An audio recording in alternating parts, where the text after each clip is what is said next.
Chapters have to be purchased.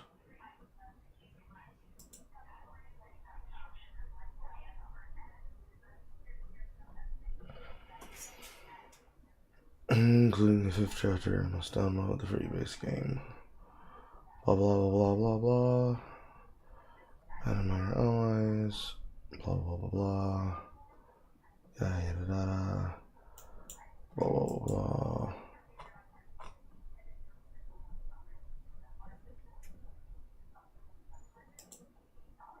Okay, cool. They did in fact release it to the public.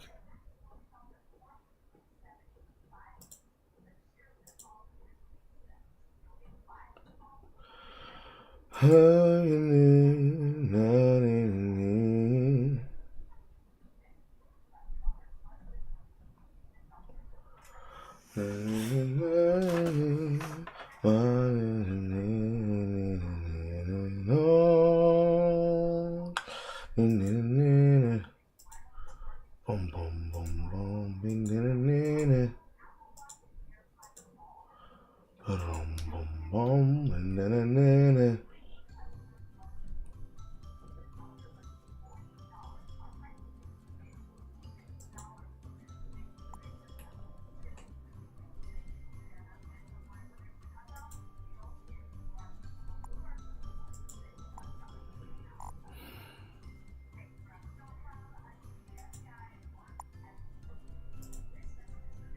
I have to go. I have to go tell them. Joining in a second. Waiting for Deadlock to finish downloading while you sign up for the Avatar Alpha.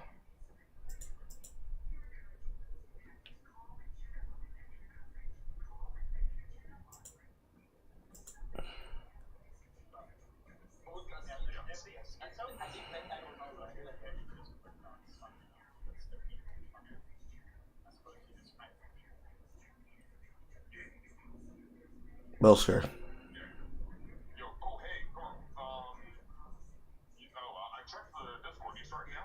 Yes. I was busy with housework.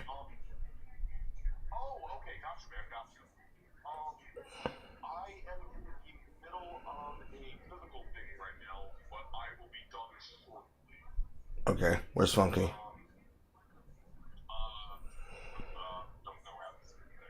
Oh, okay.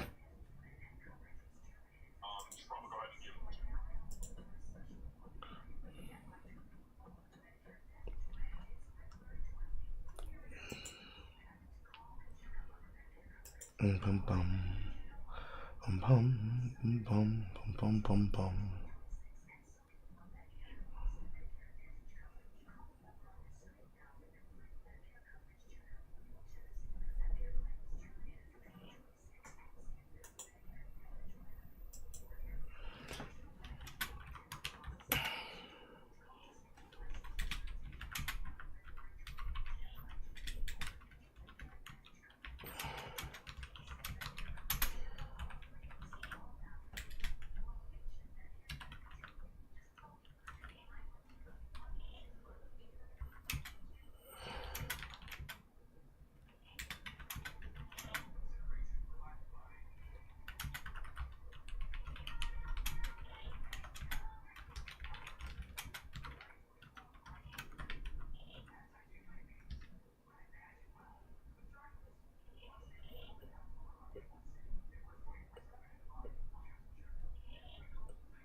Alanek.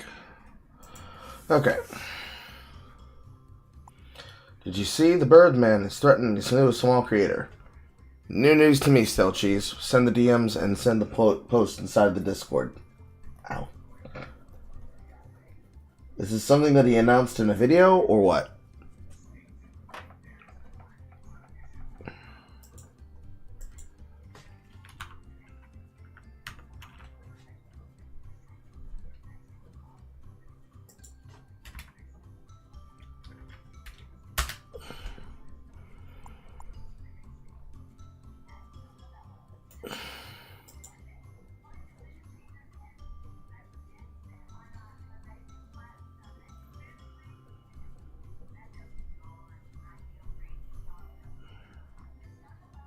Big man. Quack. Let's see. Oh, I see here. Okay. Yes, sir. So, apparently, the Birdman 15, which is to say the Birdman, has decided he's going to threaten a content creator. And that because he knows his name and his location, he wants to try and threaten him on the idea of libel, that he was going to sue him into bankruptcy. And he demands that he delete all his tweets about Birdman, delete all the videos about the Birdman, delete all his posts about the Birdman, and never tweet publicly again. Otherwise, he will serve him. That's a bit of an overstep.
I'm going to have to fucking write this down.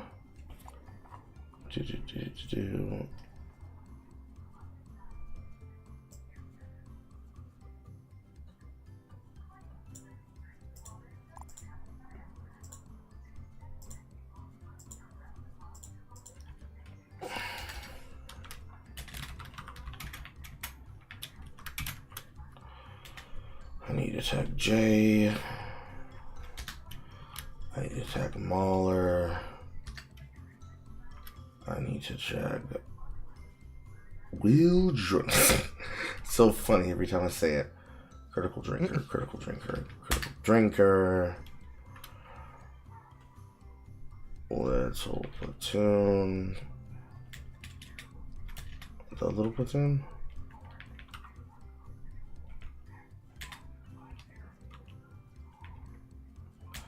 Yeah. I guess that too works. Boom. Done. Okay. Just because I'm not physically here doesn't mean that the show doesn't begin, you know. Unfortunately, I don't have the coverage of community mods that are always available to start the room for me. Understandable. How you doing today, Funky? I'm chilling. I am chilling. I finally had to take the cover off my AC in February. Doing that weird shit where it's 80 degrees and then it's 30.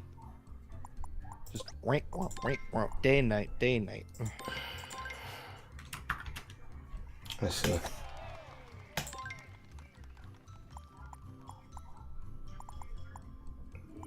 Incidentally, this is going to cut into golf with your friends time, but as I was trying to say while you and him were going out the door yesterday, I'm standardizing the times of what game is supposed to be when. So for 4 to 6 is supposed to be golf with your friends, and then 6 to 8 to 9 would be more than likely, assuming who's available, the fastest game capable of getting many people into it as possible, which usually tends to be Eternal Return. And then afterwards would be something simple for the closer of the evening, because not everybody can play those games, obviously. They either don't have the space or their computers don't have the capacity power. Which usually when that happens, it tends to be the choice there is things like Toontown Online. Right. That is at least the tradition that I put in place over now. Tonight is, what, 11? 10? 10? 11? Tonight is the... I can't see it. Fucking Discord shit. Maybe if I expand the window, stretch it. 11th. And that's probably going to be the process moving forward. On either if I choose to go with rotations or if I go with standard locked-in days. Right. There's the ability that I could start earlier at 2. That obviously cuts into Carl at home. So, yeah, more than likely, it'll almost always be 4, with the exceptions of the time when it's not. But gotcha. In any other situation, more than likely it'll be posted from the events, and the time when the events start is when the event starts. If I'm not physically in the room, it means that I'm either unconscious or that I'm busy doing housework. Makes sense. Gotcha. So on that note, the game is already up. Birdman wants to sue him for defamation. Yeah, but here's the thing about that. Trying to sue an A-logger, well, it's like this.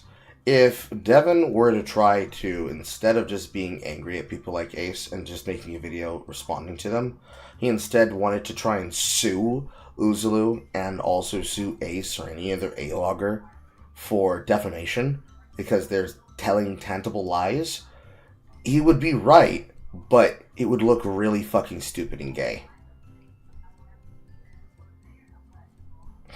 The word of thumb here is that you just because you can, that doesn't mean that you should.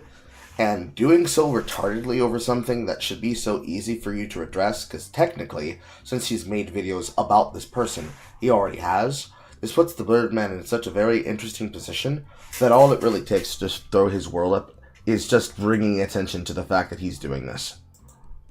That's really all it really takes. Because it's pathetic in the first place.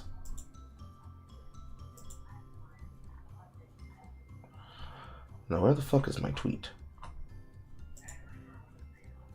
There it is.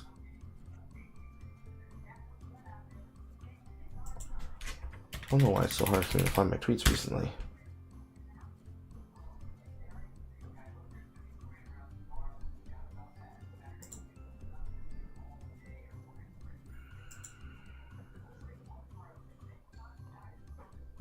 Is it because I muted this?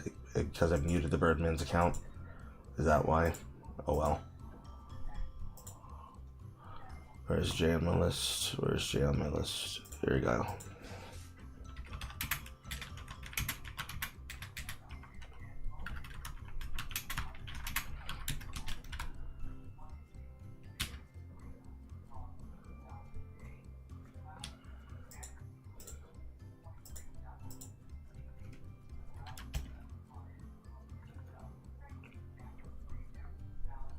Okay, there we go.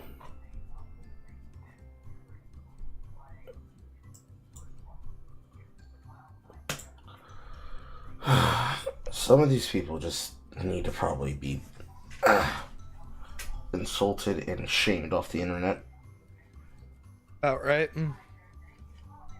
This happens to be fucking Phantom Menace level shit, but a content creator being this angry about other people saying things about him when he has dedicated himself to basically power wording about another content creator is just homosexual. You don't get the right to complain in that capacity when you start huzzing the box in that way. You already broke the NAP by threatening somebody with something that you really don't have the ability to back up and defend, and you don't have the ability to justify even if you wanted to. So that's already a sin to begin with in the first place. But then, change hole enabled. But then, you want to antagonize them about the fact that they've made content when literally you started on the internet making content about another content creator that you were effectively antagonizing, which was that of Jeremy Scott of CinemaSins. But suddenly, media grifters are such a bad seed and apple that you have to attack that you're willing to go to this level of degradation to antagonize them just because you feel like it. Nah, that's pussy made. That's unironically pussy made.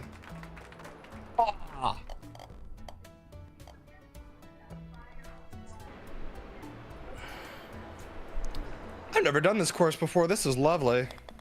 This is one of the newer ones. That's from a new map pack. It's beautiful. Yeah. I'm enjoying this vibe. This is elite. Oh, I gotta bounce it off the cloud. Okay. Alright, hold up. Let's see. Huh! Yeah! Okay.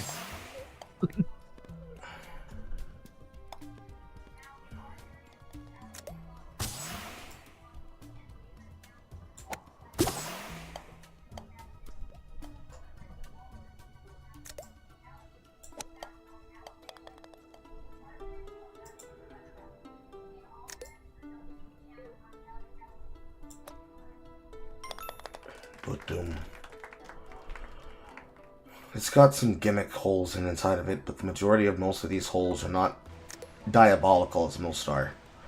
But they do require they do require some level of inherent other mechanics that would come from other courses.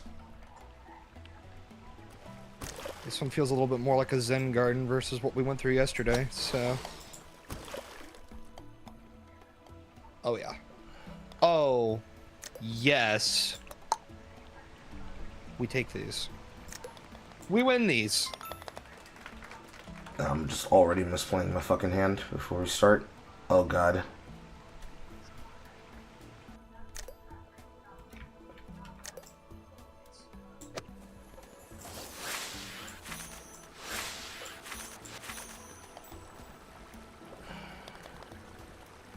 I can't. Killed all my forward momentum. I really just BS'd my way through that one. This one, for example, is basically... I'll take a birdie. This one, for example, is basically the same jetpack mechanic that you experienced from the Worms map, but recontextualized into, like, a feather. And then this, right here, is the thing I talked about before. What I've learned about this map pack, and about the designers of this pack, is that whenever you see things like this floating Zeus figure, it is a sign of what is basically a content line, which is basically a way to play the gimmick of the map and potentially succeed should you properly time it. Oh. So rather than playing off of the clouds that lead across for that part of the course, it is possible that you could hit this cloud off the rock at such an angle. Oh, I see it. Oh my god, that is bullshit. It takes some skill and some timing and practice. Let's see. Oh. Because you have to, of course, hit the cloud at such an angle in its rotations. It takes... I'm mostly just enjoying the music right now, man. This is great. Yeah, this one has Spyro 1 vibes. Oh, hard. Yes.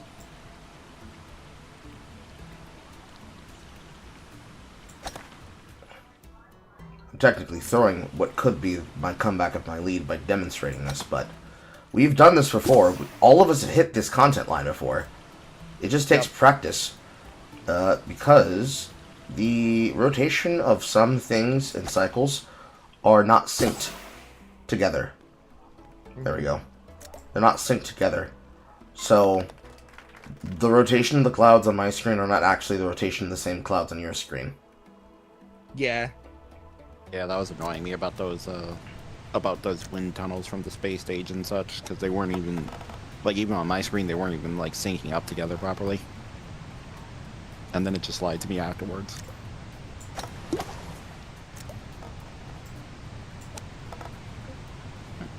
I see the vision. Got it. Before I say anything, are we recording or are we just hanging out? We are live. Yes. Okay. I'll keep quiet. I mean, you don't have to keep quiet, but I'm just getting off of work, just driving home. What game y'all playing? we're currently playing golf with your friends. Okay. And this right here, this yellow carpet is the magic road. It has inertia that moves towards a point, and sometimes on these roads it will either use another road as a sink, or it will act like a sloping effect. Got you. Hey, Carl, one day you wanna stream play some Marvel Rivals? You and me?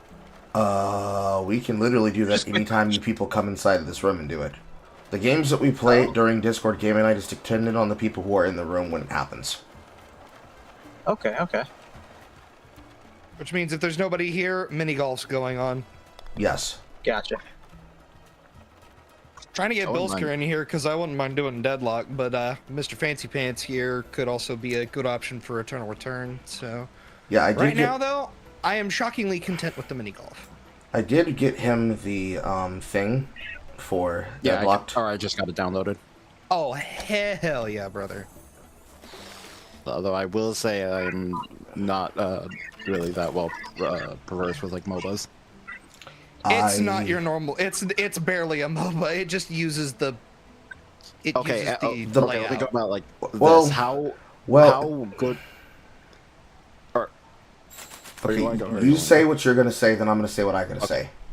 Yeah. Okay, I was about to say like because this was already like what I was thinking of beforehand, but it was like on a like the main games that were like making me consider it was that I actually did like I did play the Battleborn beta from before, and I did remember playing a lot of Paladins as well, and liking a lot of the item shop decision making in that game, for better or worse. So I'm like wondering like would this be a good fit? I think you'll like it then with what you're describing. Considering that the majority of people who used to play Smite and Smite 2 have actually abandoned high-res to go play and become pros at Deadlocked, you will probably fit in. However, after getting my hands fully on it, when my original playtest invitation was given to me as a part of the orgs that many of my personal pro friends have, versus taking time on hand and playing it more than when I'm not fucking high on bath salts, basically. The parts of it that is a MOBA do not directly fill in with the parts that are very clearly the unique form of what this game entails. Like we've basically rooted down during multiple conversations of what it is, it's Smite with guns. Which is to say that it is a third-person shooter that has a lot more in the terms of bones and blood about a game that basically has the energy of a MOBA, but its design philosophy and how it chooses its gameplay to function feels more like a hero shooter, because they give the players guns that have projectile damage instead of characters that are one part melee and only who have melee attacks, and then some characters that their formulation of a gun would be a projectile attack that goes only up to so far. Instead, here it's effective ranges of attacks that some people are a sniper, some people are up close brawlers, and so they have a Tommy gun. The formulation of the map instead functions very much more like a traditional MOBA, because of the fact that there are souls, there is an item buy system, there are objectives that can be played for, there is a map with jungle camps that can be taken. Those jungle camps confer souls, and those souls dictate the relative power of people that you're fighting against. Because if they have item power over you, they are stronger. Rather than the state of hero shooter play, where it's about whether or not a character is on a power spike because they have access to their ultimate because they did more damage to you. It's cooldown based, it still has the flow of a MOBA, but it has the action-packed capacity of what effectively would be taking a hero shooter and combining it with the philosophy of a regular state MOBA. Wow, Fancy Pants, you were probably the first person we've seen actually hit that content loop and hit it on your third part try. I'll be right back. I did a hole-in-one on this before. I just forgot to do how to do it again. Fuck. Like, that's why I was like more willing to do that one, because I was like, I remember how to do this. Like, I did the hole-in-one right before, but I just forgot because it's been a while. Suffice to say, Eternal pain and suffering. yeah, we hated this when we first figured out this concept, because we kept wondering, why the fuck is that gingerbread man there? And why does he keep bouncing up and down angrily at us? Yeah, I got no idea. I wasn't paying attention to him at all. And now here goes Funky throwing his lead away. But yeah, Deadlocked is in fact a MOBA, but it is not the kind of MOBA that is isometric top-down. It is third person, and it has wireframe, which is exactly the same as Smite and Smite 2. Now, when you say wireframe, when you see people across the wall and other players see them, instead of the system basically showing you everything over the wall based on its vision, it instead gives you a wireframe what is on the other side. okay. So if you see an enemy and you are with an ally, you can see the health of the minions on the other side of the wall, you can see the health of the player on the other side of the wall, but it does not mean that you have true sight whatsoever. Understandable. Which also sucks because they don't have vision items in that game. At least not yet. This one, I'm not even trying to hit the fucking urn anymore, because I think that fucking urn is bait. I'm just trying to bounce it over so I don't have to smack it into one of the urns. One of the red urns, that is. There we go. You guys playing that golf game? Yes. Yeah. Gotcha. By the way, Bilsk, I highly recommend this game. It goes on sale for like 2 pennies and belly button lint every once in a while. This is one of those games where you will want to try and break it because it will show you, hey, you can break it, and then it will degrade your mind. You thought Balatro was pain and suffering? This is Balatro like ×3, because it's right there. You can see it. You know what you're supposed to be doing. You think you're doing all the right things, and then the game tells you, no! I finally hit the urn. Oh my god. Too bad it was Still on... masochistic enough to want ball collision. Too bad it was on ball 5. You do not want ball collision, let me tell you. I've played with ball collision and 8+ people in this game. The amount of drunken screaming and swearing that occurred is legendary.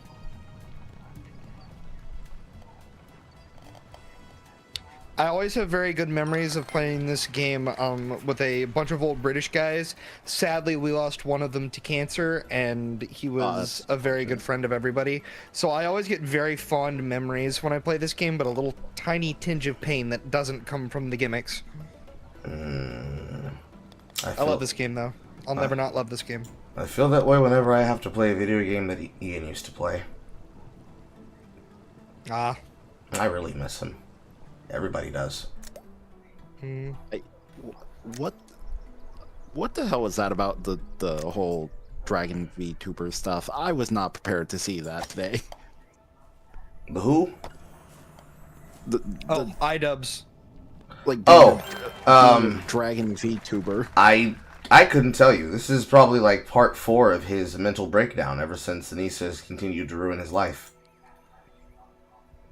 I am genuinely more and more convinced that she is just a Lebanese succubus. I wouldn't be wrong.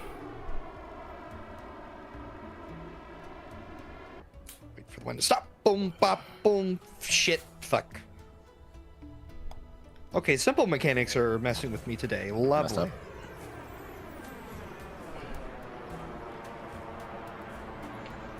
Do I need Don't to, no. like, do I need to bounce it off the barrel and such, or do I need to? You like, either need to bounce it off the lip of the jar, or you need to bounce it off the ground, like I just did.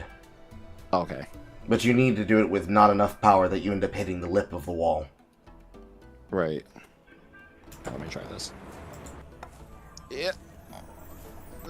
Okay, there we go. How many bars was that? Was that like a 3? Was that like a 3.5 kind of shot? It was. It was basically like half of the last bar. Got you. So like 3.5. Got it. Yeah. Give it like a yeah. 3.5. Okay. Like that. Oh. Oh. No. Oh no! Oh no!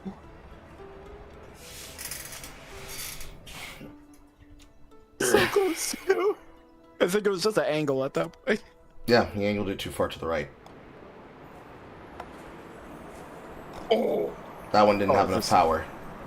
Yeah. gonna hurt. A little more.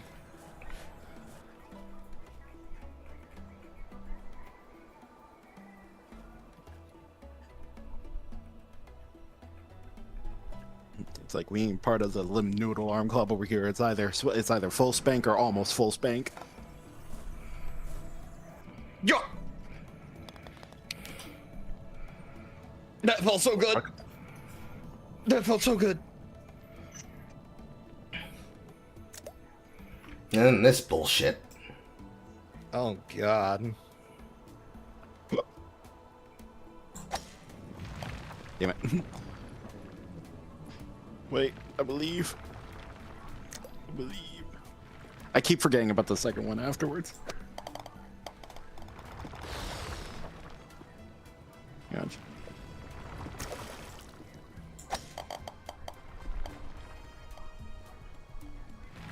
Never mind. Oh, this is evil. Yeah, it's harder than it looks because it's not about just getting you through the center hole. It's about not being dejected off of the curve holes on the back end because they will always be up and active. Because if you fuck up, you get thrown through the side of the course like Fancy Pants just was.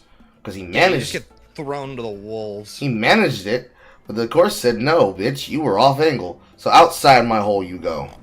Which is like strange because I had like I had a really good hole in one on this before, and I just full on spanked it. And now it's just like every single time it's like I just keep hitting it. You have no momentum, son. You're in the water. You got no momentum, Lieutenant Dan. Oh fuck me. Prince Andrew got arrested. What's the context? I need a link. That doesn't make sense to me without a link. Some kind of misconduct of some or other sort. I see.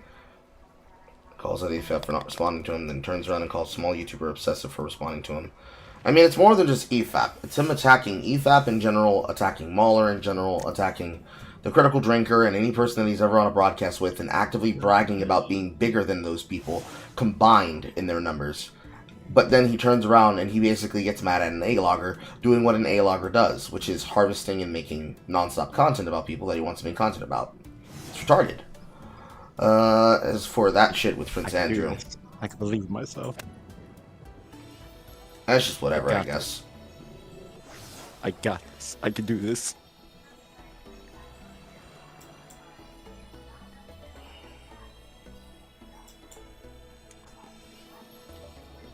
I don't believe in myself. I was part of the Noodle Club. I went back to the Noodle Club.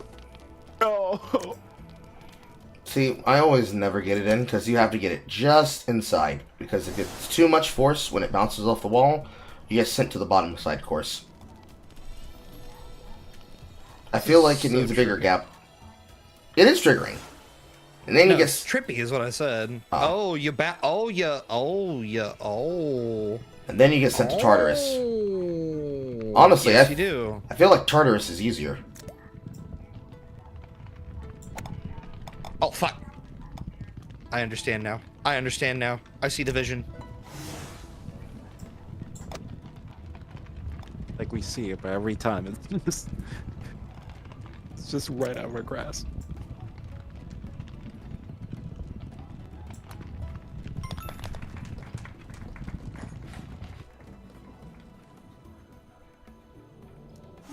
Besides, I know that people have been playing Marvel Rivals because a new character is inside and it's a woman. I know she's fucking retardedly too powerful.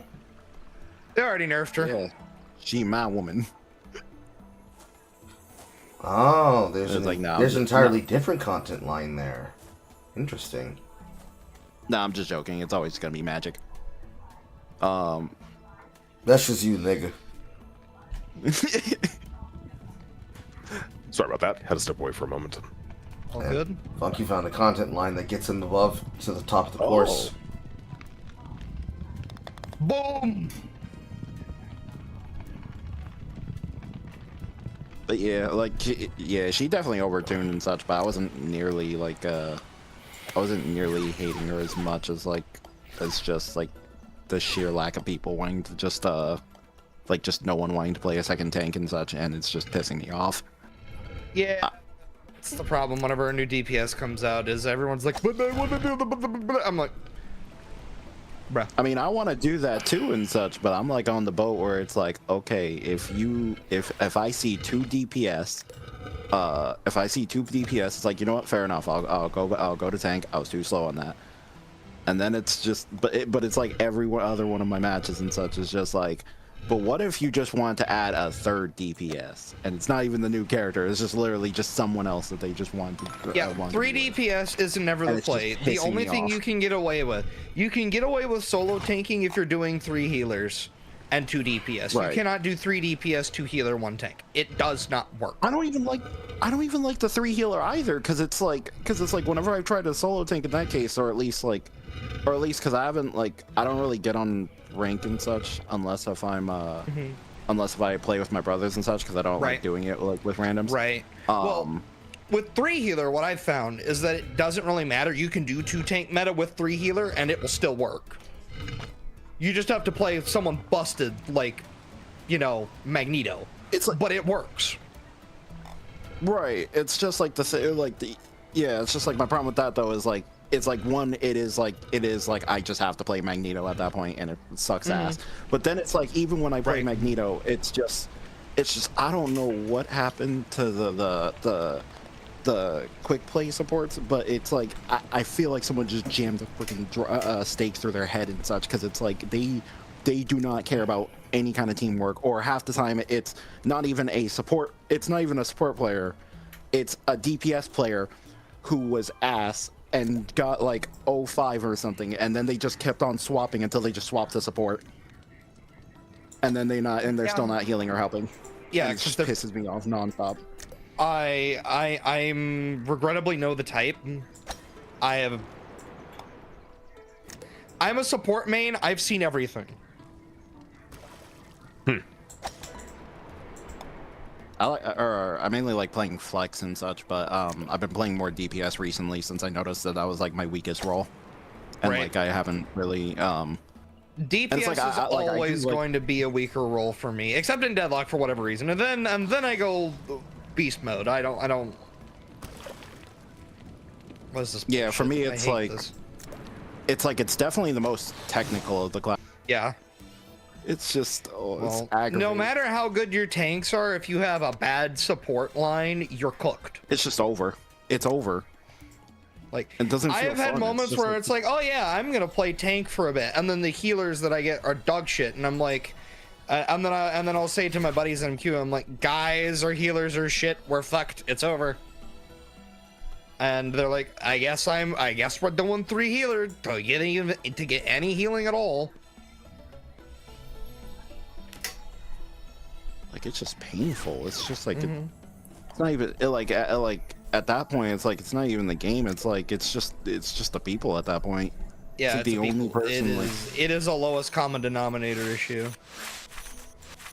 Yep. Right. I think the only one character that's still like kind of upsets me now and such, like even with Elsa's like overtune like nonsense and such, like I can at least somewhat like her and such. I still don't like Daredevil, but that's more because I don't like dealing with him when I'm playing Magic and such, because that shit is super annoying. Yeah, I'm not the biggest Daredevil fan. I like Bloodstone. I played Bloodstone before the nerf, and honestly, I think the nerf will take care of a lot of the weird Uh, shit that's wrong with her. So For me, the two biggest things I saw was that like her ult's just stupid. Like it yeah, that can take as many nerfs as it can get. I don't care. That shit is just dumb. It's her ult being ridiculous. I don't mind her burst damage nor her mobility, and I do like her Hunter Mark gameplay because it's like despite what people think, it actually does have some like pretty serious like counterplay and such, where it's like if you dive her out of the gate, like she's like, sure, you could be like, oh, but 2-second cooldowns and such, but it's like, okay, but you dive her with like Spider-Man and such, and now she has like an 8-second cooldown dash. That shit ain't gonna help her out in any kind of fight, like No. where someone's trying to like pressure her to death. So it's like, it's very honestly, specific play style. like, it's actually kind of brutal. It's like if you get hard counter, if I know, like, I noticed after a while, I was like, if I get hard counterpicked by Thor or like Angela or just any of the diver kind of characters, and they just focus on me right out of the gate, it's like dead ass. Like, I need to just swap. Like, it's not even like, I don't even try to recover. It's just like swap. It's not worth it.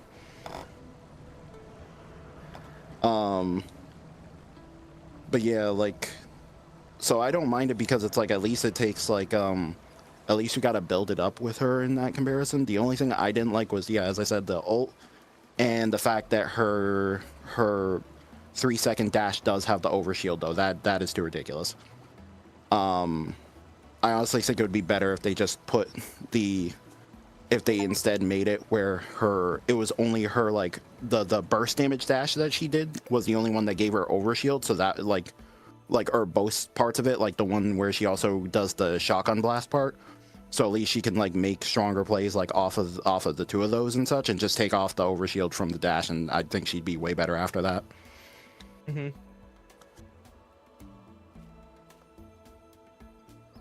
Like, her gun would still be ridiculous, but honestly, I have more of a problem with the fact that there's other characters that don't have nearly strong enough damage in comparison to her than her gun being that ridiculous, outside of maybe the fall off from it.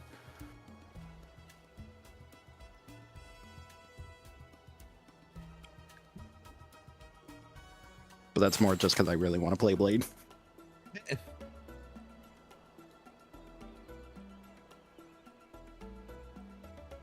Wanting to ice skate uphill today, are we? Yeah. It's always that skate uphill.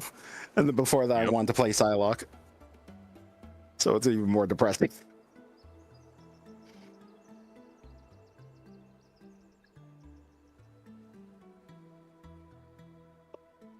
Oh yeah, also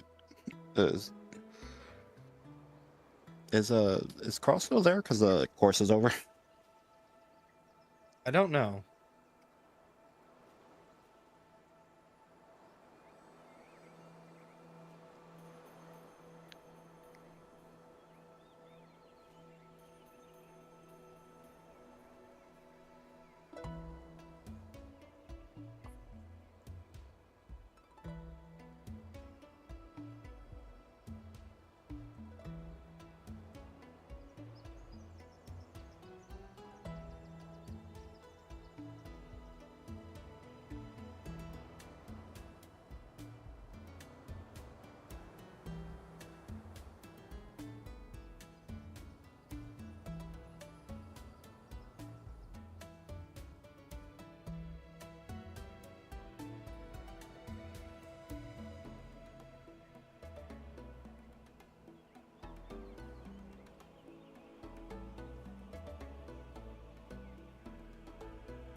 Yay, I'm the winner.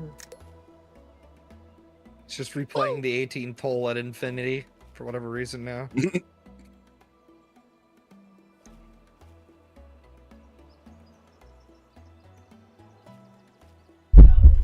Okay, give me a second. I'm setting up things for her dinner.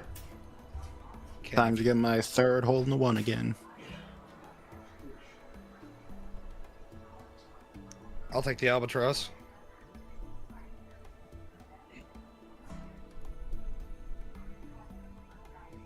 Wait, do you not try to go for the purple jars? I did wind up going for a purple jar. I just wound up getting it in 2. Oh, that's odd.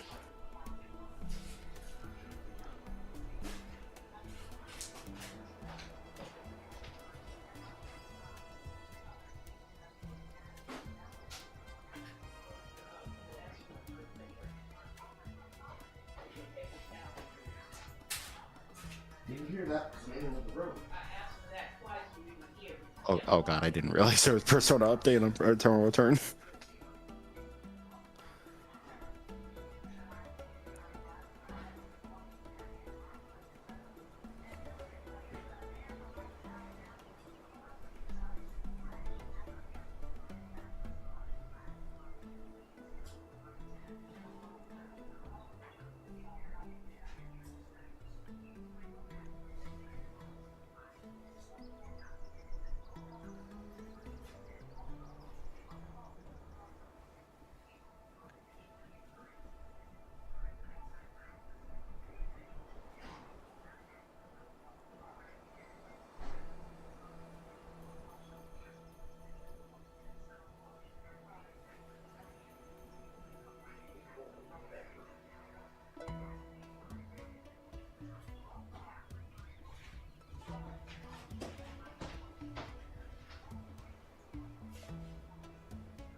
That's super.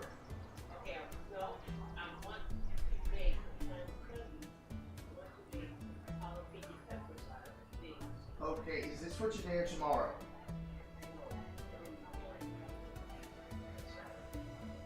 Is today Saturday?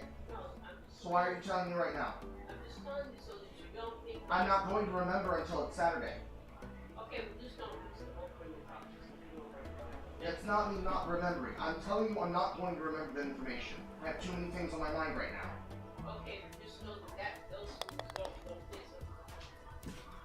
You don't have to worry about it. Ow. Okay.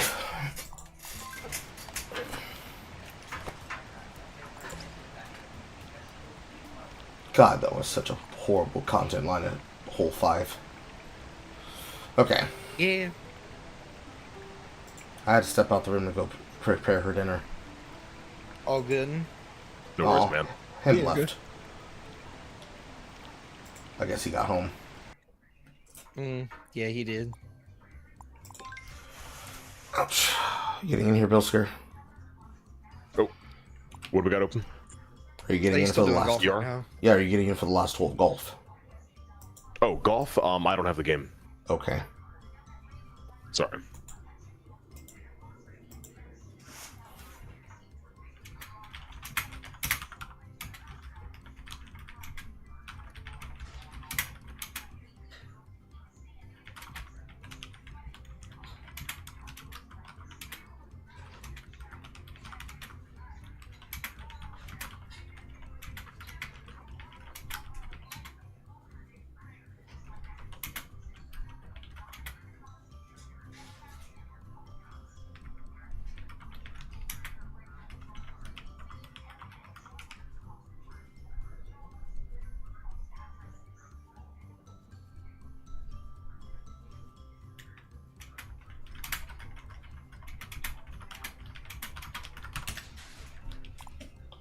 Okay.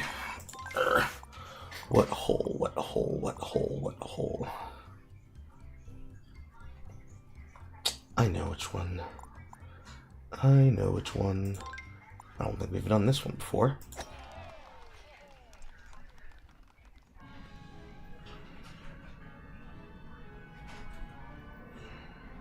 Nope, we have not ever done this one before, because I would remember.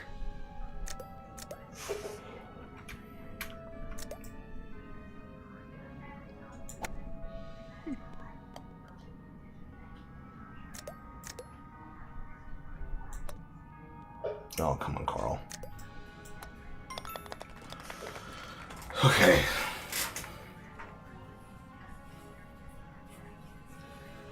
Oh, cool. My ball glows a little. That's neat. I like this.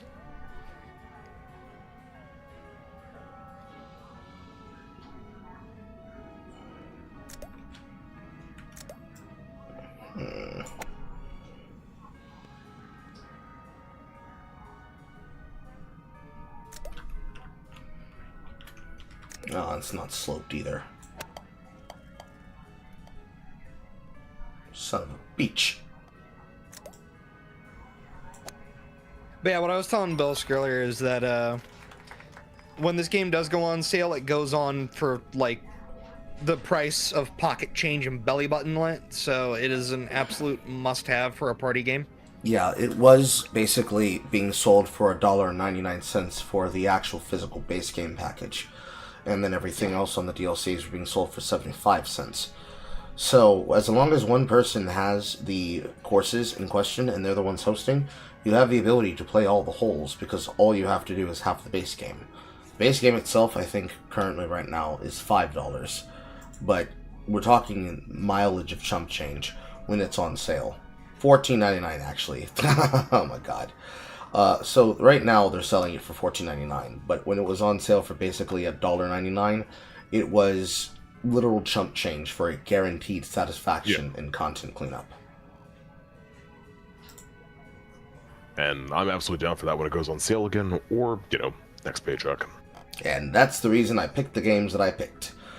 For the years in which I've been trying to put together a gaming night, the problem was always, I have this game, but this person doesn't have this game.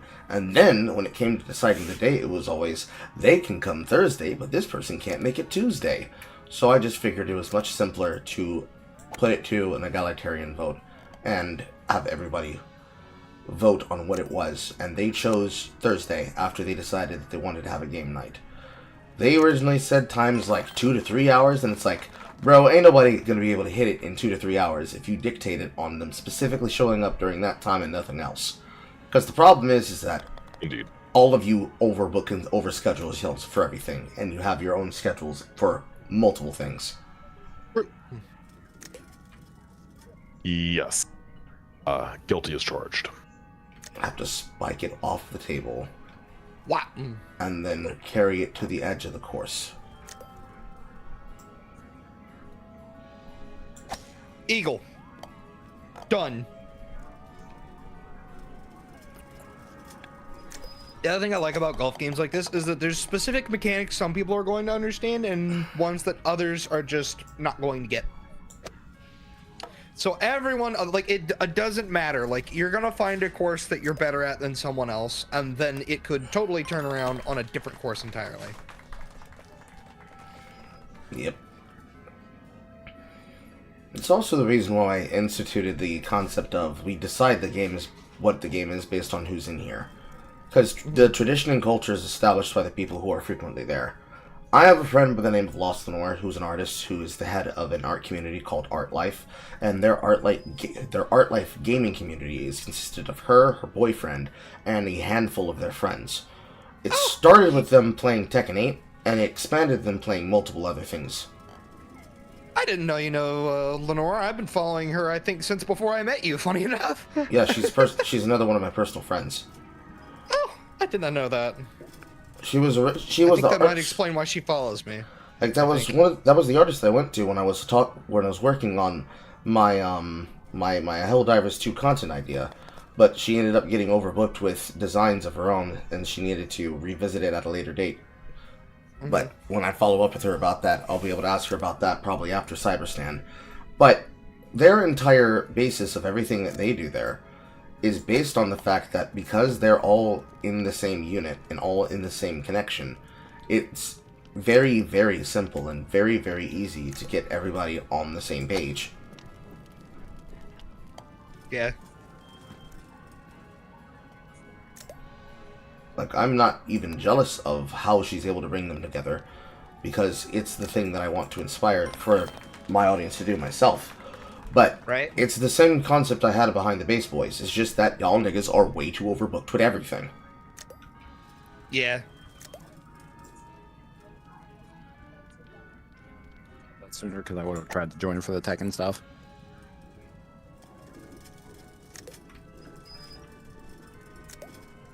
I have Tekken, I just haven't taken the time to learn how to play it. It's one of those things where it's like, I know I'll probably like it, but later. Damn it. Yeah, it's kind of annoying as shit right now, Yeah. but like, See, 'cause the only I fighting like- game I really know how to play, like the basics of, is Street Fighter, which is, you know, the bog standard for literally everything else. And I'm just bad at comboing. I can do all the inputs like all day long. I'm just bad at combos. yeah, to be fair, I play a bunch of others like casually and such. I just it depends because it's like it's not always gonna fit right. I thought I would have gotten, Right. I thought I would have been willing to play Street Fighter more, but it was like I didn't really like it was like the grab game and 6 just really started bothering me too much and just became way too annoying. Justified. And that's coming from someone, and I like grabbing people too and such, but I don't know. It's like it's got to be like a nice mix of strike and throw. Yeah. What it sounds like you're looking for is you're looking for SNK. And if you want SNK, there's only one competitor. King of Fighters. I am, but at the same time, it's like I am also I'm like, it's kind of weird because it's like I know it's something that would fit with what I'd want, but at the same time, it was like I have tried it before, and it is a lot to take in. Or it was definitely a lot to take in, at least for like King of KOF 15 for me and such. In my case, it's more like in my case, it was more like it was much more recent for me and such, since I only like really got it going like with it, like at least on a general level in like 2020, I believe, with like Virtua Fighter 5 on like that was like available on PS Plus and such, and that's what got me hooked. But like aside from that, like I'd mainly be playing like mostly anime fighters and such, so it's like for me, it's like my favorite currently is like is more something like Melty. Yes. I've played Melty Blood once. I immediately picked Neko Arc, and then the person that was next to me was like a 10-year veteran of the game at the anime convention I was at, and he absolutely handed my ass to me, and I was like, "Damn, bro, you're really good." He was like, "Thank you." I was like, "I'm a total noob, but at this point, I'm just watching." So I made his day. See, the best part about that though is that like that game is not meant for watching. You just meant to scramble. Like that's the part that I love the most about it and such. It's like people cook the crap out of you, but it's like it's like the amount of like the way how the game goes so fast and such is just like, damn, I didn't expect that. So that was just magical. No, that's how I felt the whole time. I was like, "Oh, you can do that? Okay, you can just do that. Okay." I was like, "No way you can do that." Like, you're doing that. Oh, he's doing. Oh God, he's doing that. Like I even took like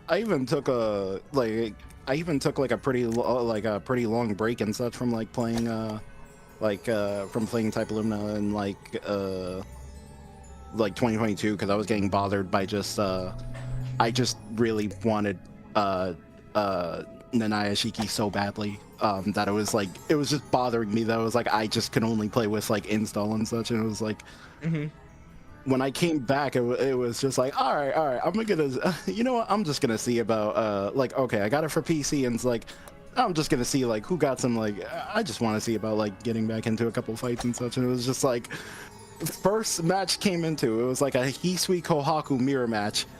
And it was just like, and it was just like, okay, what do you got for me and such? I like, you know what? You like, I know you're really good, but what do you got for me and such? Unseeable mix-ups. What? Wait, what?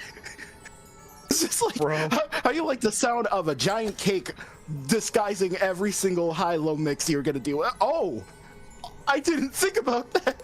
No. So, oh God, that just, oh, that reminds me. I'm playing the mirror match too, so I'm playing them too, and I'm just like, I didn't know I could I do played that. Strive with a friend once, and then you know exactly who he pulls out. The bag of mystery himself. Fucking, oh god, what is his name? The crazy doctor. What is his name? Oh, Faust. God. Yeah, Faust. He pulls Faust out of his ass, and then I'm just tossed like a fruit salad because random shit's just flying at me on the screen from every direction possible. I'm just like, I can't see this. I don't Okay. This is probably the hottest take I can drop in the room. Okay. Mid conversation. Yes. Yeah. When it comes to Arc System Works, Guilty Gear is overrated. Blaze Blue was better. Please fight me in Blaze Blue. You're correct. You're Professional grumpy old man right here. However, I'm the oddball in the room, and I'm just going to say, and I quote, Persona 4 Arena Ultimax. Also, yes. I play Elizabeth. Oh, sorry, I named the wrong Be title. afraid. Fight me in Continuum Shift Extended about it. But yeah, no. All I have to say is I play I'm Elizabeth. trying to remember. Is that the one with super broke ass Arakune, or is that not the one? Because I was about to say too. I don't know if it's super broke ass Arakune or not, but I think it is the biggest. I believe Arakune was Calamity Trigger, but I know this is one of the most complete lineup out of all the Blaze Blue games, and I have all 4 of them here. Not installed, mind you. My computer is screaming for more storage space. I only got Central Fiction to play and such, and I've been until my emulation library kind of got deleted, and now I need to restore all that. I was playing through. I was wanting to go through the story of Blaze Blue and such, starting from Calamity Trigger and such, just because I was because I was so interested in getting into that. Right. But yeah, that was kind of funny to hear, because it was just it was oh, you thought Faust was the problem and such. I don't even want to mention the Harakune, the problem you have with Harakune. That shit really is just, I don't know what the hell's going on, and I'm scared. Oh, hey Bilsk, I'm cabin air filter shopping at the moment. Well, fuck me. The HEPA filter is $8, and I hear the voices, but there's also the charcoal filters, and I can't decide.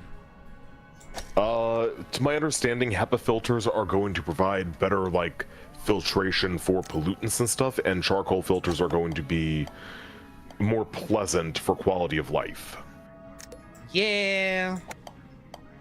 You're gonna have less weird smells getting into your cabin through the charcoal filter, but the HEPA filter is actually gonna catch more pollen, allergens, and pollutants. My sinuses will thank me for the HEPA, and the HEPA is cheaper. We're going HEPA anyways.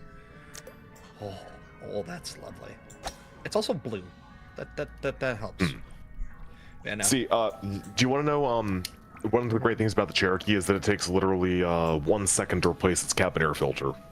Right. Do you know why?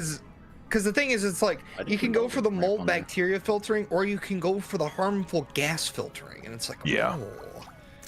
So, but I don't have a lot of pollutant issues, so I think I go the pollen route. Yeah.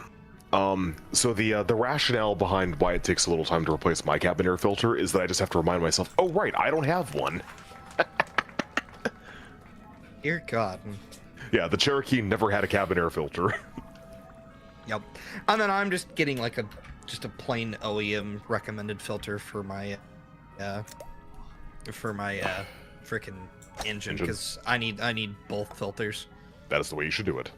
So I'm just getting a Wix. I'm just getting a Wix engine filter. We ain't doing all this shit.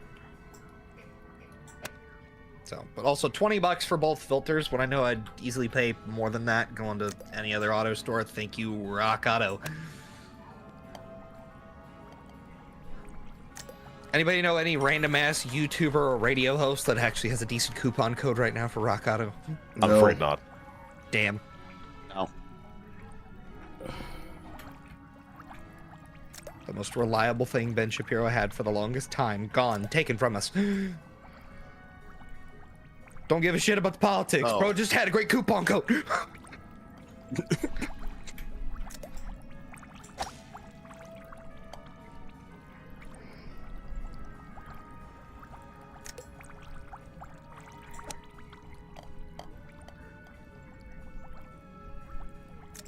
I gave up on the tech shot. I was just like, no. God damn it. Take me home. I didn't strike hard enough to. I didn't strike hard enough to hit it.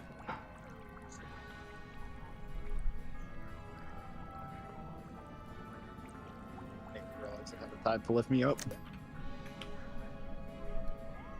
The baby in a head jar is unsettling. Why I got the puppy monkey baby face though?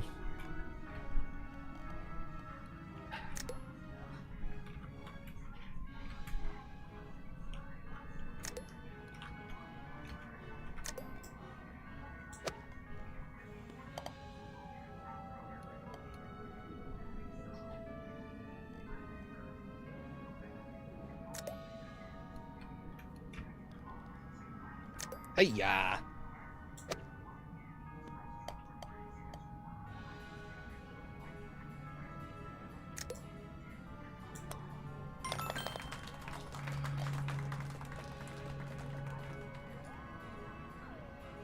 Like that.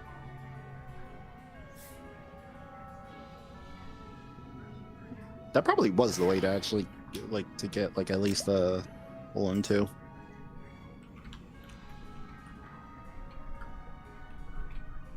Fuck kind of nonsense is this shit? Shorten course. Wrap. Spike. Drop. I feel like that book looks like I should try to hit into it, but I'm not really certain. No, it's just floating. I want to see. No. Okay.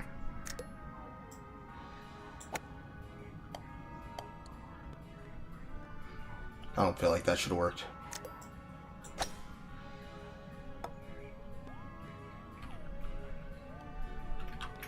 Is the ramp sloped? It is in fact sloped. Too bad I bounce off it. Too bad I bounced off it. Now what will Funky do? People want to blow his brains out because the books are floating. Yeah, they're not actually hittable. Bonk! Ah, shit. I took the bait. I hit the. I swung right when you said that. This sucks. I was like thinking that like red book that was like in the same direction as that ramp over here was like, I thought that was like supposed to be some kind of secret, but I think I just took the bait. Oh, you've got to be shitting me. I thought it would just pick up and wrap around. Tangency. Tangency is a thing, you know. There, tangency. Thank you.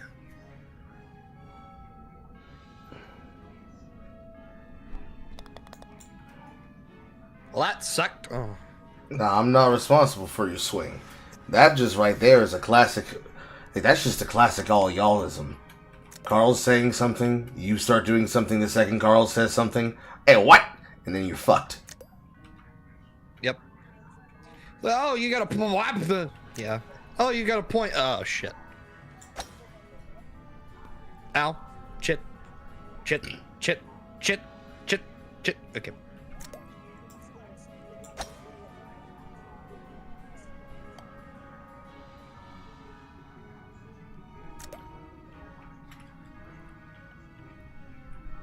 Lovely.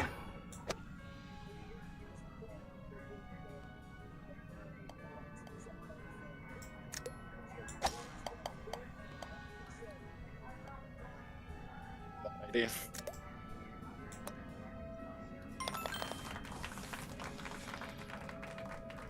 That could have been designed so much more simple. You're almost destined to always fall on the other side of the second bump.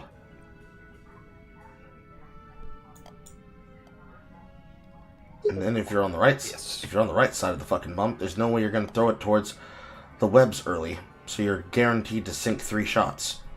Then the 4th shot requires you to bank it off his backside,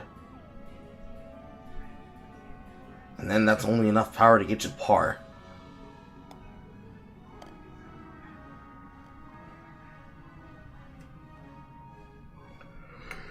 It's insidious, I tell you. Insidious!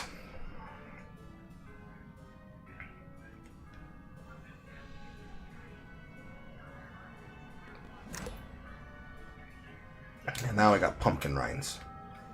Both sides are the same.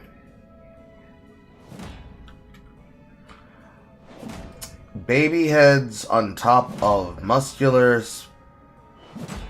armor frames. Horrifying.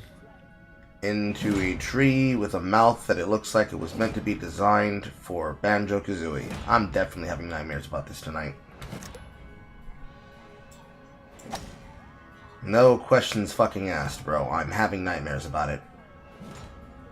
Just like I'm having nightmares about that first stroke. What is this fucking shit made of? Goddamn. Okay. On Fuck my me then. imagination. All right. This fucking shit made out of taffy? What's that? Why would you put a speed boost at the end only for it to overshoot and throw me off? Why? Sigh. Okay, right side's more dependent than the left side. Oh, it's not even a... Oh.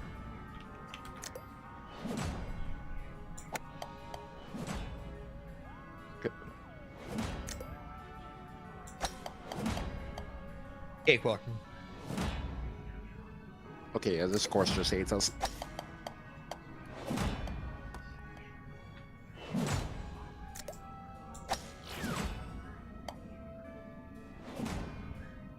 Too hard.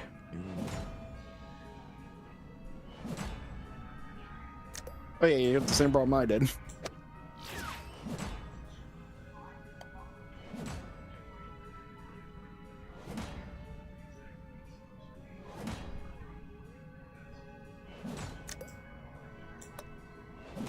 Well, fuck you, game.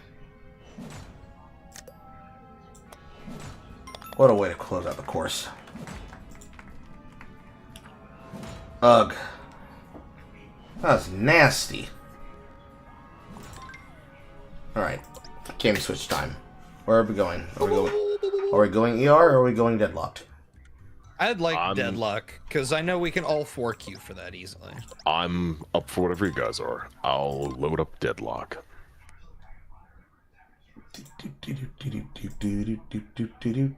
Want to check out the controls first, but yeah, I want Deadlock more. Okay. Sounds good. Also, J Funky. I'm compiling a list for some friends of all of the stuff I have on my drives that they may like. It's getting silly. I've hit a full A4 page at this point, and it's still going.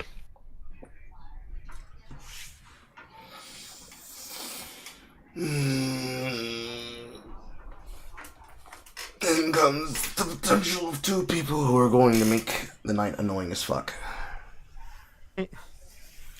It's the consequence of whenever you don't have an entire lobby controlled with people who you know. Ah, yes. What can I tell you about Deadlocked that I would have wanted to have me tell myself while I was learning, while I was getting an opening from them? Deadlocked. Each character has their particular quirks, but the explanations that the game was going to tell you about them does not properly tell you exactly what that character actually does in terms of player class. The hyper carries are probably going to be characters that have things that augment their fire rate rather than things that augment other shit.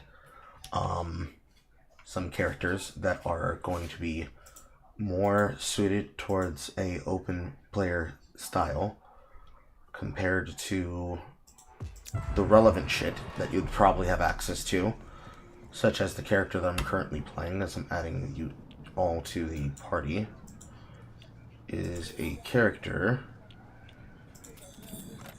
that effectively J Funkle, there it is, that effectively has a lot more in common with a bruiser and a roller, despite the fact that the item system is going to be your biggest anchor. So we have to wait for you all to connect, because the game is going to load and preload the maps and shaders, and then it's going to put you through a black window as it puts us all in to the same lobby queue, and there you are. Okay, now come over here. Now press B. Have you pressed B?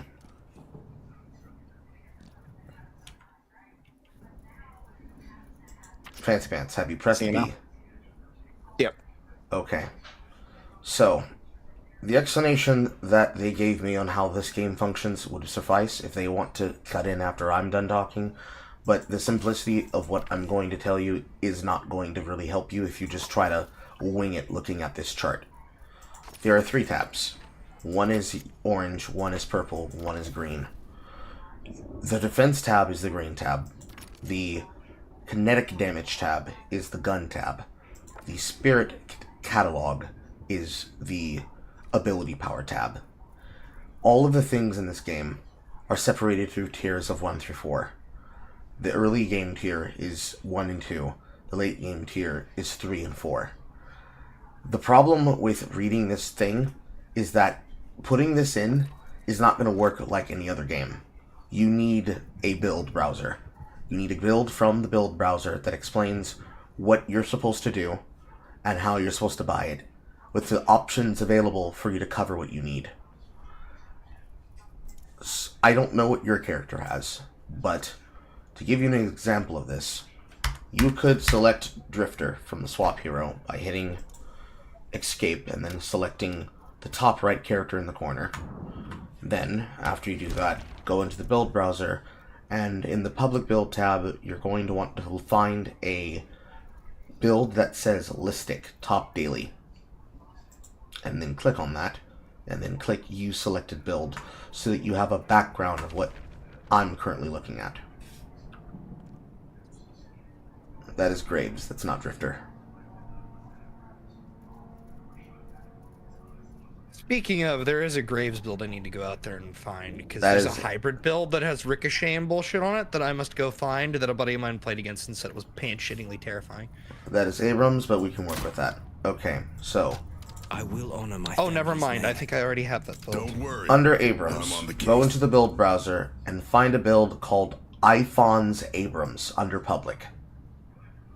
1, 2, 3, 4, 5, 6, sixth down on the list underneath and in between Salty Abrams and Listic Diddy Roms. Click on iPhone's Abrams and select Use Selected Build.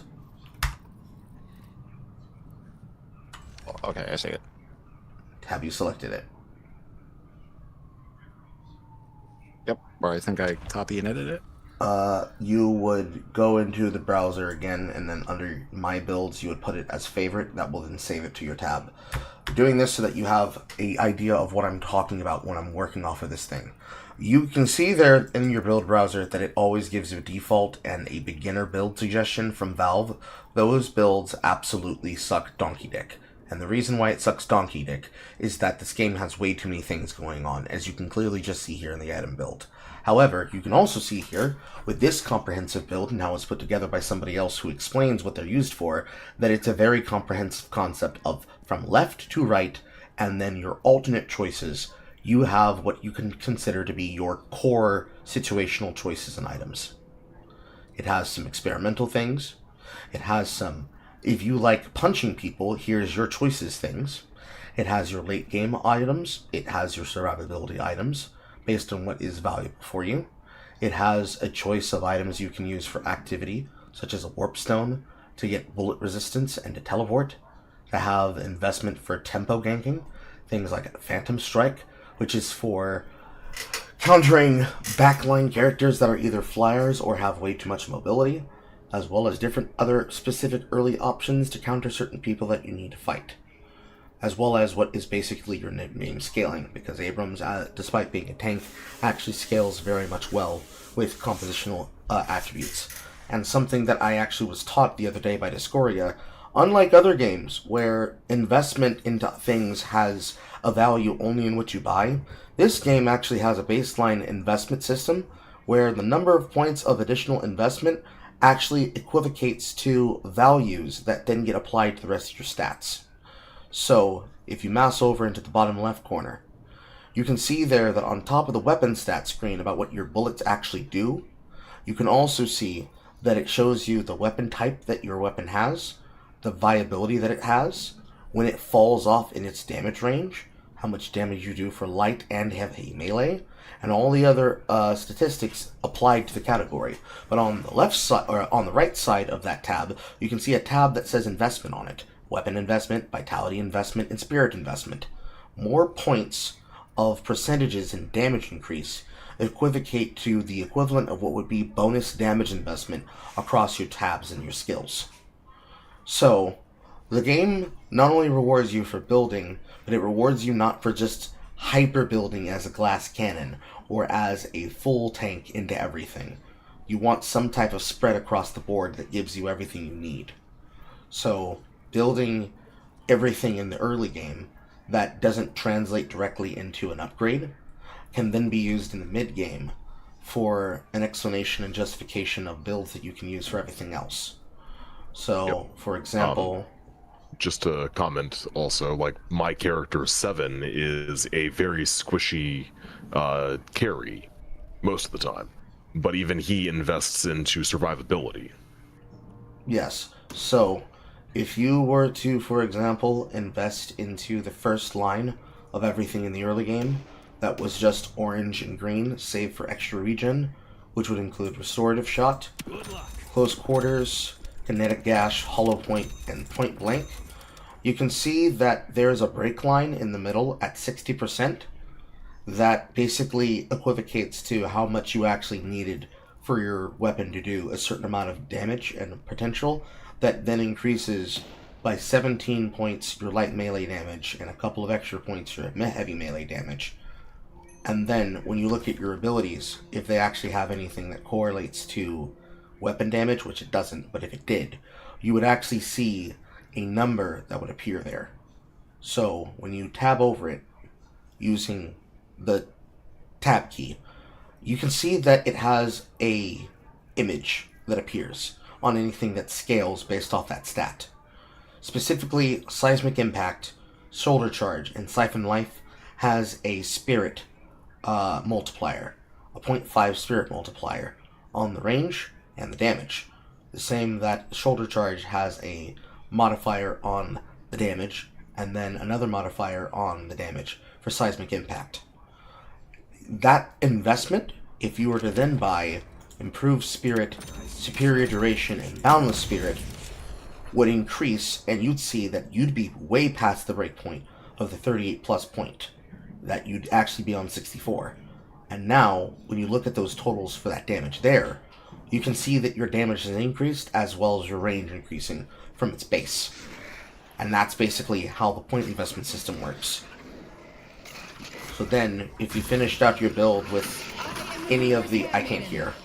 If you were to finish out your build with any of the necessary functions for completing content. So, for example, Metal Skin, Spirit Resilience, what would be another one? Plated Armor, Counterspell, Spellbreaker, which I can't see Spellbreaker, I don't think they have it on here, but you would definitely get Healing Tempo, and then, I guess Spellbreaker, or anything else. I think just those three would be enough. You can now see that in your Vitality investment, you have effectively gained a lot more effective stats in your movement, in your Spirit Resistance, in your Melee Resistance, and the idea here would be trying to get as many of those stats as possible. So probably one that you would probably do with would probably be something like Debuff Reducer, which would then... Oh, Spellbreaker is there. I'm blind. It's the left of Leech. And then Spellbreaker. And this would basically be an investment build of something that you could use for the game, with all the other experimental shit and all of the other things there for early game options being counters for particular enemies you're facing. And then for things like Restorative Shot, which only exists to get you through the laning phase, you could end up selling that, and then in your last slot you could do whatever you actually need for the enemy. So, if, for example, and you will see him a lot because he is currently unbannable in terms of trying to avoid the champion, characters like Apollo would be shut down by things like Slowing Hex and things like Cursed Relic, which are active items. These passives, these I call them augments. These augments are basically the item system. They are both items, and they are also active items as well as being passives. They have passive qualities and active qualities that have timers. Reading each of them explains each of them. But, basically, for things like Counterspell, it's a passive that you need to utilize with a skill. Namely, if you read the item, it says that your next parry protects you from damage and the effects of enemy abilities and items. On a successful parry, you heal and you gain movement speed and spirit. What that basically means is that you have a parry on your F key. Gives you a little parry image that allows you to parry melee attacks and projectile attacks. But it's really important for when you are trying to prevent yourself from being hit by an ability. And when you gain Counterspell, what happens is that this now has the ability of countering an attack from a person. I'm not going to make you do the timing. You'll have to figure it out as you go along. But if an Apollo, for example, was to use his ultimate... So, let me change that real quick. My ambitions are far If an Apollo were to use something like his Flawless Advance, which looks like this. lunging.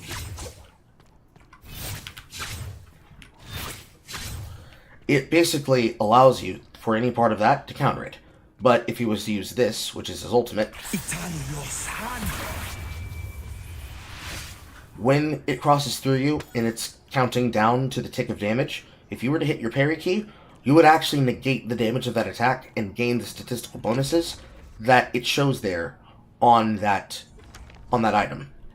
So you'd gain health, you would negate the damage, you would gain a spirit buff, and you'd be able to fight him by disabling him from getting an additional bit of damage that otherwise he would not be able to use. Because basically, what's going to happen, especially with this character in particular, every single time you fight people like that, he's going to walk up and do some shit like this, then he's going to potentially do things like riposte in your face to get you to use attacks, and then most often, with his regular DPS, he's going to constantly do this attack in your face. Especially from a position of increased height. It more or less basically is impossible to miss. He'll do that multiple times, and then he'll follow it into his ultimate, which he can have basically free aim on his camera the entire time, and it's going to be really annoying, because he's a spirit damage character, despite the fact that he looks like he should be a melee character. It's really, really, really fucking frustrating and annoying. And it also has the ability of giving him additional damage if the target is already on half health. So he's going to poke the shit out of you, and then he's going to kill you. So he can be able to, for example, rush the ultimate. He could be able to delay it, like this, and throw off your timing. The same way with using his dashes for damage. And on top of getting base amount of damage, he also gets additional damage if he uses it properly during a proper perfect window, which gives him more damage on top of it, as well as the effects of all the other shit in his kit. All of this shit is hard to learn at first. It certainly was when I tried to do it. But with a little bit of practice, which you'll get over time, and a lot of technology window, you will be able to play any character to function. The counters to the characters are going to come in time. But everything else is just a regular MOBA. You've got your weapon strike, which is a gun. Some characters will have the ability to use right click to zoom in. Some characters like Yamato some characters like Yamato have an alt fire, which she throws a sword attack that acts as a projectile, and then ninja bombs, which take extra ammunition. Your Q is your melee. If you hold down Q, you get the heavy melee, and these attacks can be parried with the normal parry.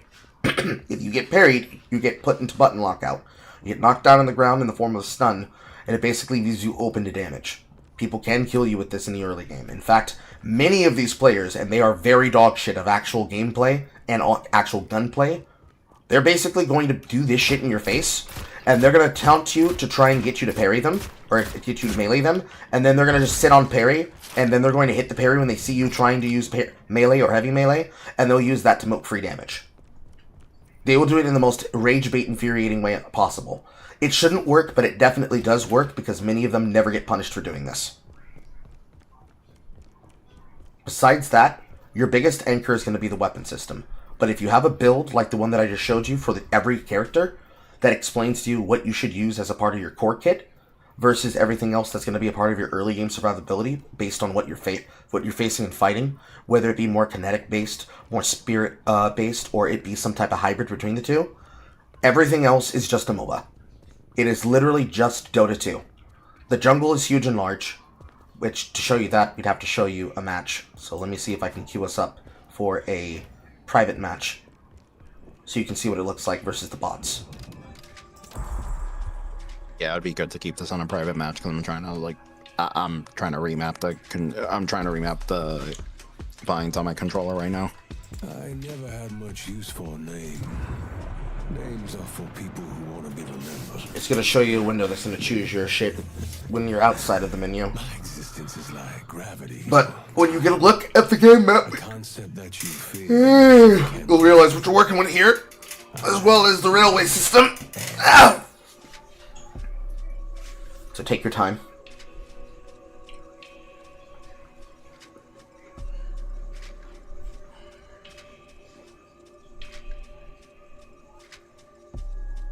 Because unfortunately, sandbox mode doesn't truly prepare you for everything that's in the game.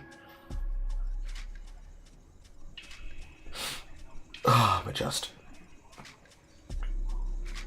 And it also has a choice for remapping your controls based on each hero or using a overall system for remapping all your controls.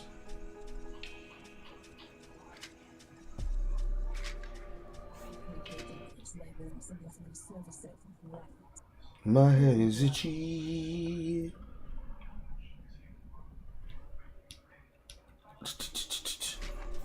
Certainly, I think my explanation is probably faster than their explanation. Yeah, I'm definitely gonna have to be in the training mode for a bit to make sure I get this all remapped right. I mean, my style is to not throw people into live gameplay first. I'm almost never going to do that with somebody who's doing something that I have control over. Yeah, that's fair. I know that some people claim that supposedly I'm a killjoy, but I would call that person to their face the F-slur. And I did, and both of you were here when I did it. Yes, you were. You mean yes, you were? Yes, I was, is what I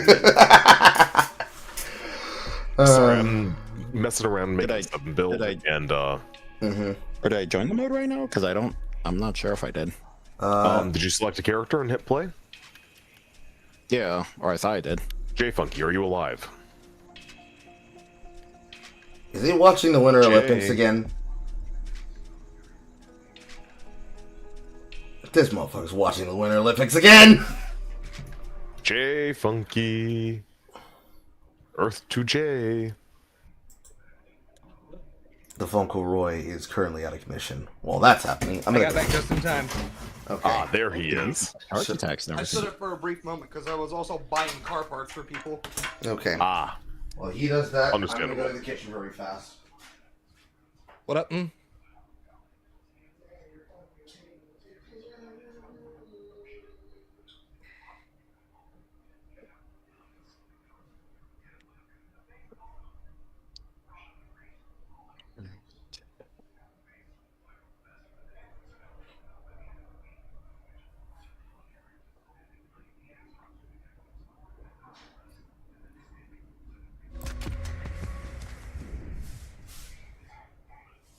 I'm gonna try out the smarmy bell throwing prick J. Ah, good. I have a terrible feeling I might end up liking this character. You will. I don't really get to look too hard, but I ended up picking Wraith. Excellent choice. Hidden King, which means we get through. There The it baller is. music. Ooh.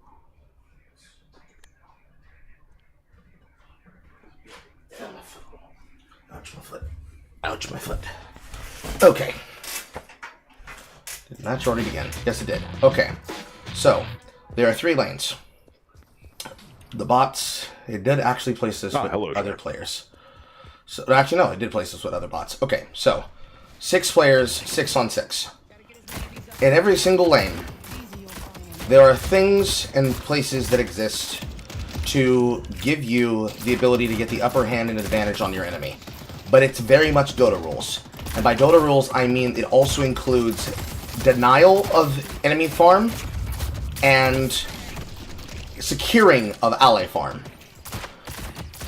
So, no matter what you're facing as a lane opponent, the game is always going to give you a 2-on-2 assignment for the lanes. There are 4 minions, and as you're pushing through the lanes, no matter what your opponent is, you are going to have the responsibility of shoving that wave. And Jay Funky, don't try to win the game extremely fast, otherwise he doesn't get the practice he needs. We're just farming right now. I'm telling you preemptively. I'm playing a new character, so I'm farming to become an Eldritch God. My goals are not necessarily winning the game. My goals I'm trying to become G-Man. Okay, but your goals are to become a smarmy bell-throwing prick. Yes. But through the beginning of each game, as you're fighting enemies, it will be your responsibility to shove lane and get lane priority over your opponents. And the reason why is because, as you should know, but I will remind you in case you've never played a MOBA, the tower does not protect you, you protect the tower. It is your responsibility to shove the wave so that the minions can push into their tower. They're called guardians and walkers, but they're towers. It is your responsibility to push your wave into their tower so that you may have the ability to then aggress their tower and put damage on it, just like any other MOBA.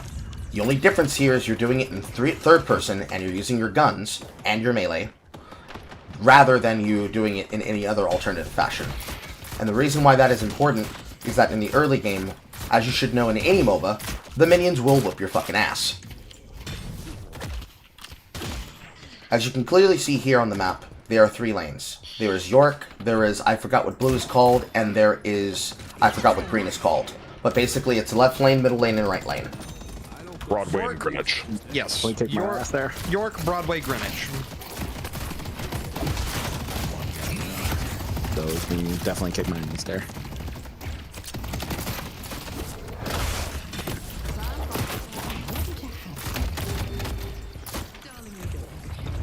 So, the important thing to remember is that just because the enemies might seem like they're easy to take on, if there is a wave in front of you that is beating the shit out of you, you can go from 100 to 0 very, very quickly.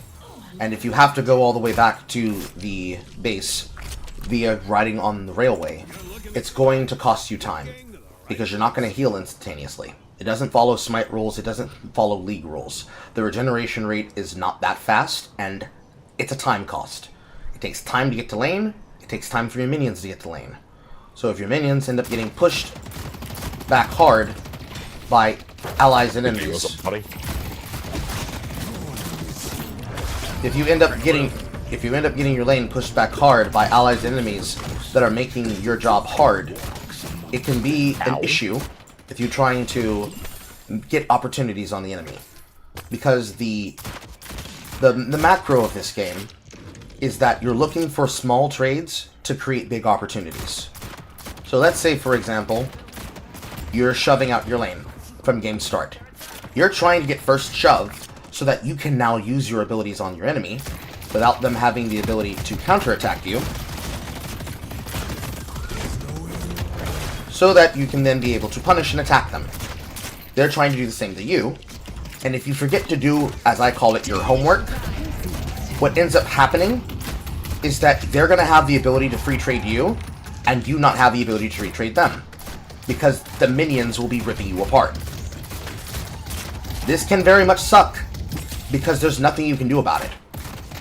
You start out with your gun being weak, you start out with your abilities being weak. you won't have a lot of coverage and you won't have a lot of control Go away, Celeste. until you get the ability to have it. Will it suck in these situations? Yes, it will.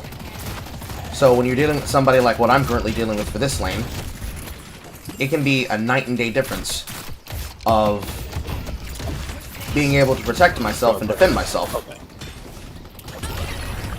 Because the enemy is just in my face constantly. Especially since this character that has the turret just keeps pushing, and her turrets give her push power. Just like any other character in any other game that would have had a turret. The Heimerdinger, what's the word I'm looking for? Archetype. So, depending on how the player plays the lane, how the enemy plays the lane, and the situation of the lane, dictates your ability to fight against those people. Sometimes, it's probably easier and better for you to fight them based on possibly being psychotically aggressive. Sometimes, it might be the case that you are going to passively lose your tower over time, and there's nothing you can do about it.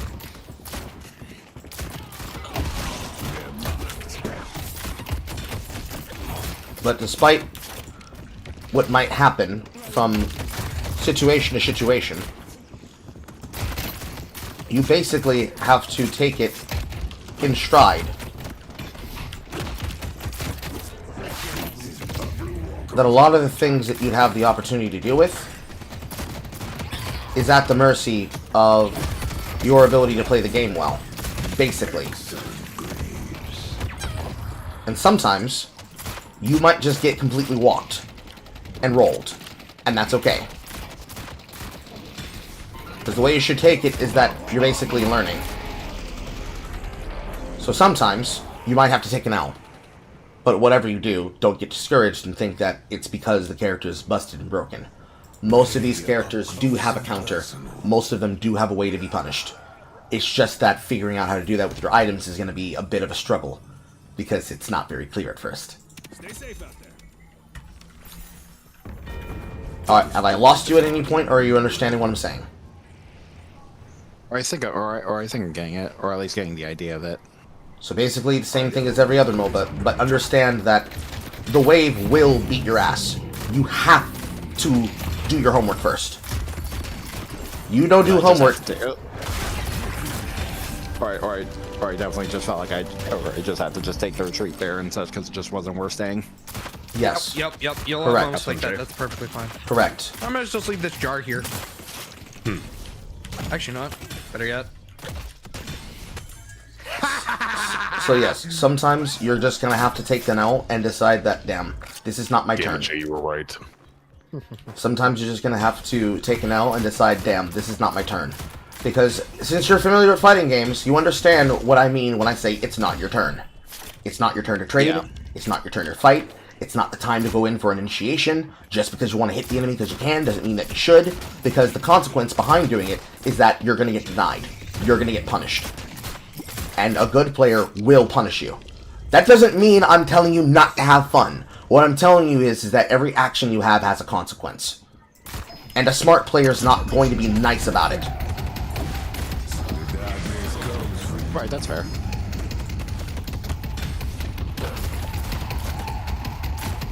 I love throwing the bath water jar.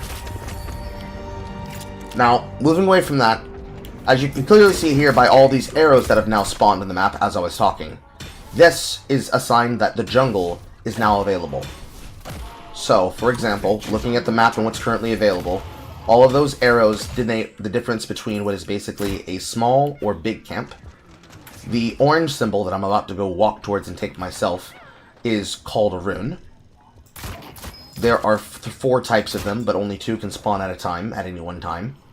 You heavy melee them to collect them, alongside the Rejuvenator, which is a different type of buff that can be found from mid-boss, which is in the area that has the image of an angel wing over its face. More about that later. The other one on the other side of the map on the right side is the Spirit buff, and they confer benefits and bonuses to you that you can mouse over and notice. So the gun one is going to increase your fire rate and your bullet capacity. The spirit one is going to increase your... Actually, this is purple. This is movement. The movement one is going to increase your movement speed in combat and give you more stamina to work with.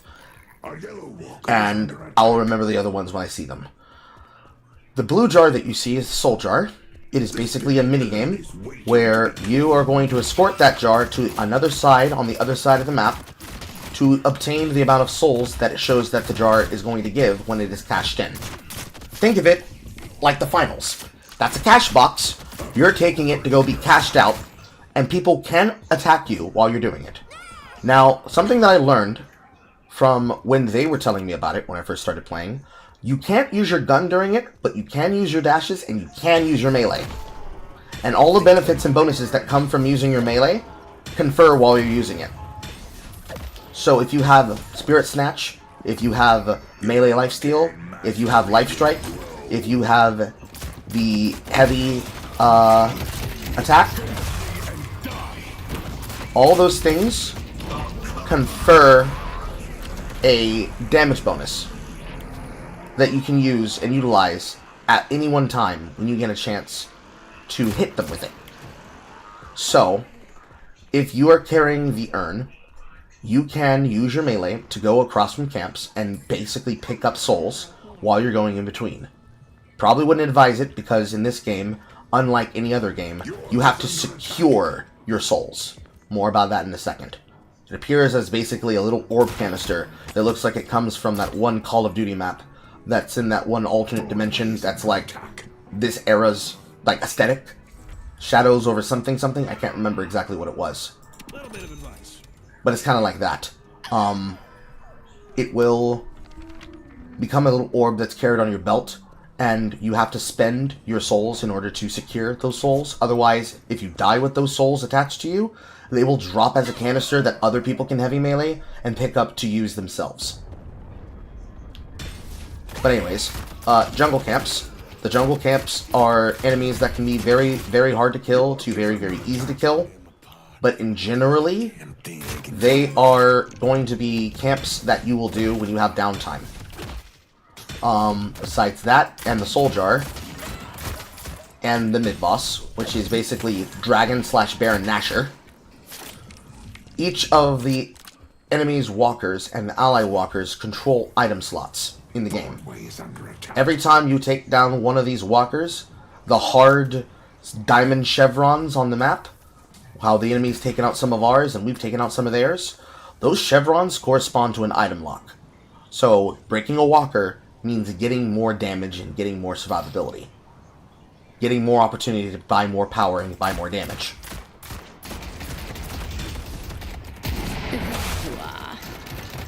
If you want the ability to be able to fight against them in any serious capacity, you basically have to fight for those walkers.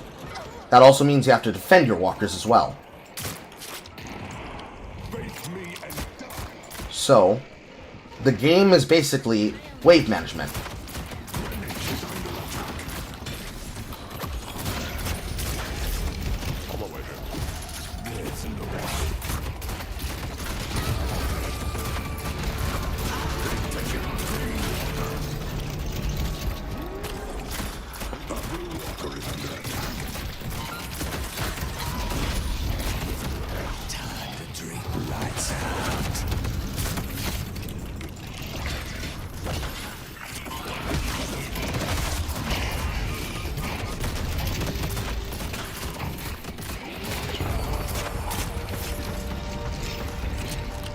And certainly one could say that half the fun of the game is in fact fighting other people, but you have to remember it's not a teamfight simulator. There are goals that you're pushing for. Ultimately, it all culminates in the ending of what the game calls the ritual. This side that we're playing on is the side of the Hidden King. The other side that they're playing on is the side of the Archmother? Correct. Yes. And both of those sides basically is orange side, blue side. You're trying to basically break their nexus, is what they are. They are a nexus. Because of that, it means that you have to put a lot of focus into trying to effectively run them down as best as you can. It will be difficult sometimes because of the fact that a lot of those enemies might be difficult for you to fight at first, especially when you're still learning the system. But over time, it will become very, very easy to tell what's going on. For example, walkers can take damage from bullets and abilities.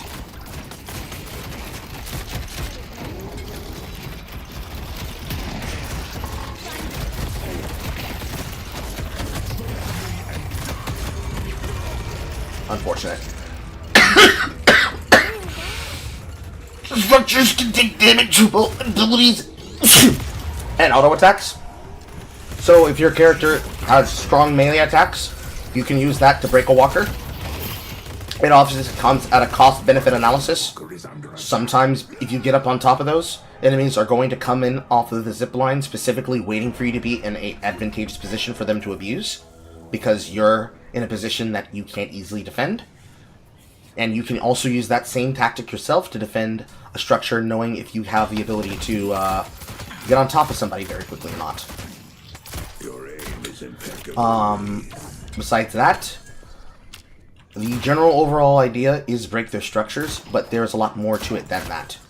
So, for example, every time in the natural wave state, so we'll play another bot match to demonstrate this, but every time in the natural wave state, when waves meet, there is going to be minions, and there's going to be one minion that is holding a banner flag. That is a healing minion. That minion, when you kill it in the wave, is going to give you an AoE heal, both to yourself and to your ally, and that acts as a form of sustain. On top of that, many of the augments in the game have a form of augmentation that effectively makes it very, very good and very, very easy to be able to do something with your ultimate survivability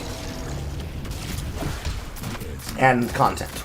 So, when dealing with that reality of getting on top of your opponent, getting an opportunity to fight them, and all the other shit that comes along with it, it might seem difficult at first on how do I find a time to do all of this shit, and literally all of it. No, it wouldn't affect you if you disconnect if you dip for the bot match. Alright, sounds good. Just wanted to check. Oh, okay. When you're pushing off of lanes, you have a 25 to 15 second window in which to do something. The more they die, the stronger I become.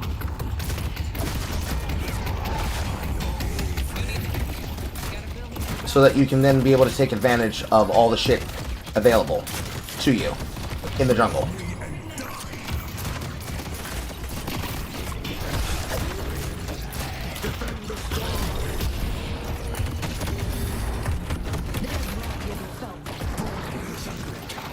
So, for example, when you are dealing with the laning phase, and you push in the normal lane, you're going to see one camp nearby your lane appear, and a camp nearby your enemy's lane appear.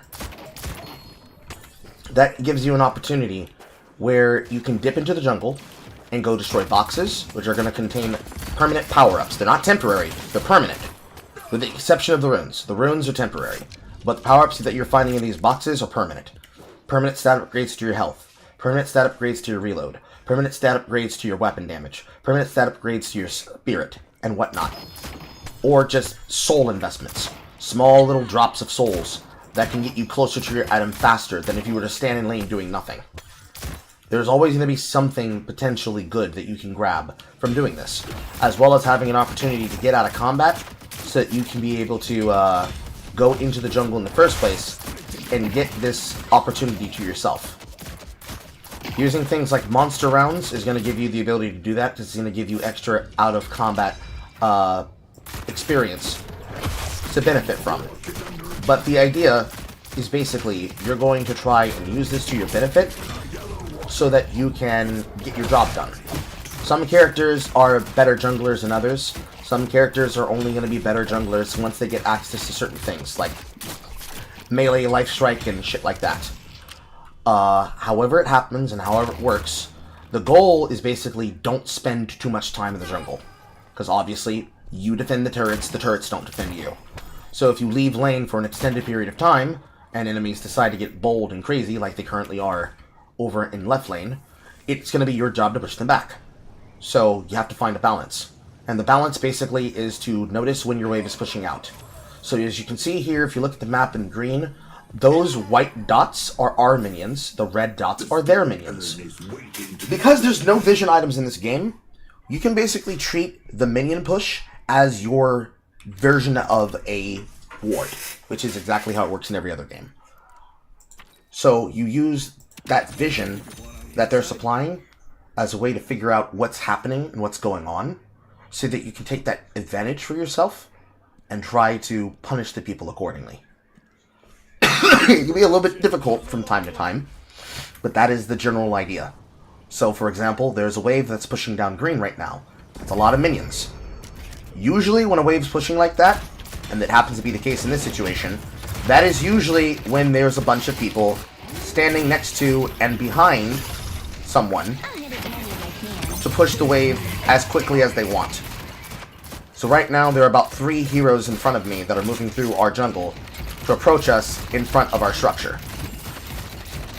While I do what I'm doing right now to try and give myself the opportunity to push them back, I have to bide my time and my opportunity for a chance when I can be able to attack them. Because obviously if I just jump into combat against 3 people with no support, I can be killed.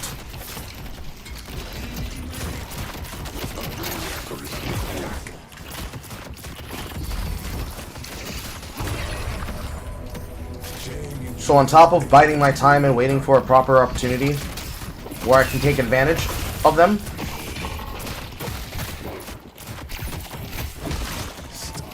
I'm trying to use my abilities and my melee to grant me an opportunity where I can shut them down.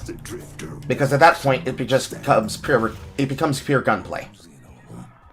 It is possible, for example, to use your melee on minions, and a part of the securing technology is that when you kill enemies with with melee, you actually get a greater amount of souls than if you were to use them using your gun. Because using gun, you'd have to use the Dota 2 method of securing. The little spirit orb that flies out of their corpse, you'd have to shoot that in order to get the other part of the benefit from the minion and your farm.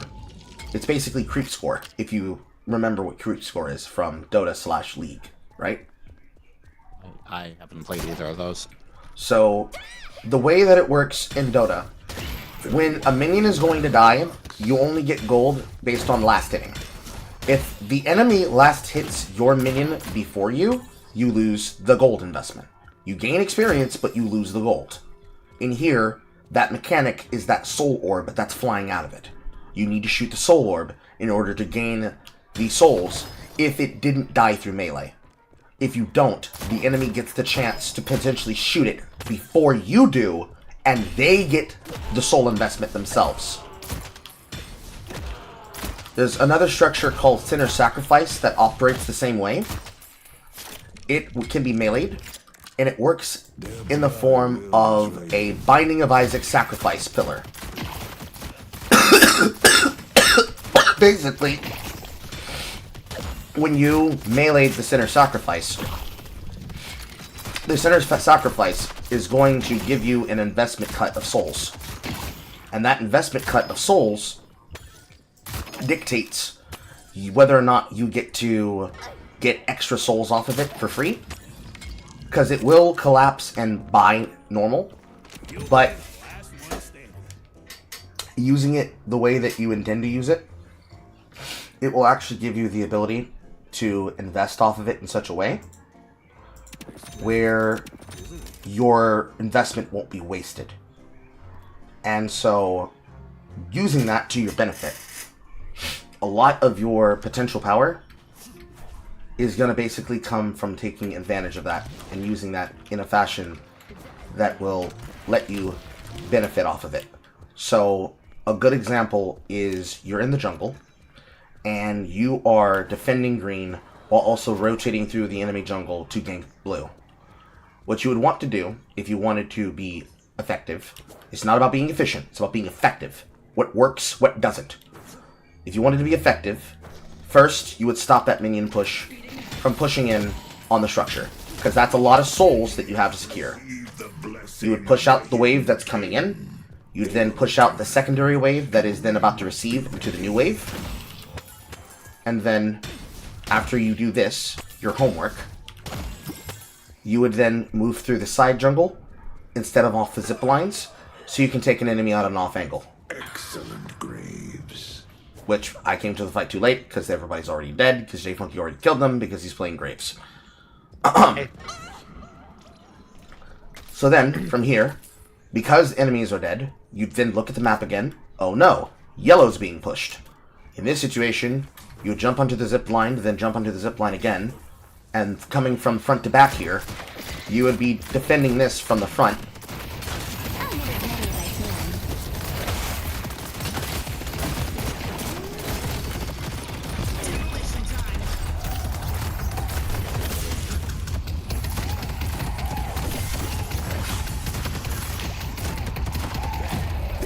And you'd now be using this as a opportunity time in which to potentially fight against your enemy.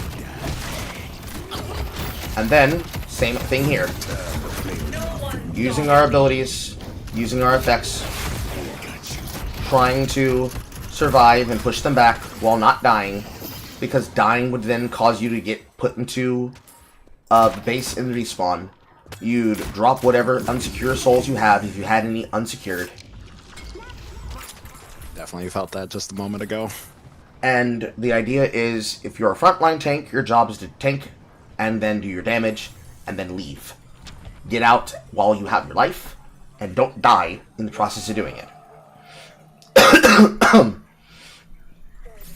This is sometimes easier said than done, because sometimes the enemy's just going to wax your ass, unironically, and you don't have the ability to say no, because they're going to wax your ass, and you didn't have the ability to say, I don't want it. What kind of character is Ray supposed to be? The character that you're currently playing is a hyper carry. They also have a lot of initiator and duelist properties to them.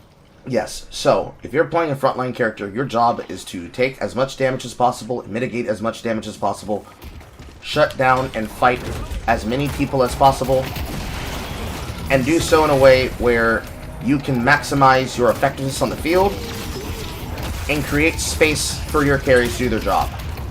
If you are a melee bruiser and brawler, your job is to enter into the fight and try to create as much chaos as possible so that you can be able to kill your enemy. The advice that I would use is follow the advice of Littlefinger. Chaos is a ladder, and you're going to use it and you're going to climb it so that you can be able to advance and win. If you were a carry or a hyper carry, your job in the early game is to play safe until you have the ability to finally fight back and fight on your terms. At which point, you're then going to take advantage of the fact that you can now fight on your terms, and you're going to punish those players utilizing all of your big dick damage. And your job in the field is to then roll out to the sound of Big Man Blastoise. Big Man Blastoise, Big Man Blastoise, Big Man Blastoise. Because your job is to basically become the person who, if not leading the fight, is supplying the damage to the fight. Because that's the job of a hyper carry. A grade A1 piece of shit. So, in situations like what's about to happen on this wave crash, you would be the person that, if the fight wasn't already decided in lane, you'd be pushing those lanes back. You'd be taking advantage of the opportunities presented to you to take free damage and get that opportunity to shit on the enemy as best as you possibly could. Sometimes it doesn't always work out that way. There's too many. Must be ready. Sometimes it doesn't always work out that way. Sometimes you will have to be split between a rock and a hard place. Yeah, that was too many on left side.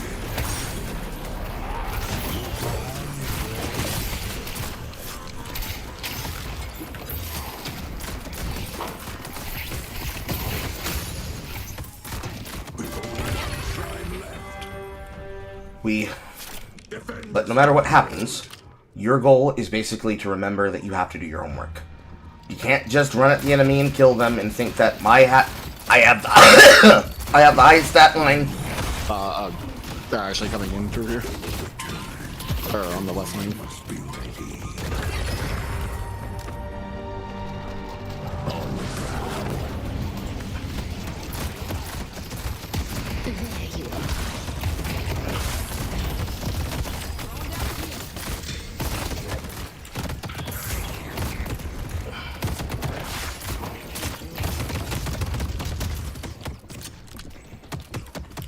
So sometimes you can't be able to just jump into damage and jump into the field and fight against opponents, because sometimes they have shit going on that will get you killed no matter what you do.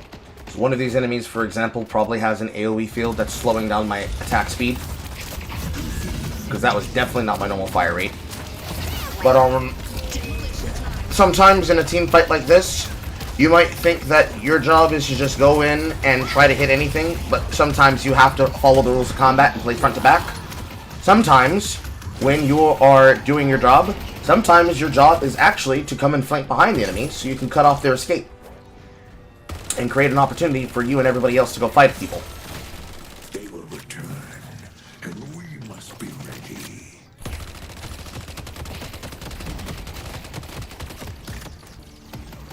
However it happens to map down and go down, it is very much at your leisure to figure out how you want to do it and why.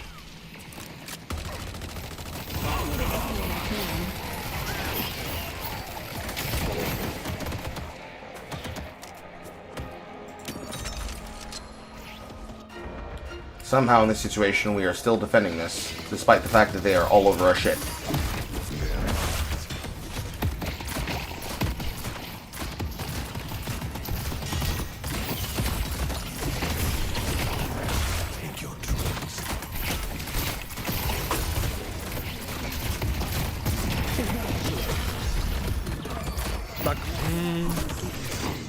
It just keeps getting easier and easier. Jar. More suck. More suck. More suck. More suck. More. More. More. There's one part done. So sometimes in a team fight, it doesn't seem clear what it is you're supposed to really do and who it is you're trying to fight. If that doesn't seem clear, look at your structures. That will usually tell you exactly what's going on. So in that siege, if it had been played by normal players, their siege would have been to destroy the ritual. You can't stop an The ritual is basically Nexus Towers. If they destroy the Nexus Towers, it opens up the Hidden King and the Archmother to being destroyed. And they have a two-phase fight, which is why I say it's more like Smite than it is like Dota 2. Because the core fights back, technically. The towers fight back, the things fight back, but more importantly, the patrons, they call them, fight back. So they have a two-part phase. The first time they destroy the health pool is going to basically open the enemy up to possibly taking more power and more damage and being harder to deal with. But then, once you get the second shield down, that is when it's all the marbles. If they break it at that point, the game is over, you lose. Or if you break theirs, you win.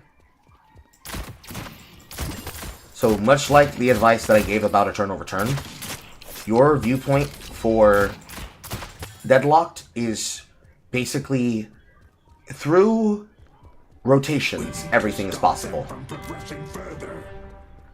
So, even though there are people in mid, that doesn't necessarily mean that mid is where you have to go. Because this is the difference between people actually aggressing you and people showing up where you are.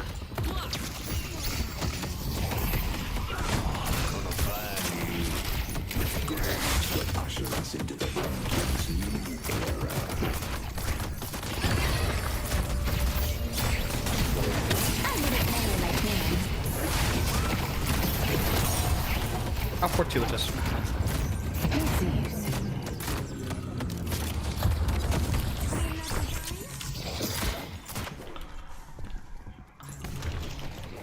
So in situations like this, in this part of the game, this is where team fights like this, where we have 3 enemies dead on the other side, would dictate us to go after that structure in the middle that is now glowing yellow on the map. That is mid-boss. Like I mentioned, mid-boss is basically Dragon and Baron Nashor all rolled into one. You get a soul buff, and then on top of the soul buff, you get access to a thing called the Rejuvenator. It is basically a revive state. Unlike the type of buff that Baron gives you, which is basically the ability to have super minions, I think it might give both. I really haven't looked into it because I haven't cared to. But it gives you the ability to get revives up to the amount of icons that you captured. The max total is 3. So the max total you can have is basically 3 revives. And they work exactly how they sound. You die, you revive on the spot. Max HP. Defend the stronghold. Is the mid boss meant to be fought with multiple people or Multiple can, people. It is Yes. very much meant to be fought with multiple people. It's meant to be multiple people. Some characters might excel at doing it alone, but that does not mean that they should. Okay, good to know. I'm gonna leave out of here. So, the way that mid-boss works is that there is a base amount of damage that you need to do to actually do superfluous damage to its health pool. So, if you don't have enough damage on your own to pierce through that rotating bar, it's like an incremental game. You don't get the ability to kill it. Yeah, that's what I was definitely feeling down there. Defend the stronghold. I love throwing jars at people. This is my new purpose in life.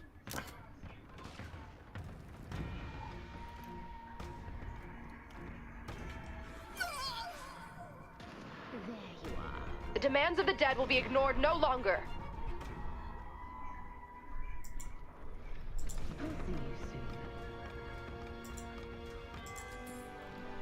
You want to know a good thing, eh, Blake? The enemies have now pushed into our base again for the fucking 4th time now, and now they are killing the king to the point where the ritual is about to conclude with them destroying him. So, as he was respawning, they basically got the ability of getting his health bar down, which put him in into an invulnerability phase. And now all these minions are acting as barriers for them to also come in closer and use them to tank out the Hidden King's passive damage to potentially continue to do more and more shit to us. Oh god, that was great.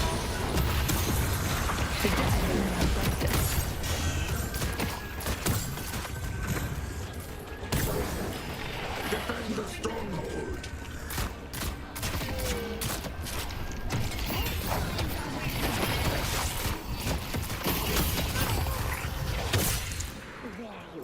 You think I'm bad now? Wait till I get going. And unfortunately, it ended with our defeat.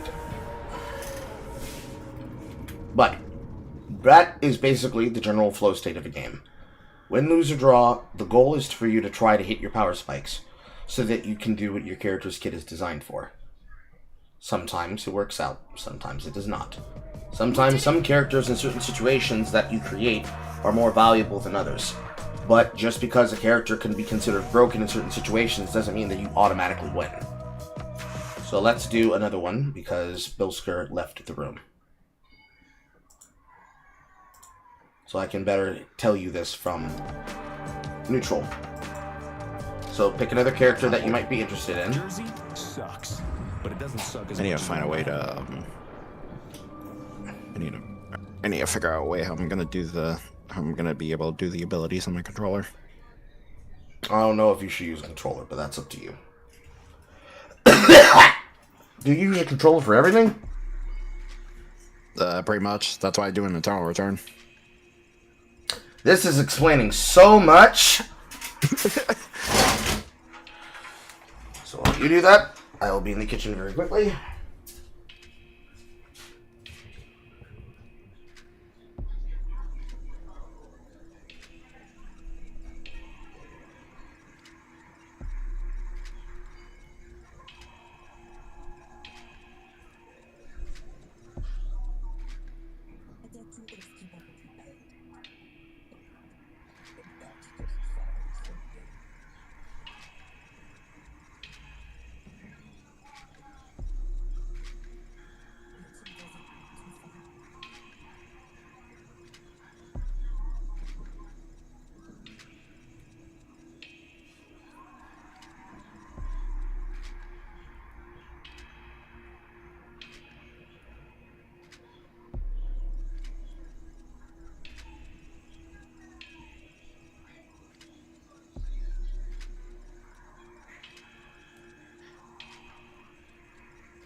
Okay, the game just now connected. Interesting. Hopefully that is a bot match and it didn't transfer us into a normal match. You would have known. You have to use the character queuing priority bullshit. Alright, this time we're on the Mother side. So, in the beginning of the game, if you hold down tab, you can see a thing that appears underneath other people on the zip line. That is a role request to swap lanes. It only exists for as long as they're not in lane. Once they arrive in lane, it disappears. If there is a matchup, for example, if you would rather play with somebody who's in an organized party with you, that is your way of telling the people, hey, I would like to swap lanes, I want to play with that person. Otherwise, and even sometimes they will just ignore it, because that's what people do, they will ignore or accept, and then you get to swap lanes with the person.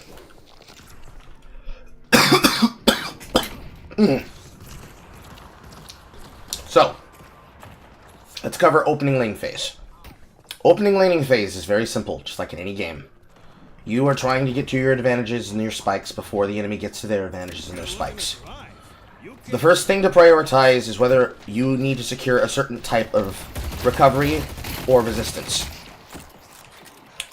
For some characters, that might be restorative shot, because it'll give you back health for hitting enemies. Sometimes it might be melee lifesteal, because you might want to get the recovery from using your melee, especially if your character is melee oriented.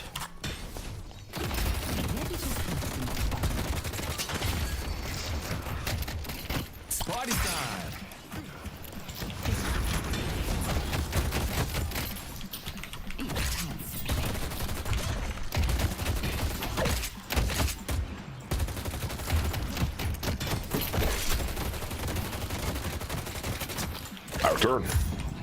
And he's back. I have finished the fattening session. AKA dinner.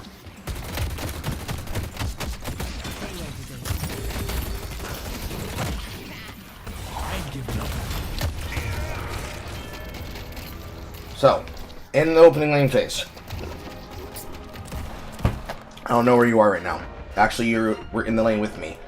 So, as you noticed as I was chasing down the Catwoman, that even though I started that trade winning, you notice that as the waves started building against us because the other member of the lane was not shooting the minions, that I then lost that trade to her, right? Right. So, that's why you do your homework. You cannot just fight them for free. It's not a teamfight simulator.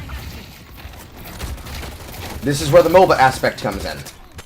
Yes, we might have just come back and I already have only 300 health. But now, since the wave is on our turn,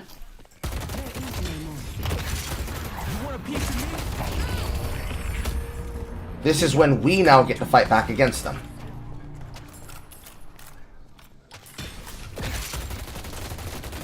Because we ended up winning that fight there, Paige, which I believe is who's that in that lane with us, Paige is now in critical. And assuming that the character is where I think she is going to be hiding someplace. No, she went on the zip line to come back. She's going to return to the field in a way that gives her the ability to fight against us. So, in between waves, this is where you take the opportunity to go to the shop and buy things. In my case, I have several things that I can buy, one of which is monster rounds.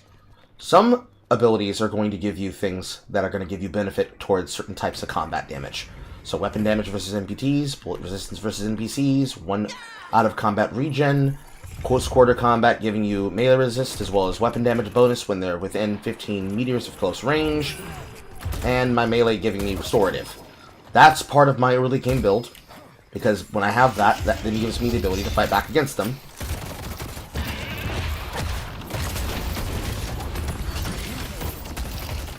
In a methodology that is according to our fashion style and requirements. Unfortunately, I'm low enough that I have to get on the walk. I need to get on the zip line to go heal, otherwise I will die. And there will be enemies that will dive you past the tower, because when the tower is being pressed by minions, you're not safe. You're not safe. It does not auto switch quickly the way that you would imagine a League tower would or a Smite tower would. Oh. They will be able to dive that tower. They can. I'm definitely seeing that now. They can stand in places around you. Once it breaks, you're going to have to run even further back to get back to your walker. And the minion waves will continue to build up against you because they're pushing their minions into your tower and you're not pushing them back fast enough. Did you guys get a live game? No. Still in a bot game. I don't want him to go into a bot game until he feels like he's ready. No, it's good. I was curious. Yeah. I'm taking the time to learn Graves, and I'm a piece of shit apparently. Yeah. But don't worry, man. I had the same feeling while playing Doorman. So, as you can look at the minimap now, you'll notice that there's only a few camps that are actually available. And the reason why that is that the early game camps are going to spawn at a certain time on the map every time. So right now, one of the runes has spawned on our side of the lane, and their enemy camp is up right now. So what I would do in this situation is I'd go over here to their jump pad, climb on top of it, and launch myself, if I can actually get on top of this thing, launch myself over to this, to claim this, and then I would go back over and possibly go steer their camp, which is my job to do because I'm Billy, as the other camps have now spawned in the map at 620, and because we've lost our tower, they actually have further for those minions to push, which actually means in this situation, this character is overextended.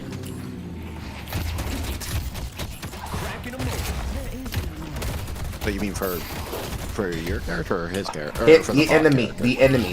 Think about it. Okay. If our tower is further down the lane, and they're closer to us, they're further from their defenses. If we were here, and our structure is here, you would be overextended. Right? Oh, okay then. Right. So now, between pushing back the wave and looking for opportunities on the enemies, this is where jungling would become the most important. Because this is what you do during that downtime. Now, of course, when towers start falling, or even before they've started falling, when people start getting to a point where they feel strong enough to fight other people, this is going to be where they're going to start rotating the map to take opportunities out against the enemy, which is what J-Funky's already done. So that means you're not trapped in your lane, or as I like to call it, being married to your lane. Just because your tower hasn't fallen, it doesn't mean you can't rotate. You can in fact rotate, especially if your lane opponent has decided to wander themselves, and they decided, oh, we're not winning in right lane, so we're gonna go fuck them up in middle lane with a 4-man rotation.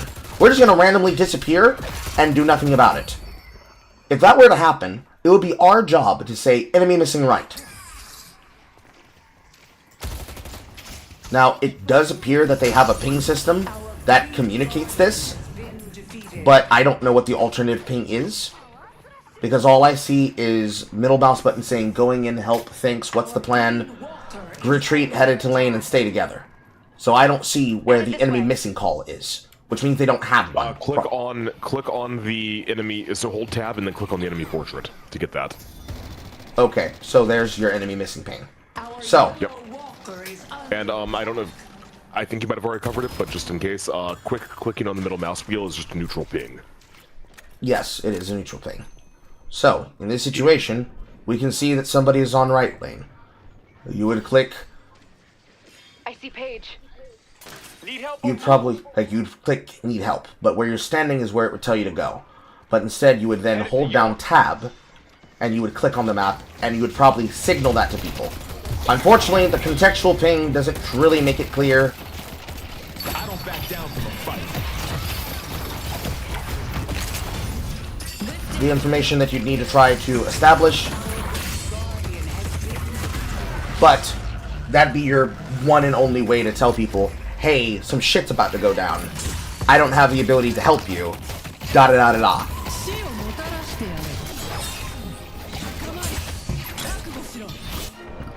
Alongside all that shit, you'll have to figure out over time where to get your advantages so that you can be able to do your job more effectively and more efficiently.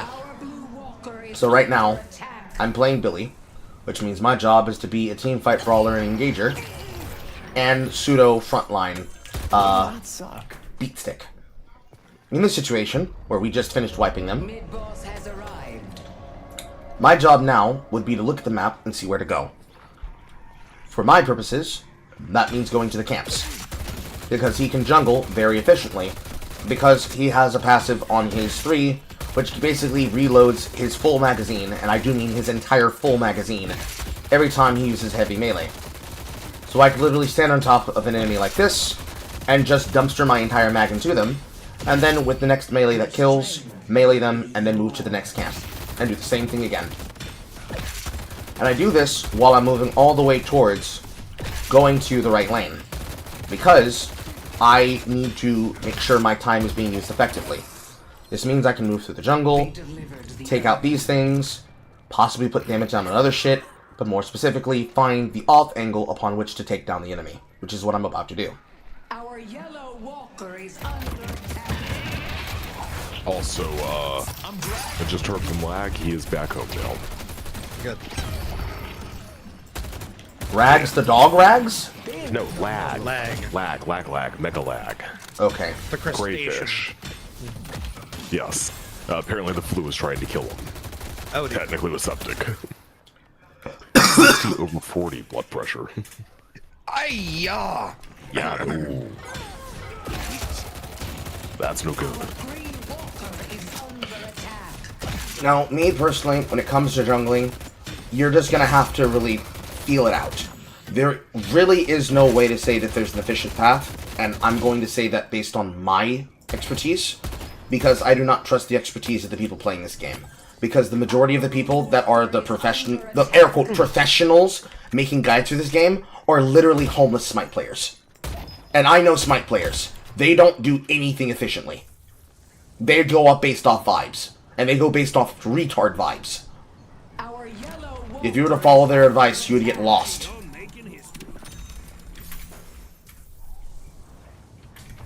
So the best general advice I can give you is, when there's a team fight, if you are a team fight character, show up in the off angle.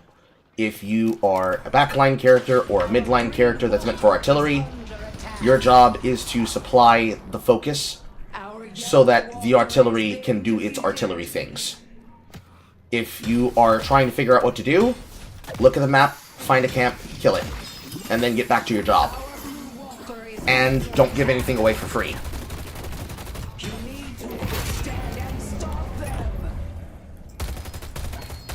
Sometimes it means you're going to be playing defense a lot more than you're playing offense.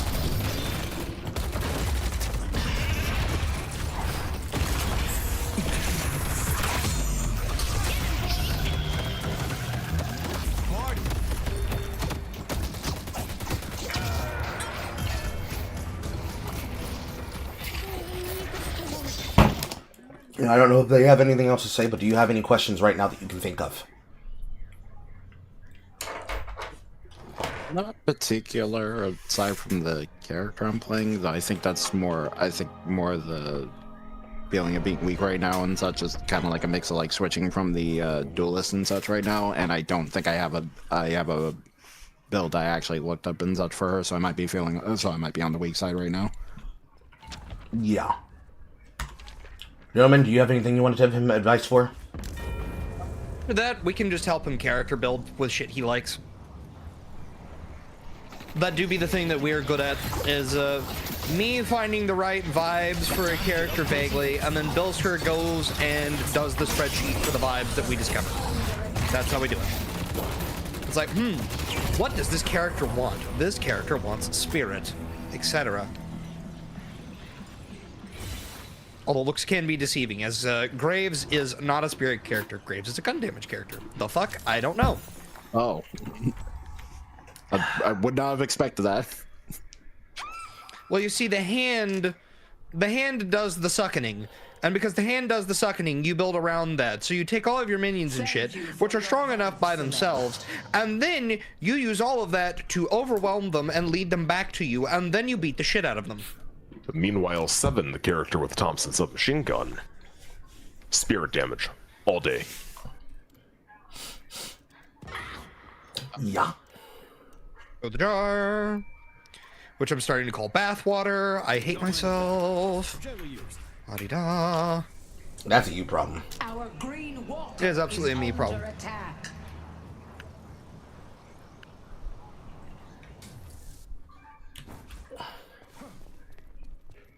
Lich Queen bathwater. Alright.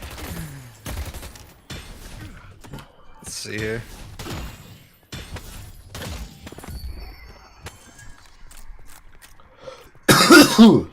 I'll go on. The spirit urn is waiting. Our blue water is under attack. Have a jar. You like pickles?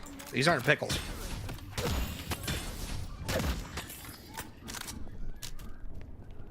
You fought off the court of the hidden king.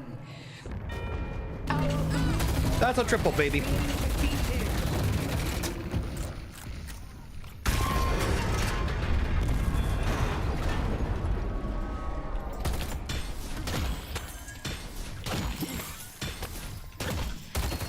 The last piece of advice that I can give you is about what you do when you need to reset.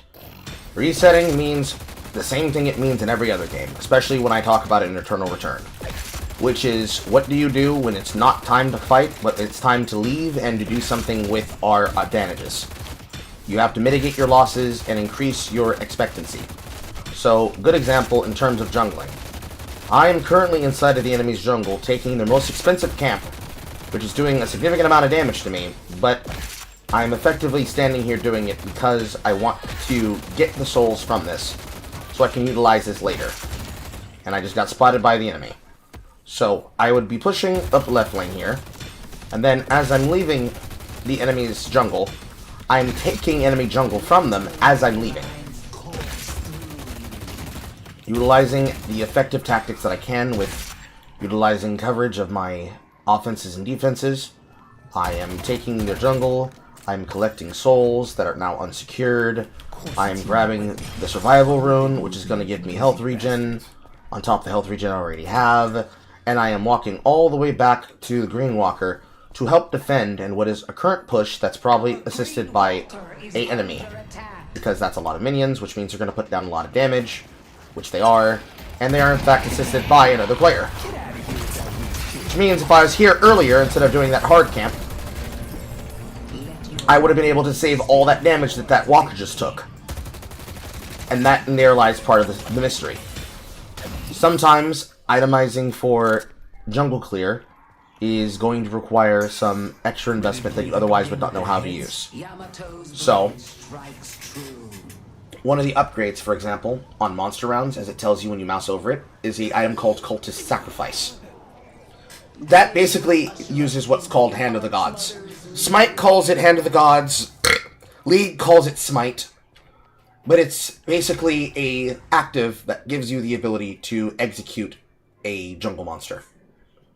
And in choosing to execute the jungle monster Cultist Sacrifice, you get a 160, which basically is 2 minutes and some extra seconds, 2 minutes 30 seconds, buff that will give you extra weapon damage, extra bonus health, and extra ability range. And extra combat regen alongside weapon damage against NPCs and bullet damage against NPCs. This can be useful for wave control and wave push, but it's also useful because big camps are going to take a lot of time to kill versus little camps that would take not that much time to kill.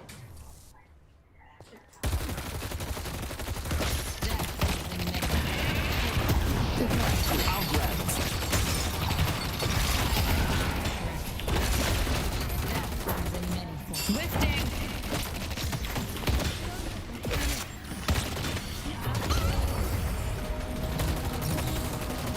guys were supposed to be hard.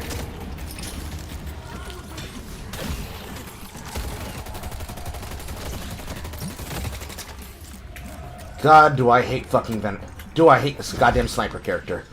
I do not like how people use it. Vindicta. I do not like how even the fucking enemy likes to sit in the air and just do fucking pirouettes, acting like, haha, you can't reach me. There is a way to deal with that, and it's called Phantom Strike, along with several other active effects, but Phantom Strike is the one that I like using the most. My personal favorite is countering by playing Venator and looking up. 7 comes with a built-in anti-air in his kit, though it does take a minute to go off. It has some warm-up.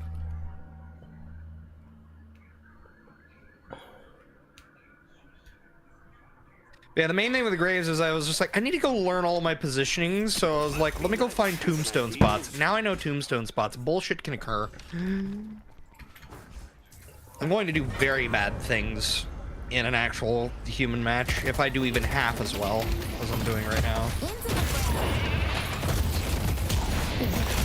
This is a very made-for-me character, and I hate that, which means it's time to blast Linkin Park while playing this character. What am I supposed to do with this solar? Do with the what? You have the urn. You have the urn. See the phantom of the phantom outline of the urn on the other side of the map? You take it over there. You're playing Capture the Flag now. Congratulations. Yes, that's what I was telling you earlier about the flag. So, the Soul Jar is basically an escort mission. You don't get access to your gun, but you do have access to your melee. So all the effects that would be conferred with your melee, such as regeneration effects, will be active. You do damage with it, but if you drop the urn by trying to engage combat, it will have a button lockout, and your job is to take it from one side of the map to the other side of the map. Which currently, if it spawns in right lane, the turn in, it's going to be on left side. If it spawns in left side, it's going to be on right side. The enemies can contest us during it. So it's in your best interest to learn the map and learn ways to get around where you can be sneaky. Oh, okay, I see it now. I see it now. They ain't messing around. This is why I took him into bot practice. Yep. Which, I am now your escort. It's usually a good idea, unless there's a massive team fight and you think you can get away with it. It is a good idea to have an escort. Also slide down these stairs when you can. Anyways. Follow me. This way. Just gonna ignore that. Up the rope. Over to the here. Also, I maybe almost dead. I see that. Well, I'm going to go solve the problem. well, I'm just actually dead. Grabbing that one. Yoink. You know, I think I'll start hitting that annoying ass ghost sniper too. Lady guys, the default builds for her are dog shit. There's one specifically, I think it's called B52. Yeah, I'm feeling that. I'm definitely feeling that. Y'all trying to silence me, but That's the thing, you can't... You're just learning how to play the game, the basic essentials. The default builds are fine, but if you want to actually play the game, no. No offense to Valve at all.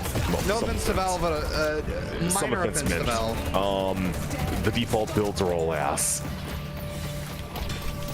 It's the most confusing dog shit I have ever seen. And with Lady Geist, it is especially apparent to the point that she's almost a low-tier character.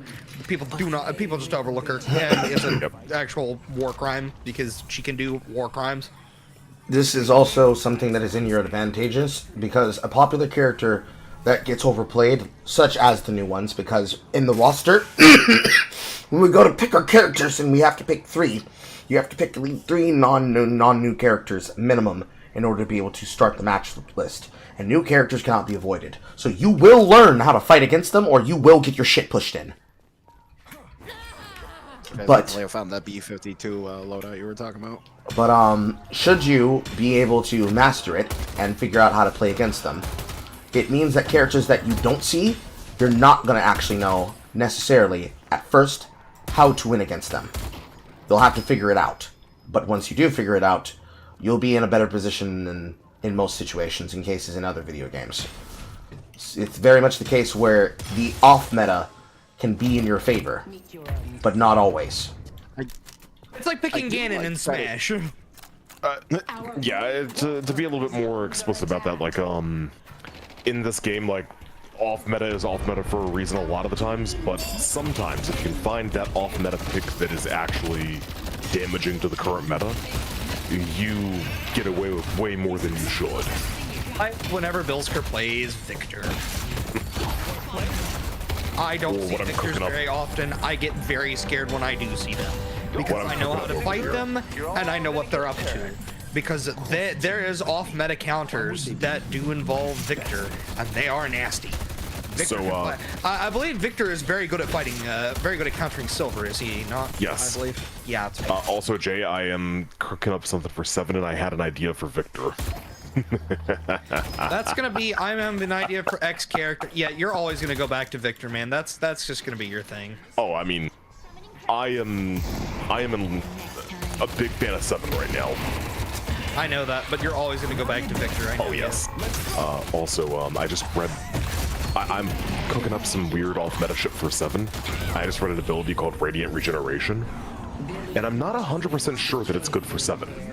Oh, by the way, I'm holding 17,000 souls right now, and I'm still effective. I'm just becoming more an annoyance instead of actual damage. So I'm gonna go. I'm gonna go have some fun with Mama's credit card. So Radiant Regeneration. Plus 65 bonus health. Dealing spirit damage to an enemy hero grants you bonus health regen. Stacks when dealing damage to different heroes. 4 HP per second regeneration, 5-second regeneration duration. Other passive, 6-second cooldown. Heal and gain bonus movement speed for a short duration when you cast an ability. 70 healing on ability cast plus 1.8 meter per second move speed, duration 3 seconds. Pain battery counts. Are you describing something to him, or? I was telling Jay this ability that I was talking about a second ago, Radiant Regeneration. Oh, I heard all of I heard most of that. Yeah, this needs to be on the Victor build. Yes. Oh, by the way, I just want you to know, dangerous combination, Graves Warden. Yes. Very dangerous. I have seen. I've been on the receiving end of. I think that was actually probably one of the things he was telling me about yesterday or earlier last night that effectively was pushing his shit in before he left. Yeah. It was the one that I played with Voxel as Billy. He's quite a good Billy, isn't he? Yep. How did you feel about the Drifter on their team? I must know. Confused. I almost always have a Drifter on my team. This is true. But how did it feel fighting him? I do want to know. Honestly, not too bad. Drifter has a problem against 7 in that 7 can effectively hold Drifter at range. I ain't going anywhere, baby. And Drifter is not terribly effective unless he can get up on top of you.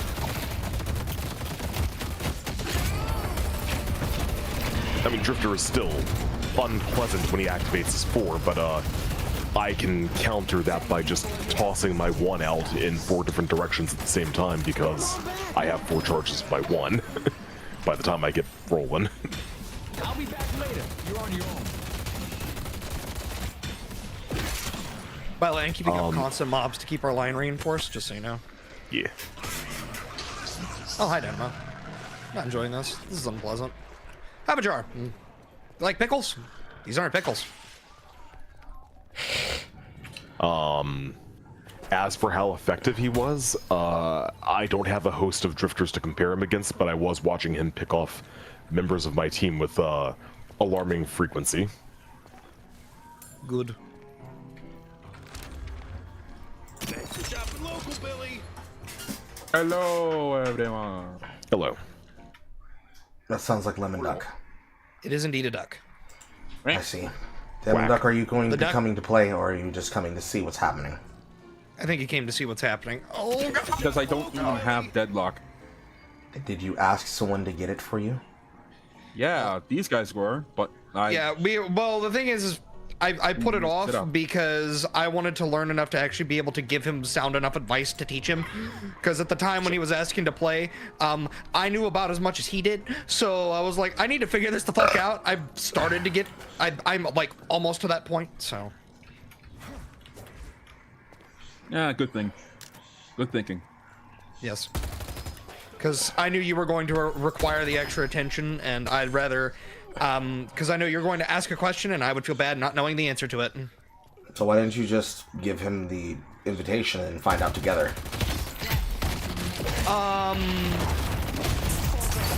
You know, that's fair. He did not think this through. Also, speaking of which, like guiding through it, I'm wondering, why would this be much? It would be much more better for people to get guides for video games. General guides. If they had a manual, if they had some sort of manual. See, we used to have this back in the day. It was called Prima Guides. They were the goat. They are long since kind of dead and gone. I believe they only exist in print now. Damn. Bro, the Prima Guides were amazing. They even gave out Mario Kart Wii time trial stats, and that shit as a kid who didn't have a ton of forum knowledge. Oh my god, it's fantastic. I wish you had some digital form of manuals.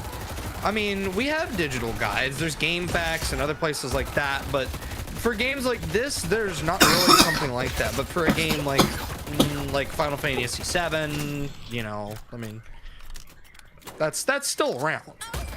What about for games like Sonic 3 and Knuckles? Obviously, yes. That's a classic game. You're gonna find stuff like that on Game Facts. With a game that old, like literally, you're going to find guides going back decades with years and years of knowledge and techniques. How do you think the speedrunners get good? They read shit. And... Besides being transgender. Look. Which I still is to haven't say, decided whether or not the hormones are doping or not, and I can't tell if it's helping them or harming them. Anyways, I think it's both. Depends. Like an athlete taking steroids. No, it depends on if they're autistic and if it's actually a form of medication. Many of them went trans as a fad and as a form of power.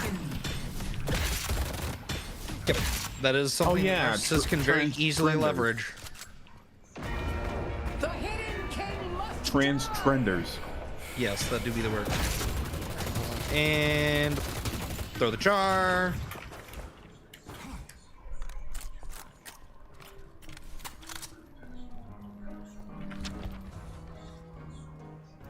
Someone's gonna be bleeding on the concrete, and it ain't gonna be you.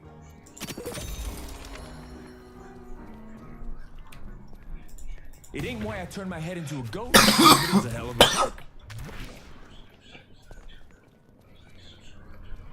So at the end of the day, any of the advice that we can give you, the most important advice, it is not a teamfight simulator. It is in fact a MOBA, as Smite with guns. You have to know when it is your turn and when it is your time. Don't act before it's your time. Do not listen to the dumbass opinions of retarded people, especially if they are just arguing to argue, and there will be people who will do this. I've already had multiple streams of it happening. They just get angry when they hear people on a voice comm. They don't actually have a complaint for people being involved in anything. They just get mad that they hear people. And the point of the game is to get better over time, not to specifically decide that the way that you listen to someone's advice towards you is if that person basically is top of the leaderboards. It's whether or not they are giving you actual cogent advice. If they aren't giving you cogent advice, then it's not worth a damn.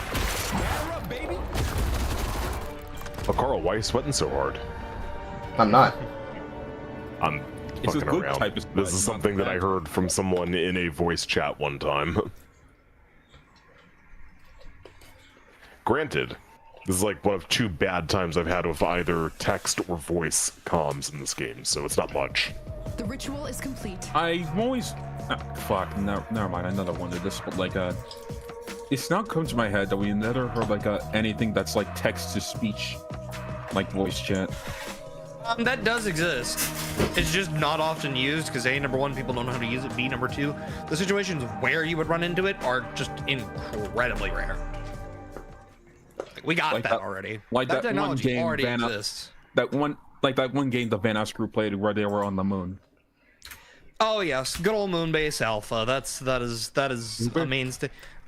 Bro, people have figured out how to make it sing. People sing freaking Gary Come Home with it. It's the funniest shit. There's even an entire version of Industry Baby with it. It's the dumbest bullshit.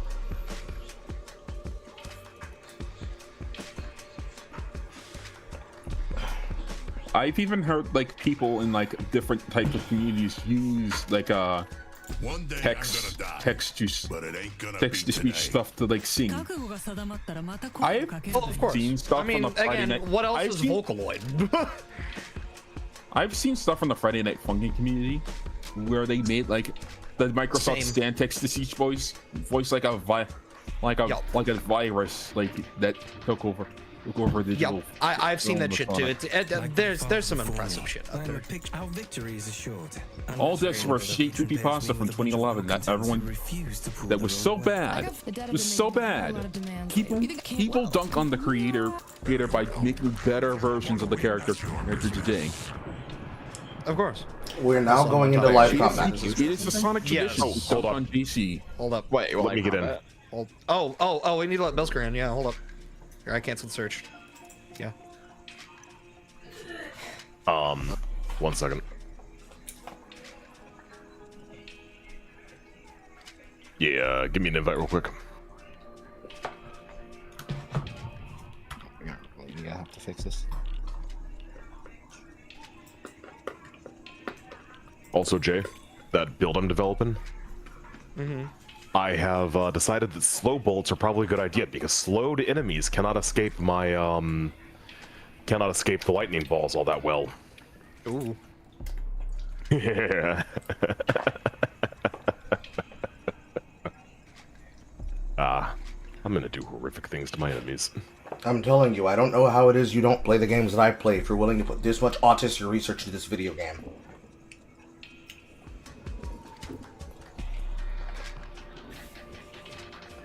Anyways, this is going to be a live match now, Fancy.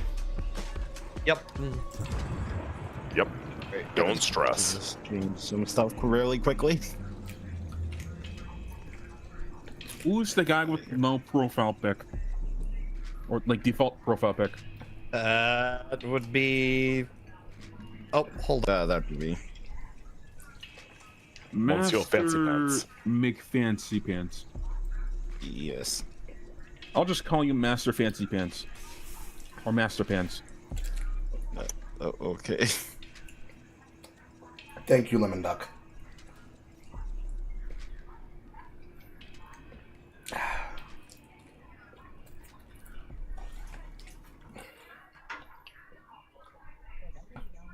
More than likely, because we ended up taking that much time from 6 to 7, it's 7:46. This is probably going to be this one live match here, before we then bring it to Return or Return. I'm back. Did you hear what I just said? No, I didn't. Someone was asking me about dinner plans. Because we took the time that we did to try and break down the game to Fancy Pants to onboard him, we're probably only going to have enough time for Deadrocked for one match, and this is that one match. Before we This then is take acceptable. before we then take it to Return or Return. All right. Good to know.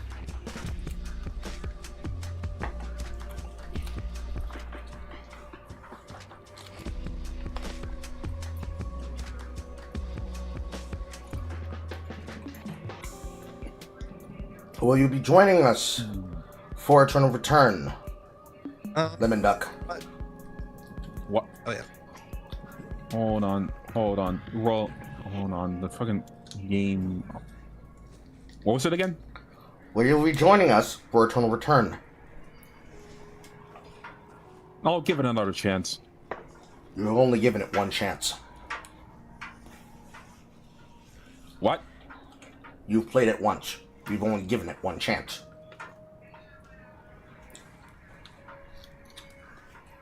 It's Okay. by far the most slap. This is by far the most slapped together freaking controller setting I ended up putting up, but alright. You don't want to play and control it. You're the one doing this to yourself. Just let it be known. I would actually be playing even worse on keyboard. I don't know how that is, but maybe it's because we're keyboard players. That comes normal to us. It is not natural to me at all. Unfortunately. I wanted it to be, but it's just not. Console player, console player, console player. Correct. At least they're not a mobile player. Shame this plebeian. Shame that nigga. You're filled with passion, Billy. It's time to direct it with purpose and complete the ritual. I wanted to switch with the bebop. Yeah, I don't get to. Is there anything that's like a combination between like consoles and PCs? Multi-platform. Whatever Steam is going to be cooking. Multi-platform games. Like, you mean like in terms of controls, or you mean like in terms of games? I don't know. In terms of like... Okay.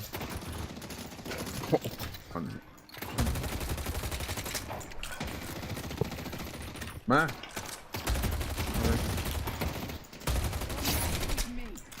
I will be right back, fellas. I have dinner. I'm not muting the call, but I will be muted. Just so that I'm going to be so happy. I will be back after I eat the burger. I'm back, and Carl. Right back. Oh, crap. Update, the Abrams is bad.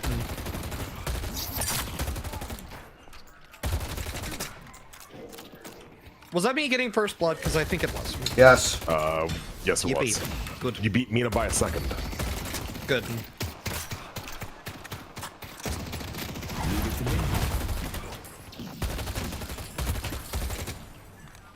Shit. That's a double, baby. Hope you win whatever fight you're about to start. Where he's standing there. Oh, the Abrams rage quit.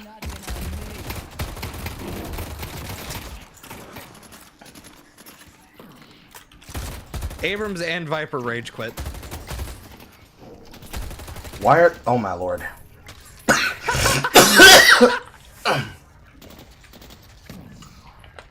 What the... Oh, well, I guess we're leaving.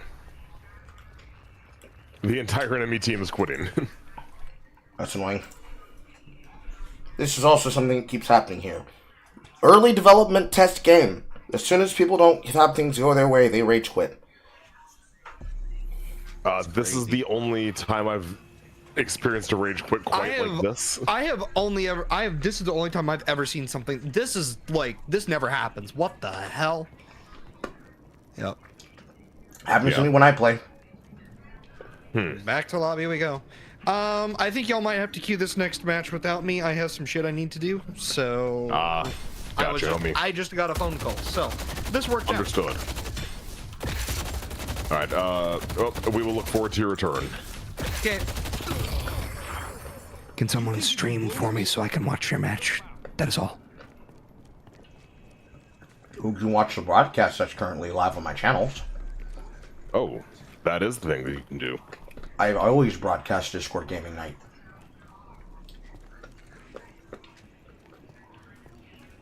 At least when I'm the one hosting it.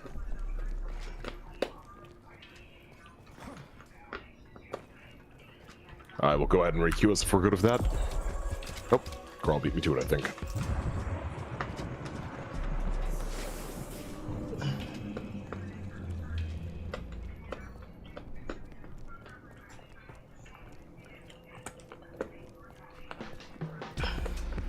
Hopefully this time it places one of us with Fancy so that he can have a lane opponent he can have a lane ally that he can depend on. Yeah.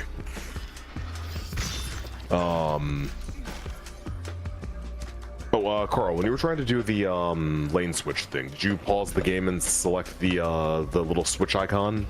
I didn't pause, but I didn't pause it, but I was selecting it. I fat fingered you Okay. first, then I tried to select him, and they basically did not do it. Okay. They can't hold us down. Every time I've experienced someone ask for a lane switch, it's usually during a pause. I'm not saying that's the way it has to be done, but It's whatever. yeah. Just for next time.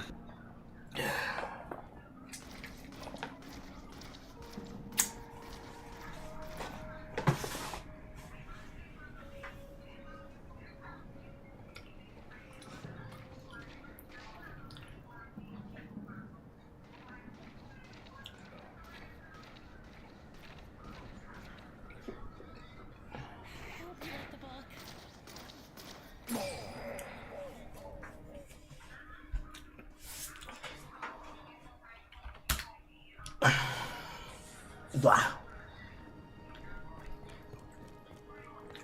Why does it always take so long? That's the part I never understand. With the amount of players playing this game, this queue should be instantaneous. It's probably sorting hero preference.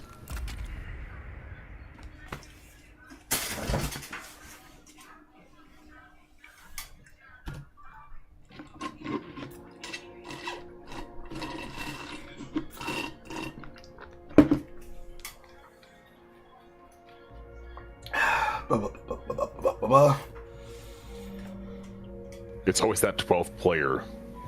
I said this before when I was live and when I was playing with Draconia. With how much and how often Steam asks us to give them data about who and what we're doing, with who they were playing with, they should just not be offering this to people who do not have the basic bandwidth standards to play the game. Period.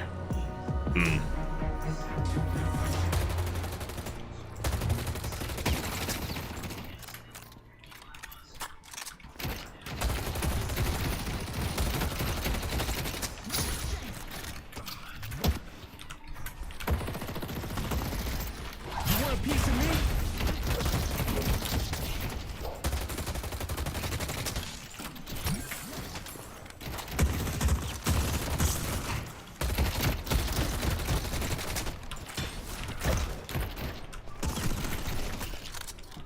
So, something you're going to have to learn very quickly, Fancy, is that enemies are going to constantly try to fight you, and you need to start punishing them.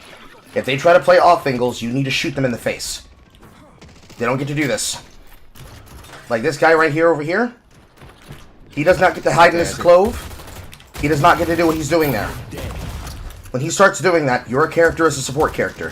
One of your abilities will lay a damage field on the ground when he is standing on it. Just do that, and he will have to back off. If you let them stay there, they will stay there. Alright then. For a second, Yamato.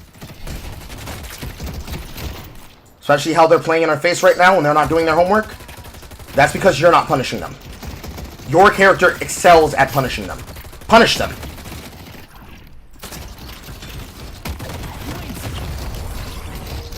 You asked for this fight, buddy. I haven't seen an ability out of you yet. Alright, I just threw down the dragon.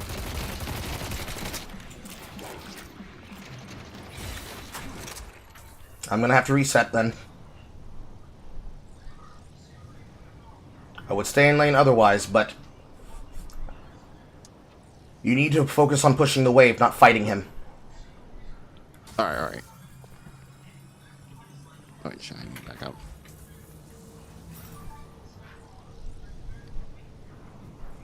Now they're both back.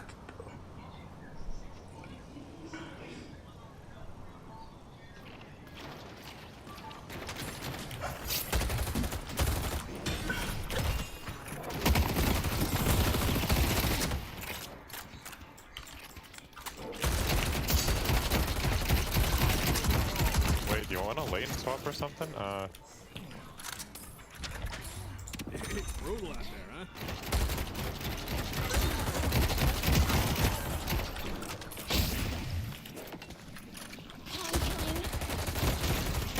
Don't throw out that ability randomly.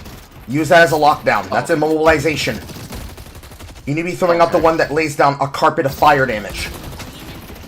Right. Alright. That one that you just threw out. That's what you need to be putting on them when they're standing on the staircase. They're hiding behind the wall. They're going to keep doing it until you push them out.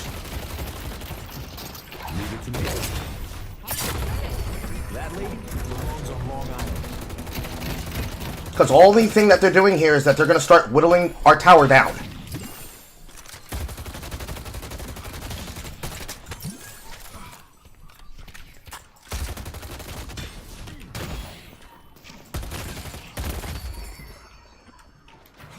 So now you see how he backed up as soon as that shit was possible? You need to make them respect you. If they don't fear you, they're going to get away with everything you let them get away with. Alright.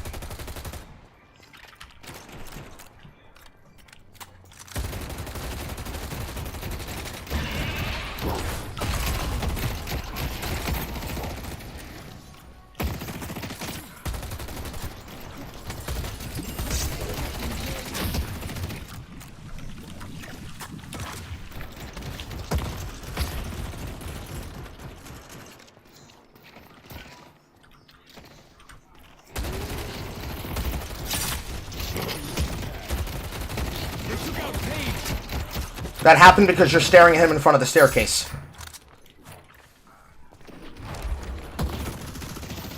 There's no reason for you to stand there staring at him in front of the staircase. An excellent choice. He was baiting you.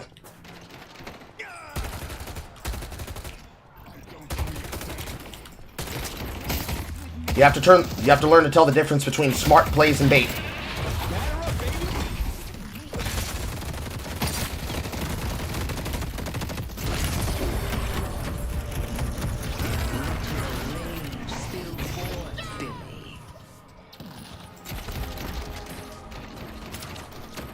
Stop focusing on hitting me and push the wave. You can't do anything to him till the wave's pushed.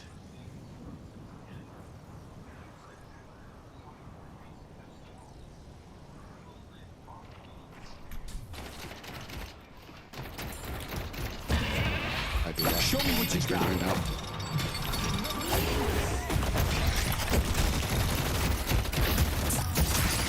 You got it. I got back off for a second, Ivy.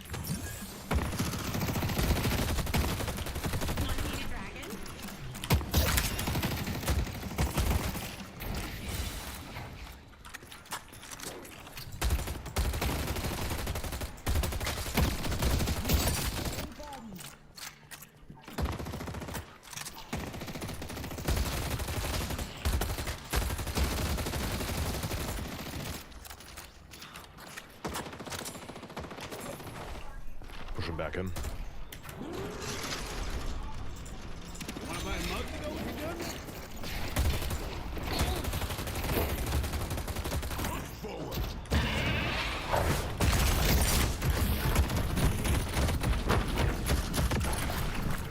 Whenever something like that happens, you have to learn to take an L and back off. Right now, you're playing way too passive. Alright. Then there are times you're playing way too aggressive. There is a middle line. If the wave is in front of you, do your homework. If the wave is not in front of you, and I'm there, then you can fight back. You should not be standing behind a wall 50 billion miles away. That's called arm's reach. Because you're playing from arm's reach, they take our walker here. Tower, walker, guardian, doesn't matter. That happens because you're not playing well. It's okay, you're new, but you have to get that under control. Because if you're going to play such an since you're going to be playing on such an important support role character, such as Paige, you have to master shoestring. There's a certain range you can be in, where you can do your job and remain safe, while being a lethal threat. The way that you're playing right now, you're not a threat. Make yourself a threat.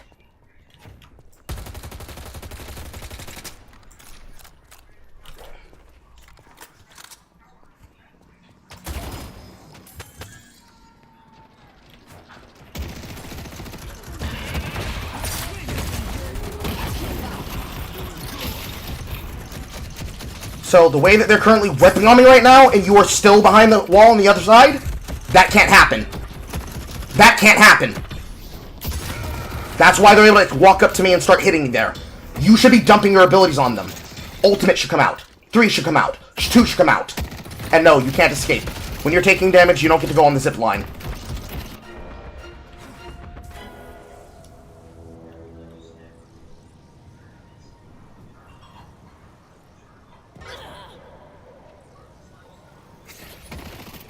Our green walker.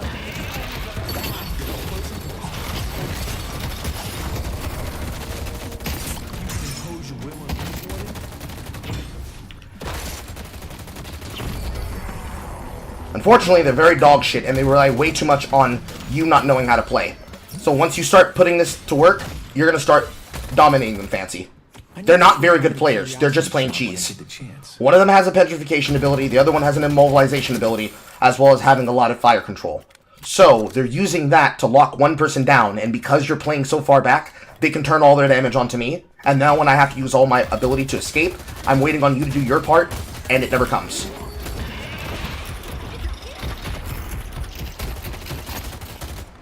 Back it up. All the way back to the Green Walker. Alright. What we're doing right now is called receiving. We don't get to attack yet. It's not our turn. We are currently getting stronger than them.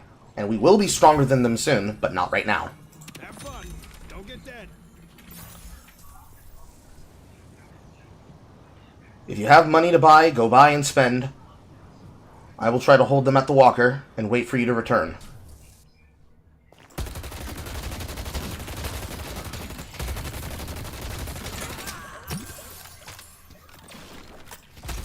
Come back.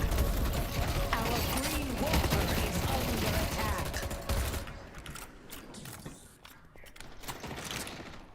Ain't no problem a bat can't solve. So right now they're playing inside of our jungle, taking our camps from us. Nothing we can do about that right now until I know what timing you have. What I need to know is your ultimate timing. The spirit urn is waiting to be claimed. So you don't know your ultimate timing? Yes.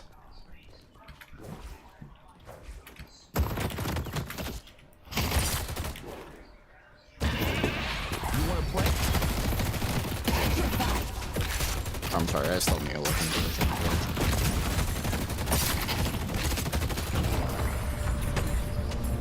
So, that's one down. Ward's missing. So now while he's 2v1, it is our job to push this wave in here and start getting damage on their Guardian. It's not our job to dive him. Back up. That's his ultimate.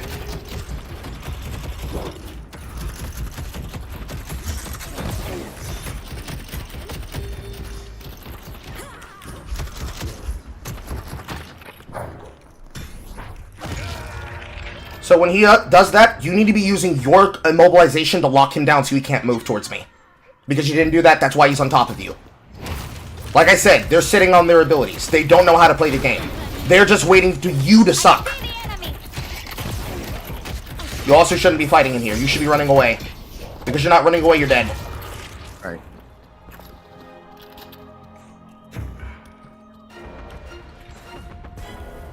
The urn has been dropped.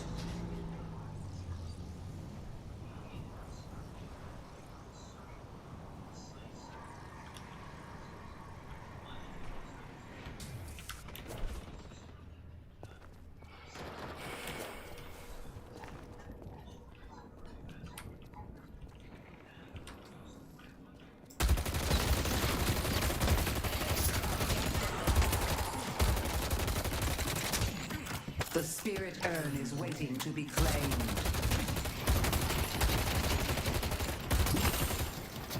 Our green walker is under attack.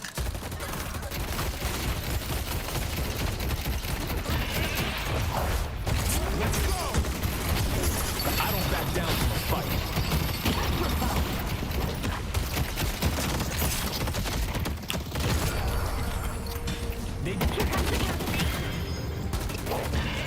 Throw that out. Oh. Good job. What a joke. That's exactly what needed to happen there. Now push the wave.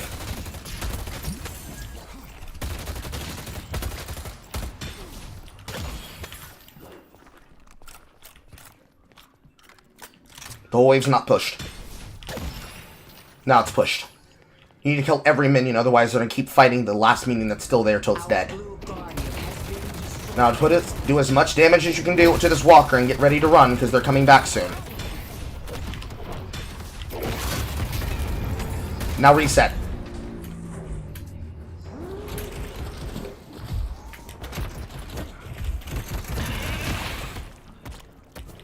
They're trying to chase us in ultimate. Back to the walker. Immobilize him. Immobilize him. Immobilize him. Put the shielding down and immobilize him. Too late! I need the shield that you had, and then I need to immobilize. It's gotta come out faster. Our yellow guardian has been destroyed. Take this gift. Do not run away. You're getting assistance. Do not run away. You're getting assistance. We want to kill them. But we can't be doing that every single time we're alive. Because to a certain point, they do get stronger when we die. Right now, they are fighting in the side jungle. He needs you to rotate in and help him. If we do it again, it will be more difficult. Time to soar.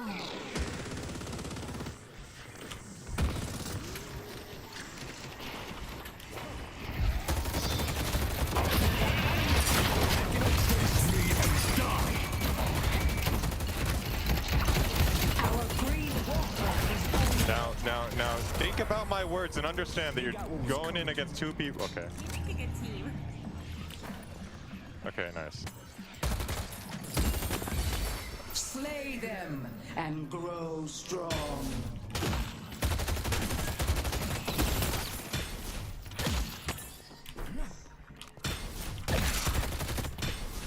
I'm gonna take the reason why you didn't know what to do there is because you were confused on where to go to get to him, right? Let's see him look at me sideways now.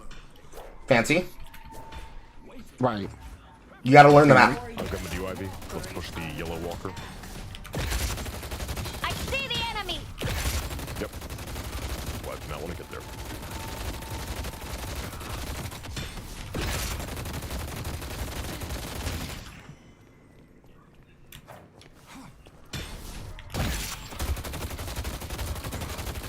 Our blue walker is under attack. Should I be sticking on lane and such at this point? Yes, or should I be, yes, or should yes. I be rotating over? You're staying on lane. Okay. You're soaking. Alright, alright.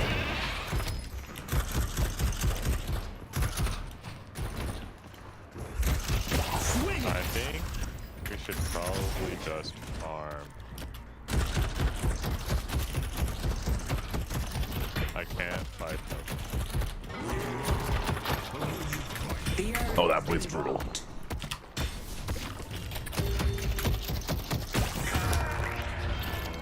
Warden's missing. Warden keeps following me around all game long. Somebody needs to start standing on top of his head.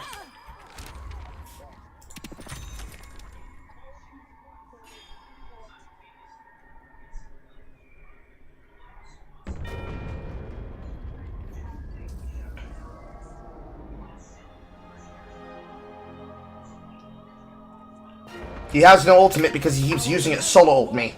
Walking in now. Keep vision in mid lane. Ping out targets. Yeah, we can't fight them. He has.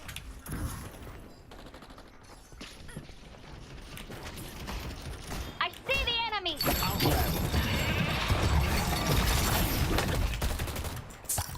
Your stay will be welcome to the wilderness.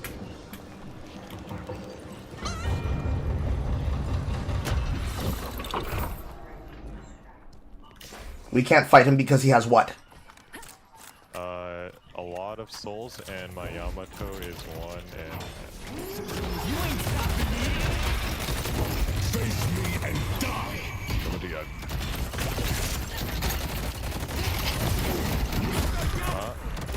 Never mind. Like, he's fed enough to where he doesn't... You can't really fight him. He's really not that fed. He just needs to be resisted and be heal-baned. He has 20,000 souls, bro. So you're telling me that you should just try and give up? You might as well just leave the game then. Where's your fighting spirit? You gotta understand that we can farm, bro. So give away mid lane, let them push in, do nothing at all with 3 people present. That's the tactic. I don't think. Okay.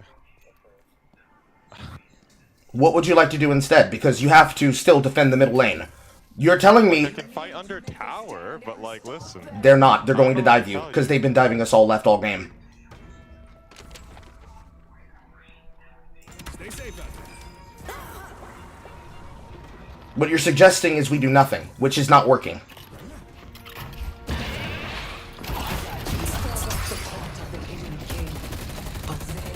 In order to farm, we need to have breathing room. To get breathing room, they need to die.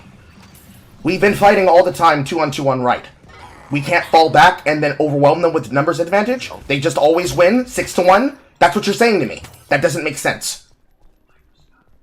Have you played a MOBA before? Yes. Have you played a MOBA before professionally for money?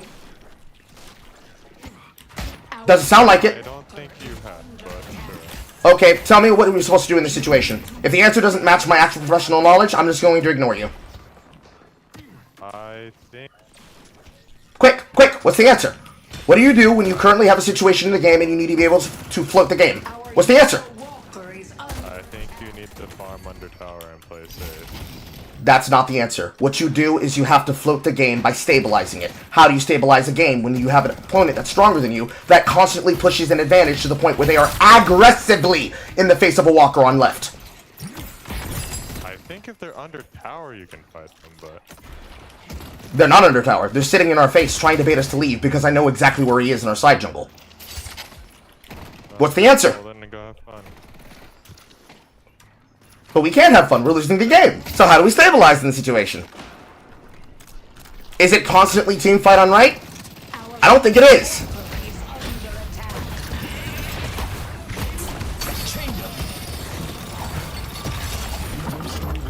Got him. You are impressively uninteresting. Doorman ultimate. The spirit urn is waiting to be claimed. I've met good criminals. The answer, by the way, is you don't sit there and do nothing and let their supposed strongest member of the team kill everybody. You stabilize the game by floating the game. You float the game by shutting them down. You shut them down by using over-oppressive numbers. He can't run if he gets bullet resisted. He can't run if he gets spirit resisted. He can't run if he gets cursed. He can't run if he gets slowing hexed. You just told me that you didn't. Because when I asked you for the exact answer, compared to professional game knowledge, you didn't give me the answer I was asking for.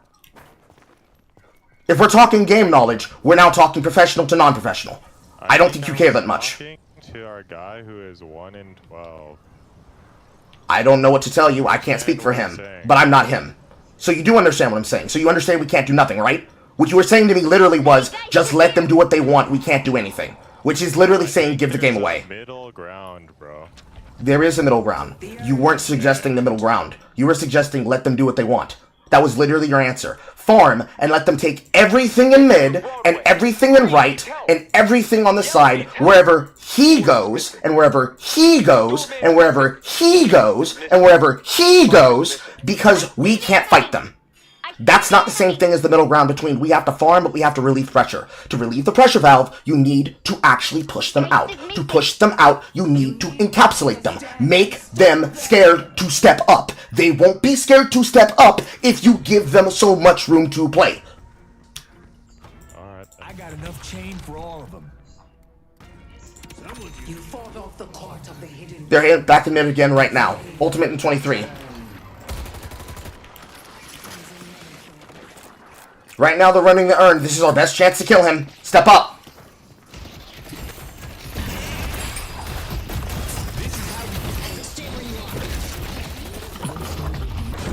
Enjoy our hospitality.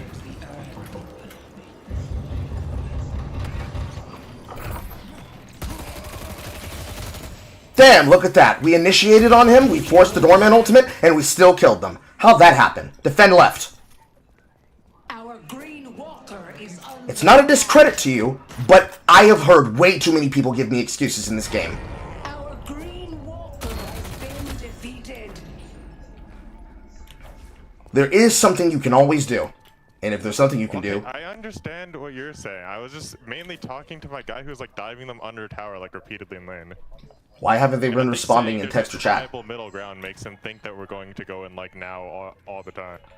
Well, if he isn't changing his strategy, it might be Sorry, I didn't have a nuanced answer. I'm not asking for a nuanced answer. I wanted to understand why you were literally telling me we couldn't do anything. Even in the context of it being towards him, I don't know what to tell you about him. He seems just to be throwing the game for fun. And that is what it is at the end of the day. If he's that dog shit, he's that dog shit and probably should find another character.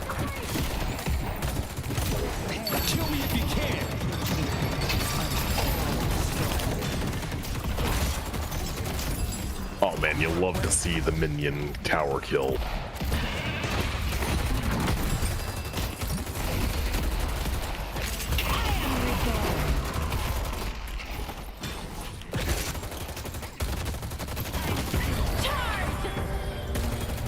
Let your rage spill forth, Billy.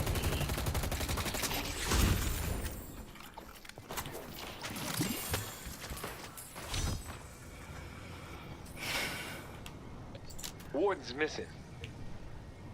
I was just backing off of left.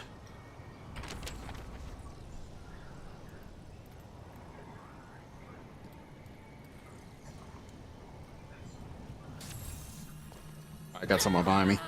Shit, sorry. We live in interesting times, don't we?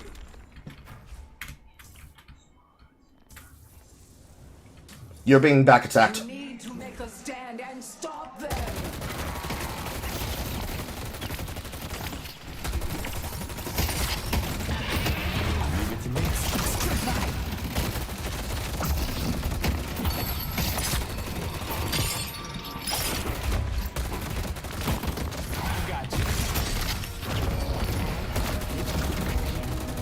Time to start a riot. But they will return.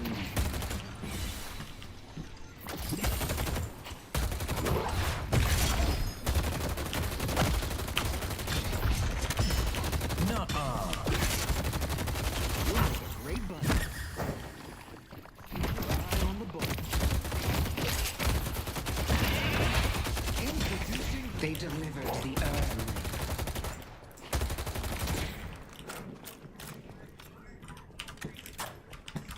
You need to make a stand and stop them.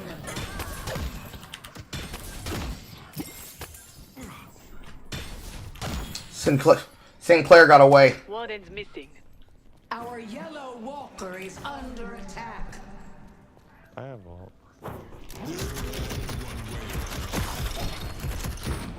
Sorry about that. Party time.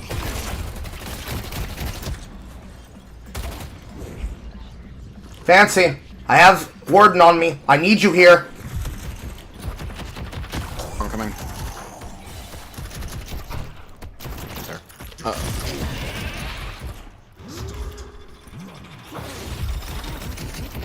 Let's dance.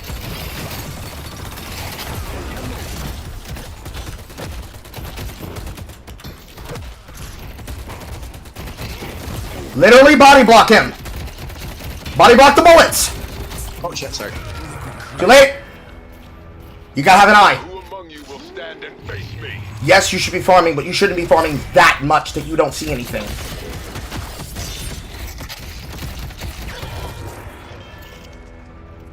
Warden cannot be allowed to go unchecked.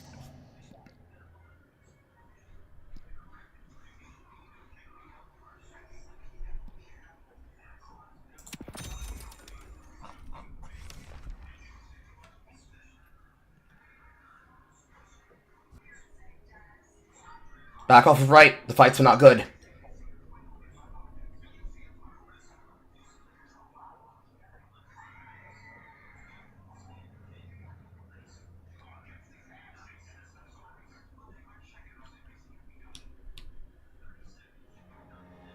I slid into the right jungle. Gonna do a little bit of farming on the way back to base. Unless we need me elsewhere.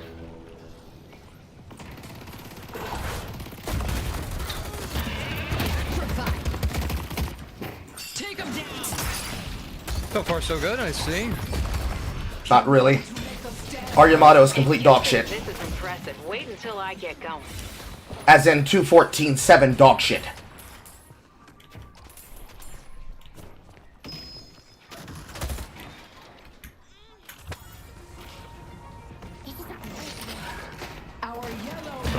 I'm having an experience that speaks to a lack of tilt, which is pleasant.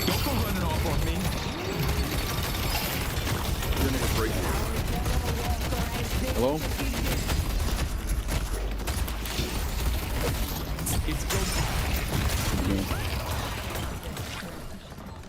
They don't have answers for race. Unfortunately, we cannot chase them out because we're losing on both sides still.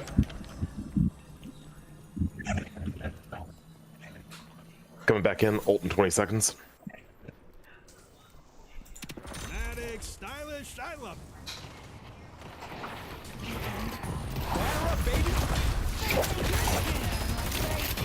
7.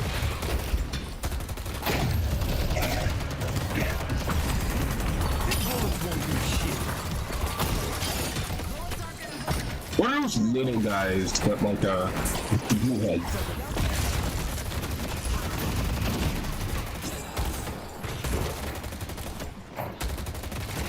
Well, yes. What are those little blue guys with the minion heads? Oh, they're minions. But what are they called? I think they're called like troopers, but they're just called minions by pretty much everybody. But they will return. I would call them bobs. I don't know why this is an important question, Lemon Duck. I love them. I love minion character designs. Thank you, Lemon Duck.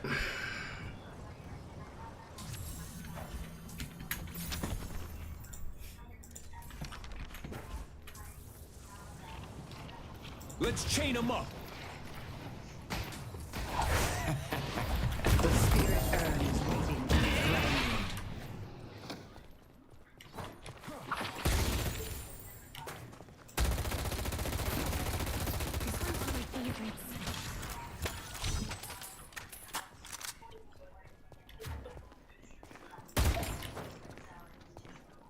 I'm backing off to buy.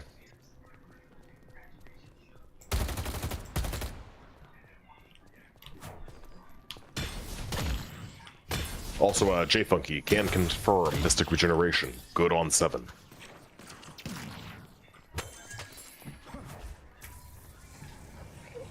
You're getting involved in the heavy team fight in middle. Come to the team fight. Should I stay in the lane or should I head over there? You should head over there. Alright.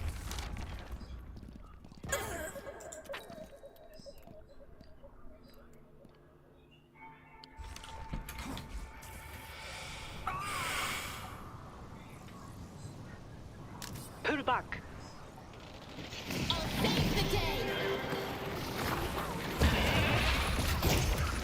You want a piece of me?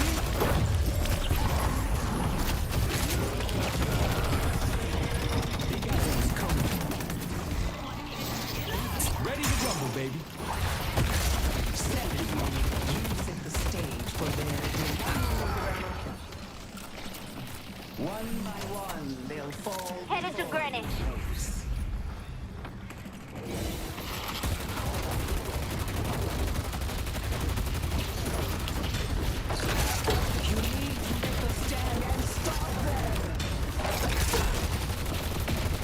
Actually, I think we can mid-boss.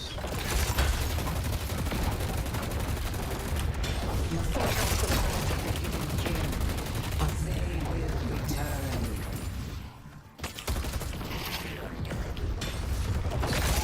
What will you do with this newfound opportunity? Do y'all want to mid-boss? I like fucking shred that shit. Go do it. I don't know why we're all on left. We need to be on mid boss after that. Solo it, but well, I might be able to. mid-boss. I'm sorry about that. What? Don't worry about it, Lemon Duck. You're not in the game.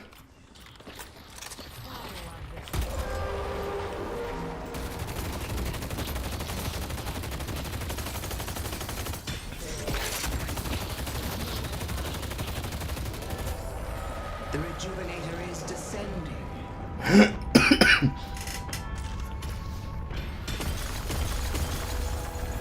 You know, this used to go to everybody till the man decided it was too good.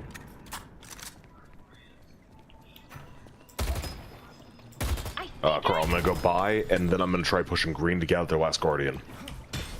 You should do that because that is where Warden is. I see. The second he sees me, he's going to try to attack me, so I suggest you do it quickly. Understood. Just a second. Let me buy.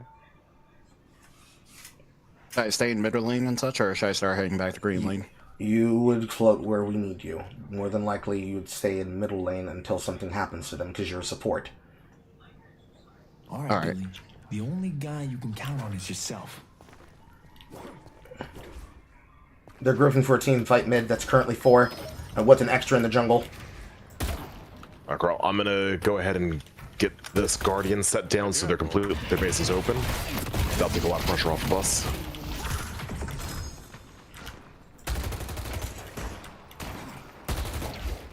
Let's go! Your stay will be unforgettable. The party's here, pal.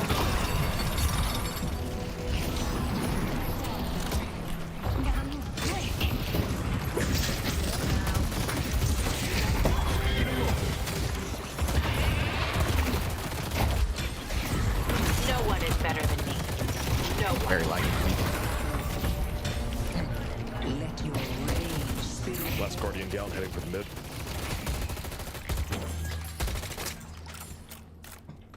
You need to make a stand and stop them. Be brave. I'll be right back.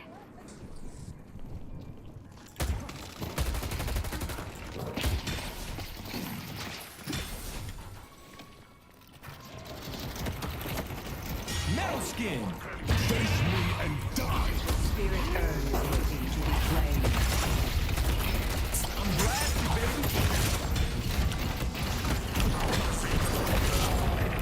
I need to take cover. Boy, that feels good after a game-long time of him doing that shit.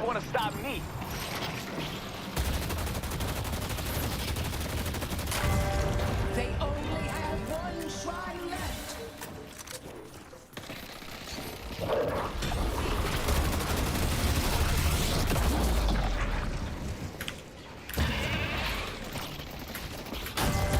Death to the Hidden King!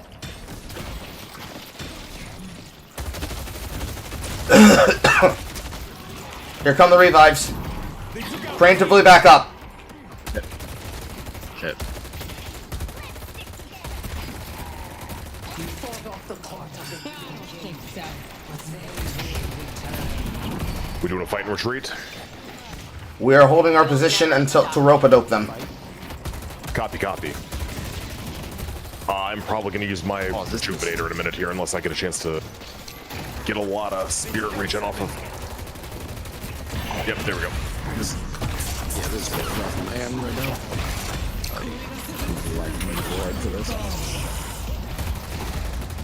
Don't go running off on me.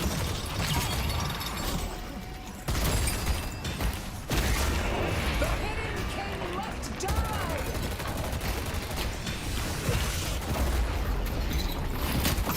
I ain't getting shot. Swing it!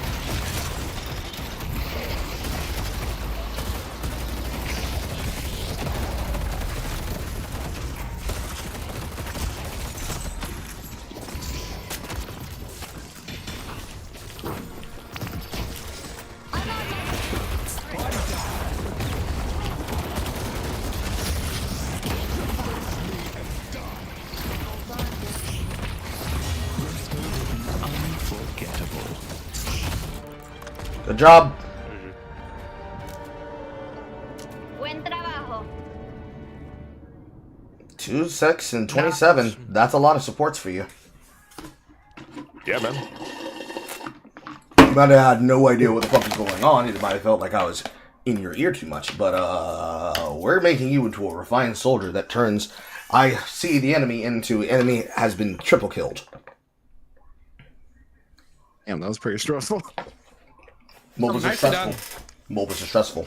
God, getting in the flow like that felt good. I haven't popped off like that a 7 in a hot minute. It's all about learning how to do your job so everybody else can do their job. And that verbal fisticuffs there was the case example of somebody who had a point about what was going on, but he didn't tell us shit about why he was saying it.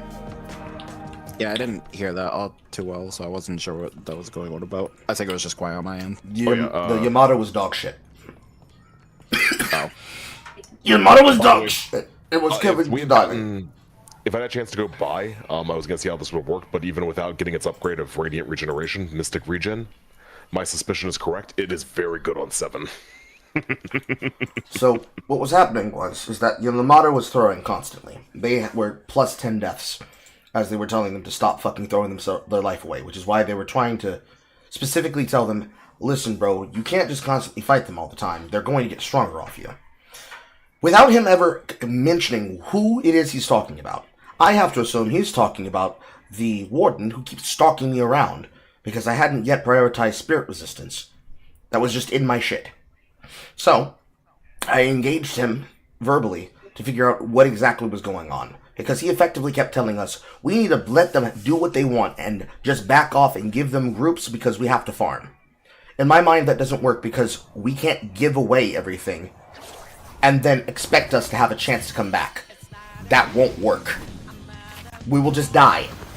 So instead, what we have to do is find a way to create pressure and make it so that we can be able to actually fight back against them without giving them an opportunity to be able to get away from us.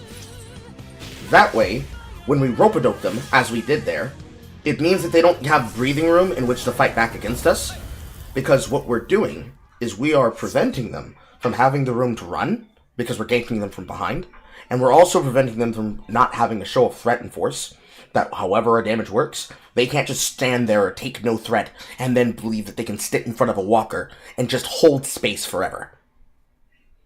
Eventually, so if I made a great example of that was that team fight on mid towards the end there, where it was 5 of you versus what was left of their team. When I slipped over to get that Guardian, it drew the Warden off from the team fight long enough for you guys to roll it so that the Warden was called out by himself. Correct.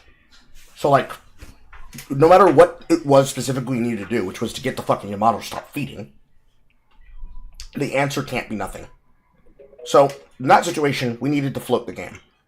Fight, flee, float. Fighting is always a choice. Fleeing, as in full turn running, is always a choice. But floating, I mean, people don't talk about what floating is. They only ever talk about the fight or flight response. In games like No Return, the fight or flight response should always be flee first until you can count heads. But in this game, since you can physically see who's there, get some spotting opportunities, because you might see them over the field.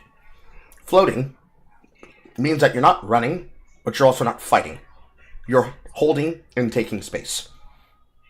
Many times, especially with the fucking musical theaters that you've seen us use, you might have heard the terminology multiple times, especially when they talk about holding space for this, etc., etc., etc. What that means is, in the MOBA term, holding space is when you are specifically taking up space. Tanks take up space by physically existing in the same room at the same time. Damage carries take up space by creating a zone of control that is basically their auto attack range, preferably from the front.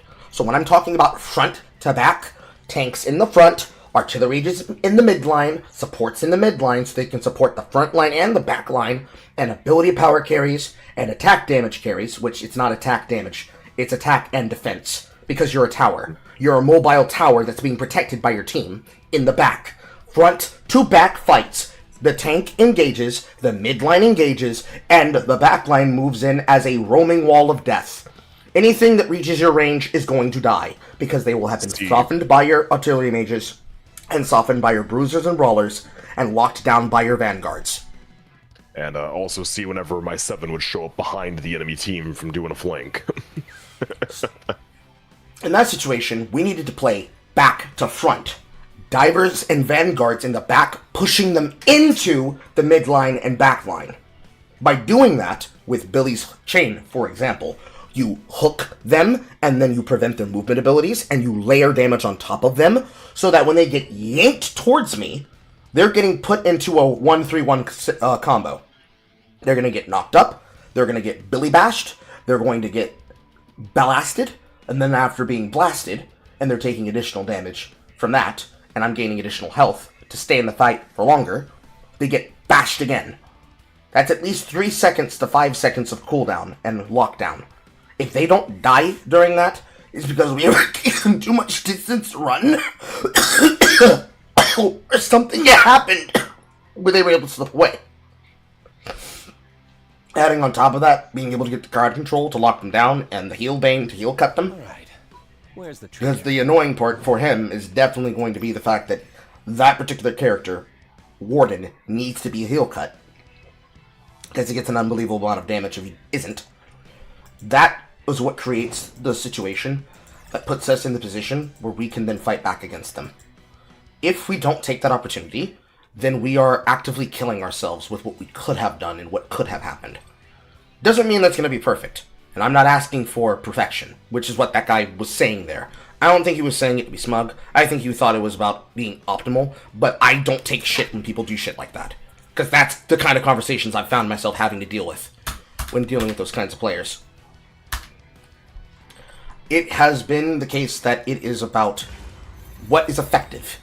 Obviously, it is not effective for us to just let them do everything. We shouldn't be giving away the game. But we also can't do nothing. So the middle ground there is, what do we do to float the game? What we have to do to float the game is we have to take away their options. So covering the option, which means covering their choices, and also, when they're running away, covering their escape path so they can't get out. That means we have to find a way to pierce through their defenses. Obviously, using superior numbers against them and splitting them up to separate the team fight into not one giant front-to-back team fight, but 2 to 3 smaller skirmish engagements that then unify into a giant team fight in a greater space and area, is what creates the opportunity to do that. Technically, this is where your character comes in, Fancy, because Paige is a character that has a global that goes across the map. The Knights pinball around and off of walls and shit. You also have interrupts, you also have disables, and you also have a shield. That means you shield important targets, like the back line or your front line when they're being pressured, and you root the enemy in place so that we can then layer damage on top of them, so they don't have the ability to survive that giant burst. So even if he has 50 billion healing, it doesn't matter because he's being heal cut and then he's being focused. Then he dies faster. That's it. Right, I was trying to, like, I was confused for a second and such, and then I was starting to realize, what that second ability was, like, halfway through. Here's what it is. You'll learn over time. The abilities do a lot of stuff. It takes a while to, like, internalize what each one does. For the longest time when I played Victor, I didn't realize that his one gave me a, like a top tier, it's a 45% of missing HP heal, or something like that. Mm-hmm. Also, the custom room is open, the code is there. Right. Inside chat, thank you. Yes. We're in Eternal Return now. Yes, I am too. Right. Let's see. It is. Yeah, I guess it was just more stressful in that case because I was just like trying to both learn. You were shell shocked. Like learn a whole new character, learn a whole new character and then a whole new an entirely and then trying to get you. Yes, exactly. Or learning a whole new character and learning an entirely new way of thinking about the video game because you were thinking about thinking. You were shell shocked. It's normal. Yep. Or that, and also I was trying to get used to these controls really quickly and such when I didn't have enough time to get used to them like that. Nigga, I told you weren't playing a control. I don't know how to help you to that. But for everything else, that is literally my job to help you. That's why I said we were going to do a bot match. I was not going to throw you in the deep end of the pool with absolutely no practice. Oh no, console plebeians. The fuck was that? My terrible British accent, Lemon Duck. Never do it again. No, console plebeians. How about this, Lemon Duck? You just sound like Mahler if Mahler had a couple of too many rounds of Jaeger. Correct. So how about this, Lemon Duck? How about you money match him for the right for him to never do that again? You beat him inside of a lone wolf and end. Lemon Duck, You know listen. what? I will actually get on Return or Return. Let me just Lemon Duck, click listen. that button there. How about you money match Milsker for the right for him to do that voice again? You beat him in Lone Wolf, and then he never gets to do the voice again when you're in the room. You ready to put it on the line for that? We're waiting.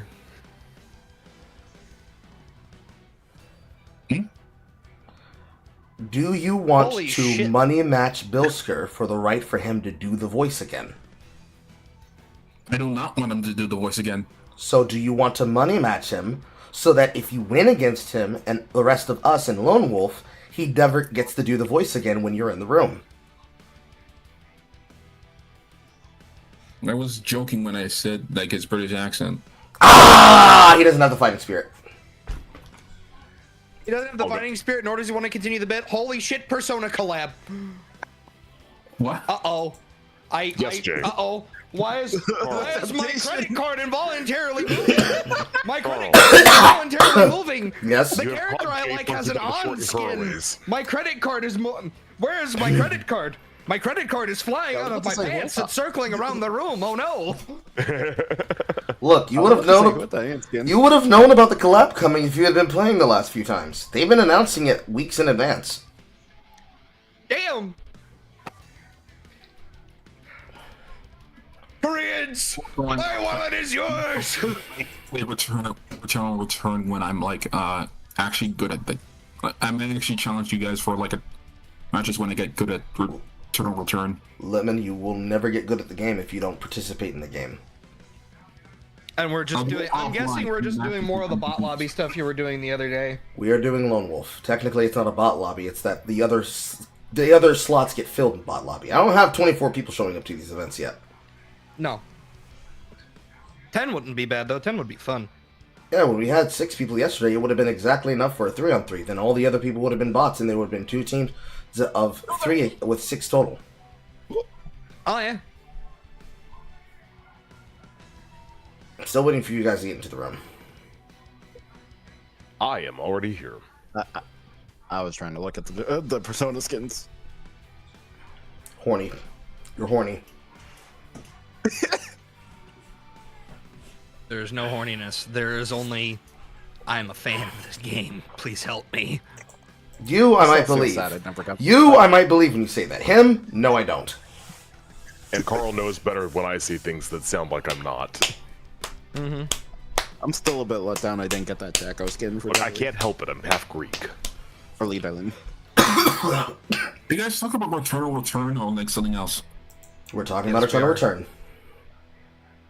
Are you going to be joining the lobby? I'm ready whenever, so let me get that lobby code up. It's already inside Yeah, the it's inside chat.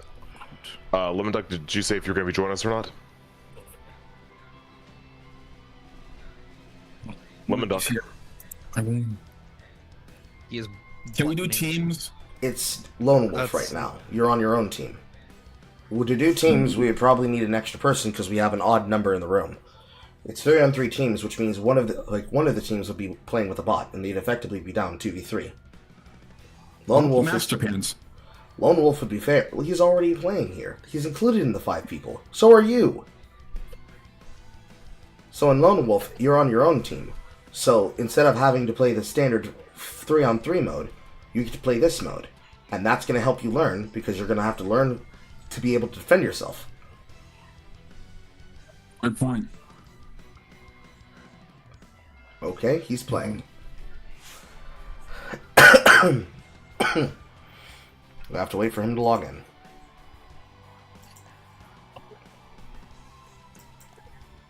Actually, Carlo, do you play Team Fortress 2 on here? If people show up to play it and show an interest, I would be forced to, probably.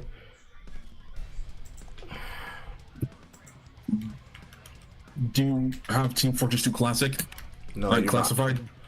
No, I do not. It's on Steam now. And it just recently launched. I see. Ah, that's right. He didn't fit the whole thing in.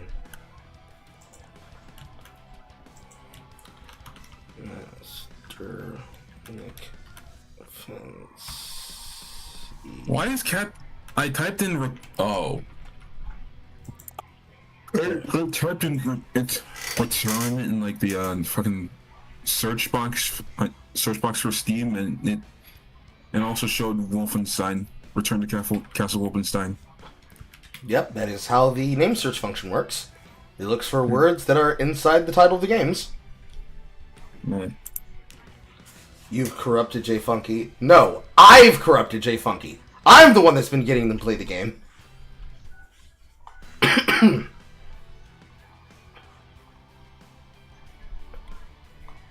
You guys fuck with Sven Co-op. With what? Sven Co-op. Sven? I don't know what that means. Never heard of it. Oh my fucking... The Half-Life 1, like Gold Source co-op game. Nope. Nope. I'm still too much of a console club apparently. Oh my fucking... Sven Co-op. Yes, I don't know what that Co-op is. Okay, so it is the original co-op client for the original Half-Life, which then got turned into a bunch of crazy-ass party games using OG Half-Life engine. Okay. So like Gmod? No, this is original source versus the updated source. Oh. I'm talking about OG Half-Life. Old source. Gold Source. We call it Gold Source. Thank you. We have Gold Source, we have Source, and now we have Source 2. Wonderful. Can you source yourself into the custom mode lobby? I am... Hold on, let me see.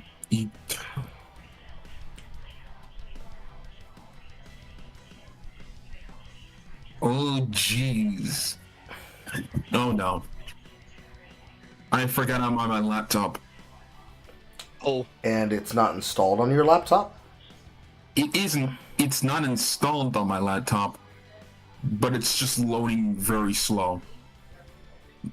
Usually when I re-download stuff, it just runs very fast. So how long do you need for it to re-download on your laptop?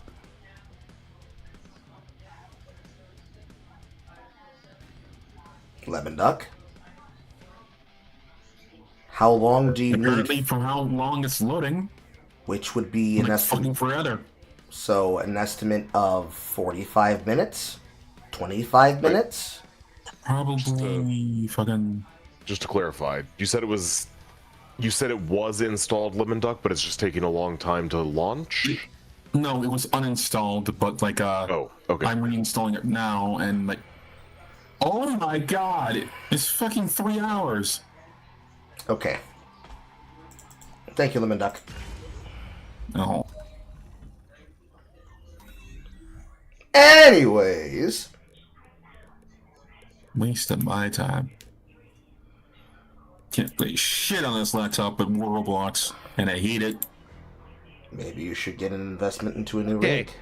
If you can't play shit on their laptop, then do not ask to play Deadlock, because that game has already murdered 2 laptops in the friend group already. You ain't got no specs for that for right now. Luckily, I do have like a fucking normal computer, but it needs like a fan for it to be like fixed. All of this over a fan? Or some sort of like cooling, something that like is in a cooling module that Bilsker said that I had a problem with. I'll ask more about that later. Yeah, indeed. Right now is gaming time, not being Lemon Duck's IT intern.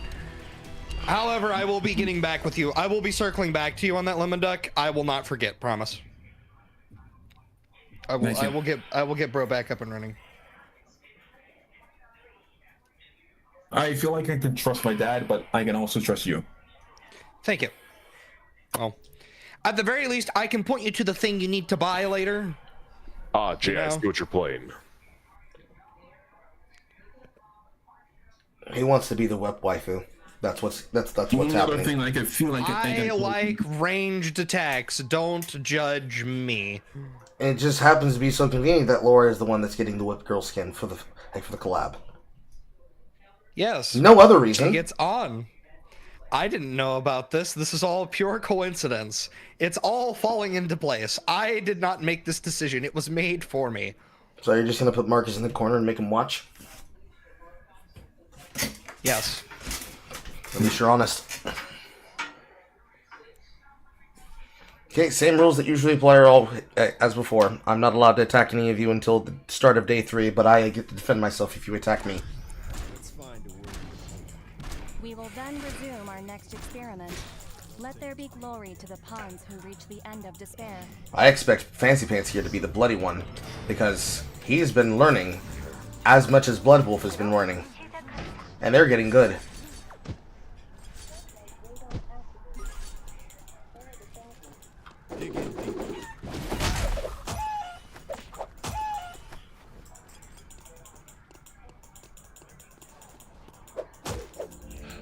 Nice and quick. This will be useful. Money's as good as useless. Best thing is that it's free. Take the skim. See? I made something pretty useful. It's almost too bright to look at.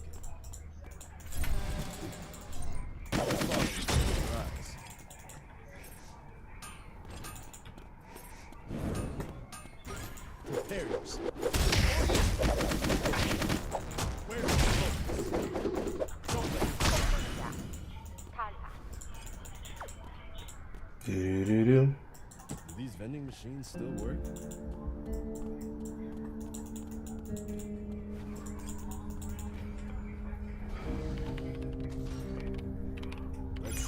I know Fancy wants to murder and slay some people.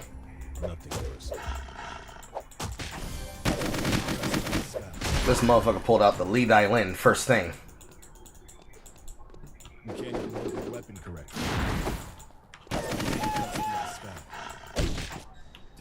You're looking for a little bit of chaos. Just a little bit of chaos.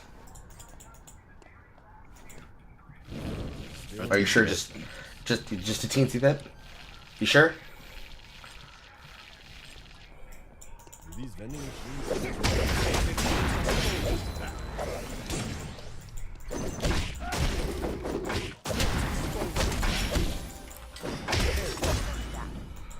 It definitely means that you're gonna get inside of in the combat chamber, right? Oh no? Not that kind of bravery? No, I said yeah. Oh really? I'll teach you a lesson. You promise? Yes, as if I can find it. The meteorite will fall soon.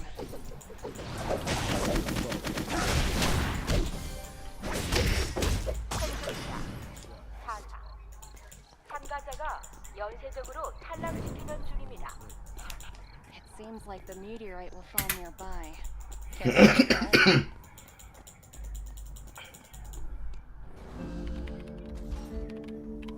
I bet we'll catch at least one of these guys in the gym. Can't stop. Oh, the fun of me getting this meteorite and coming to kill you. Oh, you better not leave me down. Or you better kill me. One or the other.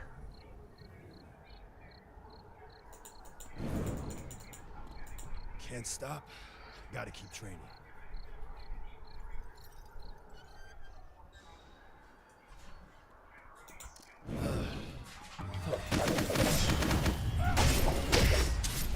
Damn, okay.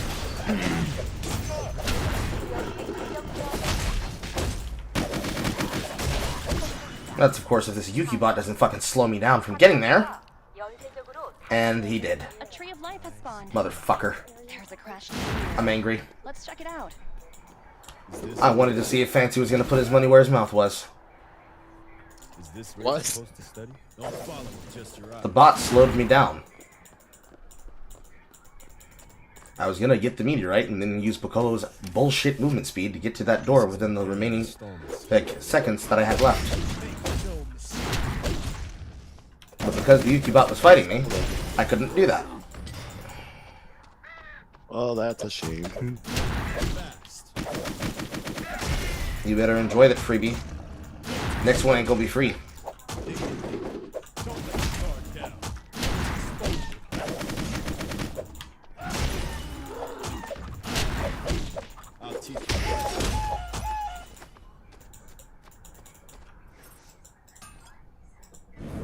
Maybe I'd fit in if I wore a uniform. I won't waste such a thing. My dojo is way nicer.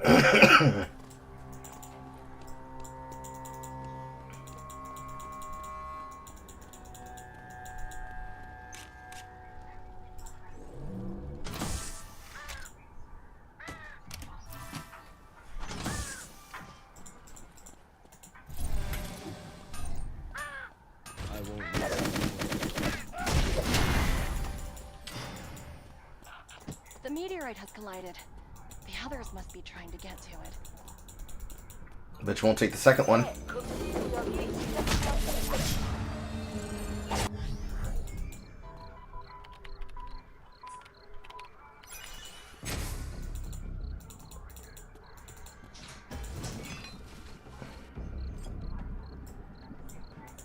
We don't talk about that blink.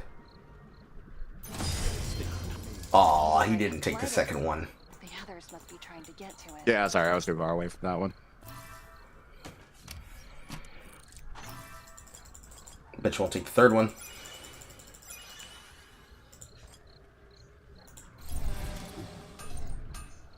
I've never seen anything like this. This makes me dizzy. I just know how to do this. Don't take Don't let your guard down.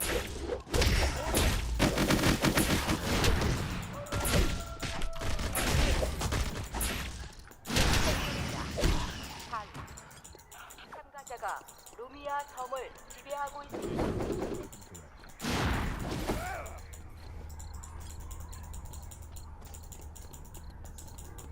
There you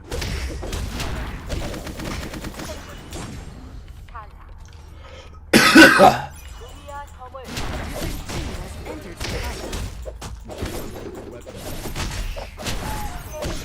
구역이 지정되었습니다. 생존자 탈락. 참가자가 루미아 섬을 지배하고 있습니다.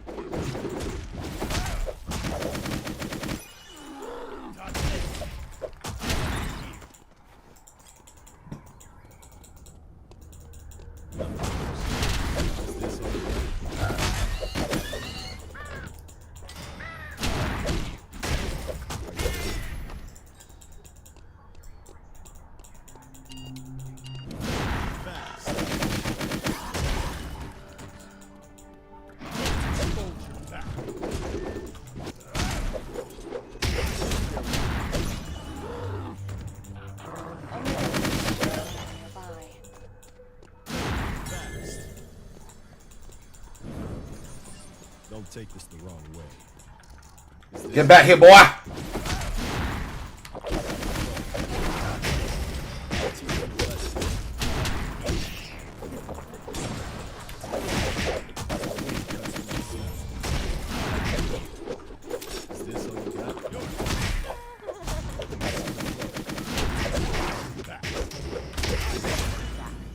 That's right, you take that whooping like a man. 건설이 탄생하고 있습니다.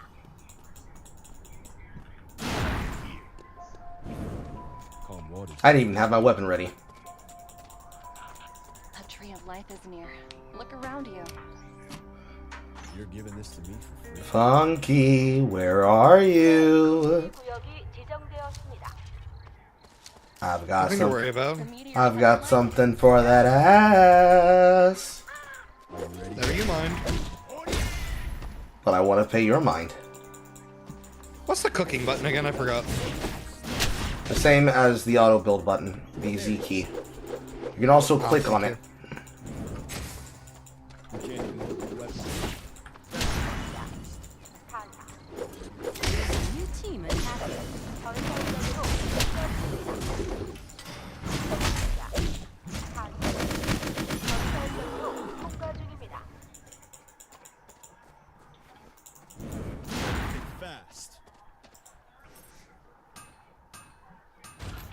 my effort. I'll teach you a lesson.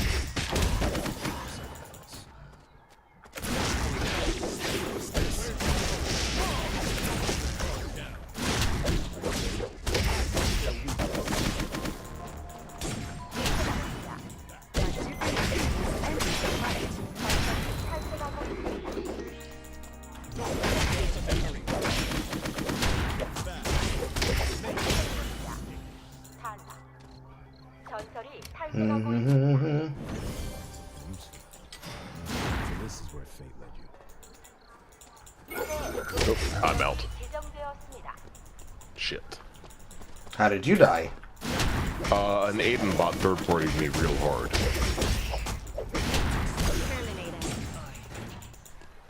Why don't you sign up for a trial list?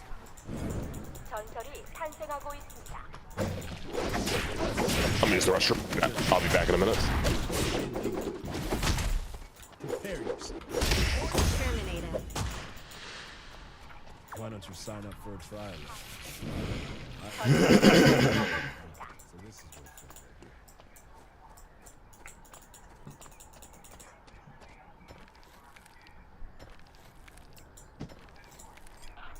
A tree of life has spawned.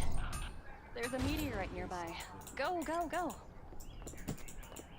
So this is where fate led you.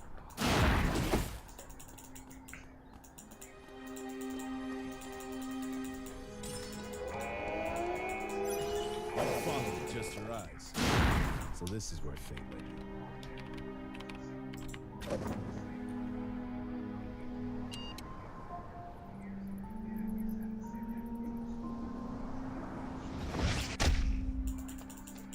새 금지 구역이 지정되었습니다.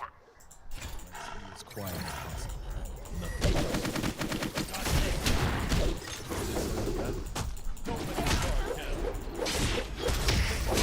Don't have all my gold, I can fuck you up.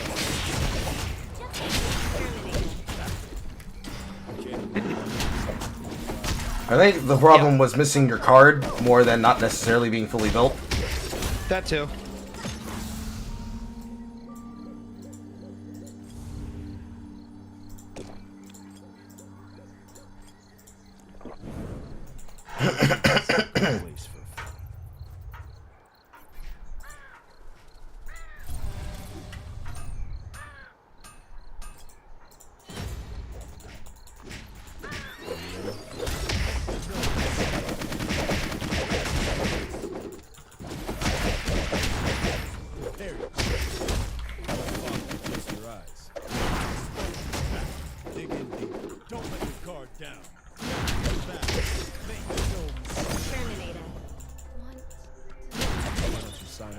Nice shield.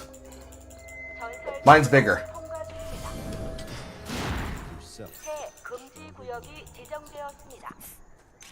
Don't you dare close your eyes.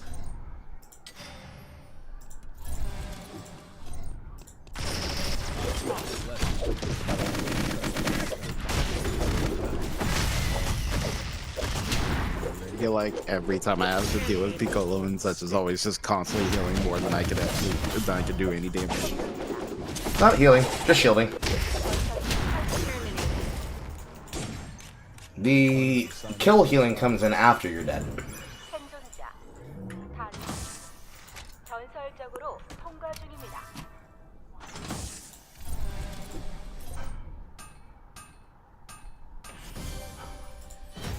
It's a very easy misnomer. He does not heal. If he gets any healing anywhere, it'd have to be a part of a piece of his kit that might be attached to some effect that I'm getting from the field, not something that he's actively doing in his kit. This looks expensive.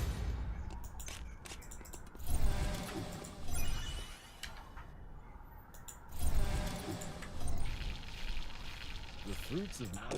Dr. Weakline will spawn shortly. You need to stay alert. 금지 구역이 지정되었습니다.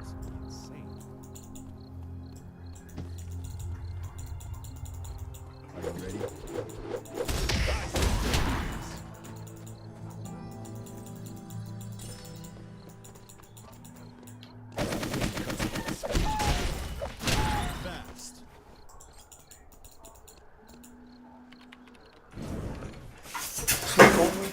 Yes, she is.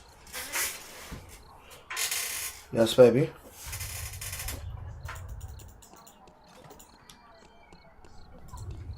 No, not really. Water washes the sand. Did you? I'm sorry. You talk. You talk.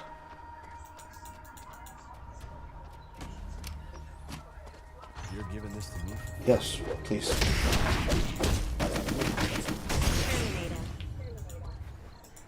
Why don't you sign Okay. up for a trial list? I love you. Let's see if anyone here wants to train with me. She bringing me some goodies, ooh ah, ooh ah, ooh. She bringing me some goodies, ooh ah, ooh ah.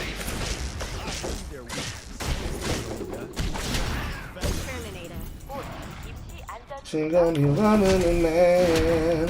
What she feeling, you baby? Ow!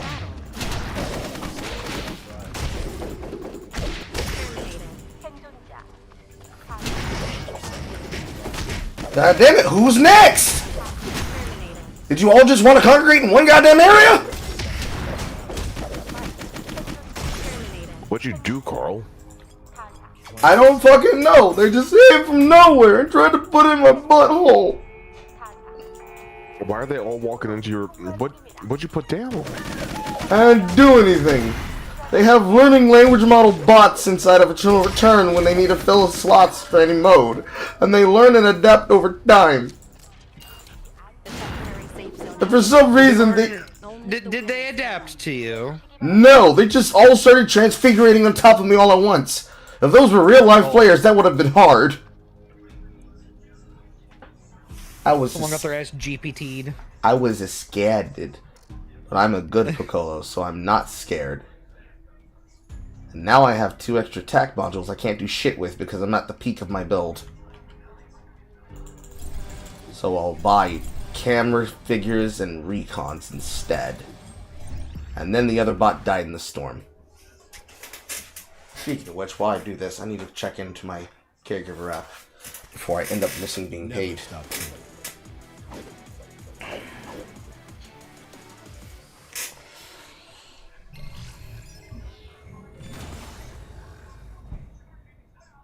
Ugh. Ooh, my eyes. I got something in my eye and I can't tell what it is. Whatever it is spicy and feels like salt. Ugh. I'm legally blind. Oh, you're the one who indoctrinated him into the cult of Aegis. I see. Then that's your fault, Avalon. Avalon in chat telling you about my Aegis addiction. Which apparently he put you onto. Partially. He didn't help. I had 2 helpers in that, but he's a part of the problem. Uh-huh. Mm-hmm. New coat's done.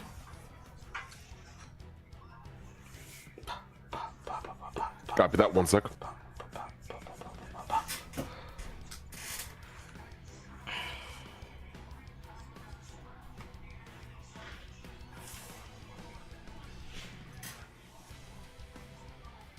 Get.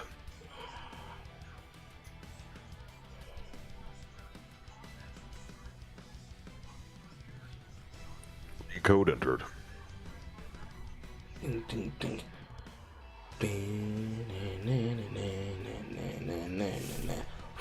Also, Jay, while I was dead, I was putting together that list again, and I realized something. The list of the Universal Century is going to take up a page in its own right.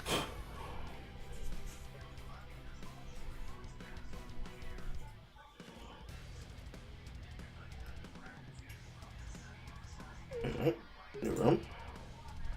Boom. Ding. Me wham wham wazzle.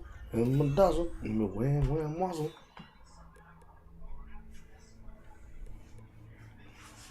Let's see here. Let's see here. Let's get some of this action. What adventure does today's story hold?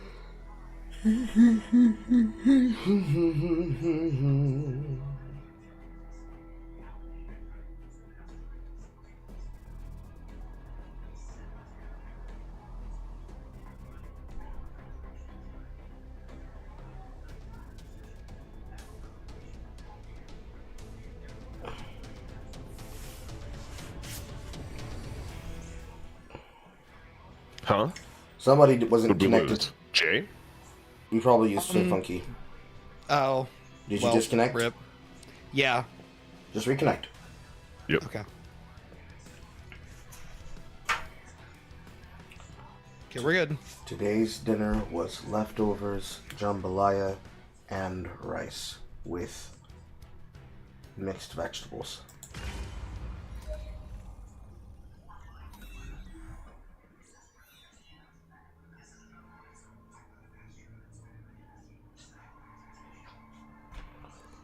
And right back to the section.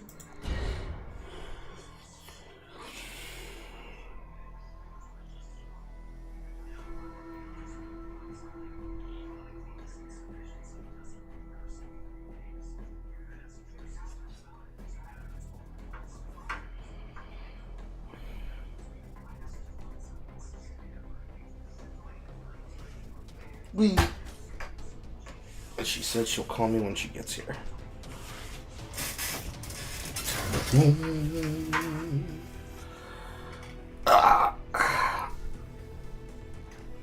I'm actually half surprised that Fancy Pants isn't trying to murder the two of you. I just didn't find the two of them faster. If Bloodwolf was here, he would have killed them. I would have absolutely been running hands with Bloodwolf.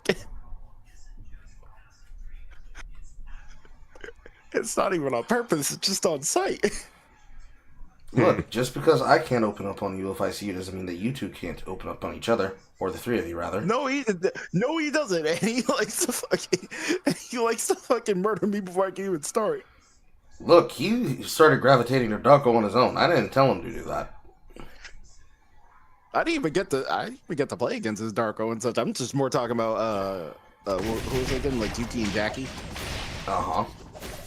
Like he just jumped my ass. Yeah, he likes using aggressive characters. End of despair. Gotta be quicker than that. You can't let him butt fuck you. Let him butt fuck you, it's gonna go bad.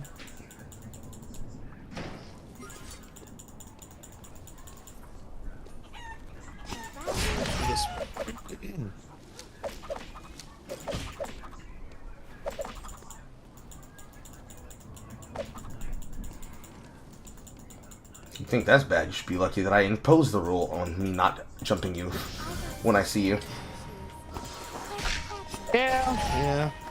I just had to make sure a buddy's 3D printer wasn't about to explode on him, so that took a little bit more precedence than video game. Understandable. That's fine.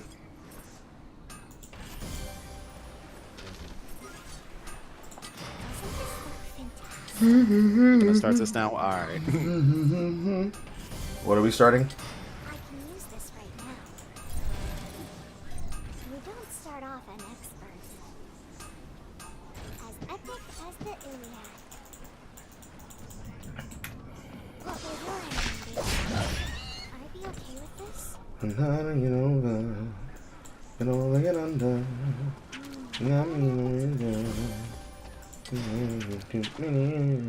I got some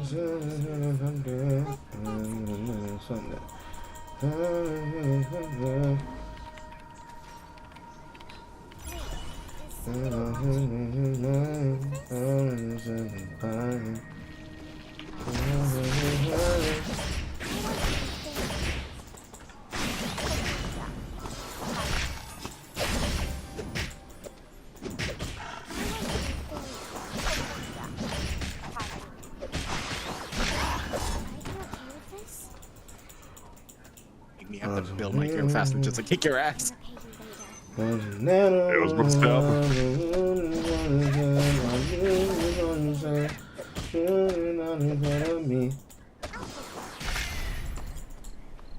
Fuck. And I died to a fucking bird, of course. Great. That fucked me up. Hey, look, I had nothing to do with that bird. We definitely weren't talking.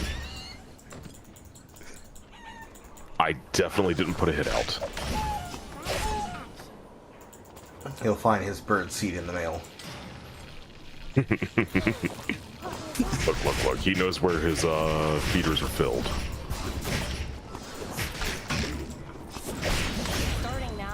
won't be revived if you die in the dimensional rift. 전체적으로 탈락시키는 중입니다. 참가자가 연쇄적으로 탈락시키는 중입니다. This looks straight out of a fairy tale.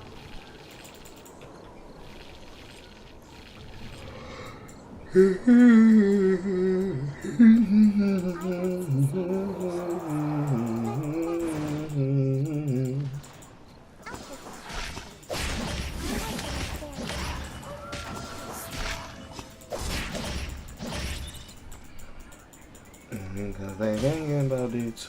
Ooh, nah, nah, nah, nah. They thinking about it. Ooh, no, no, no. They thinking about it. Does they really know?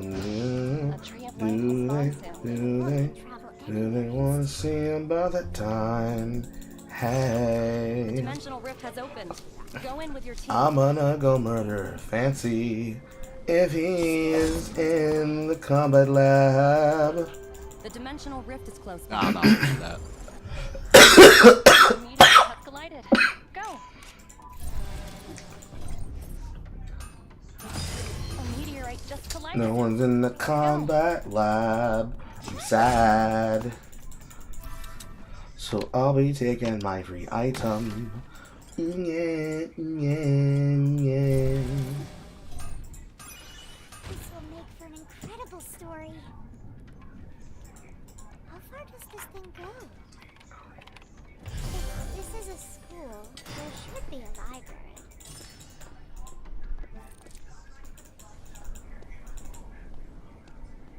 We used to have regular libraries. There's a meteorite over there. What? Kevin. Huh? Hmm?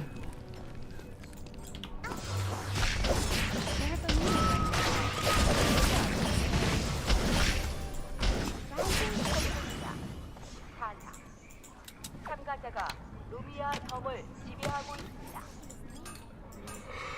Something this great deserves a great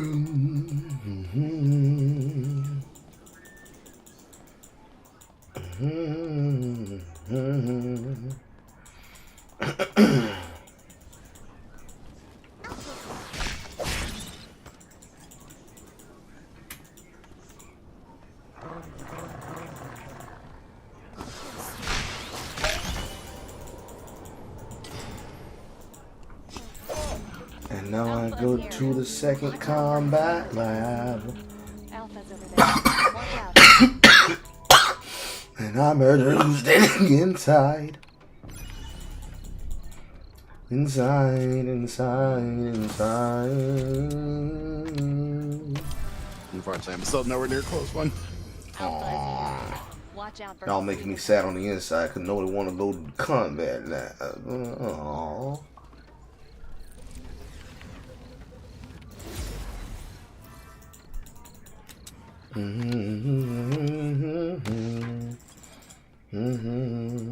Where's the exit?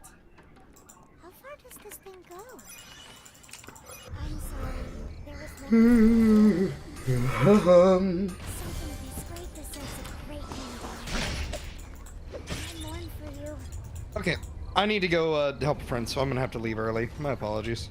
Okay. Wait, is somebody watching me? Take it easy, Governor.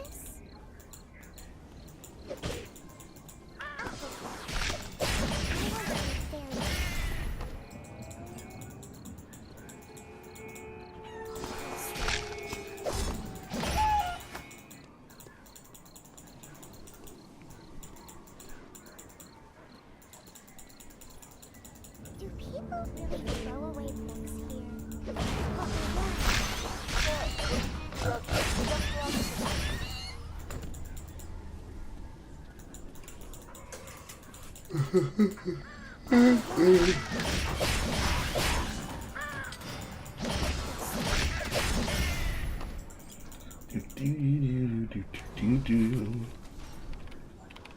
Feels like I'm spying. Done setting up.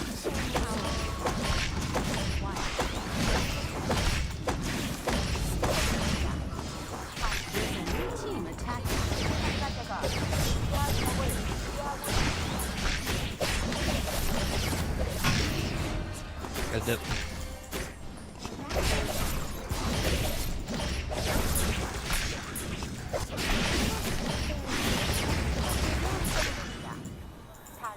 And I get jumped by 2 bots at the same time and they're co-acting together? Goddamn.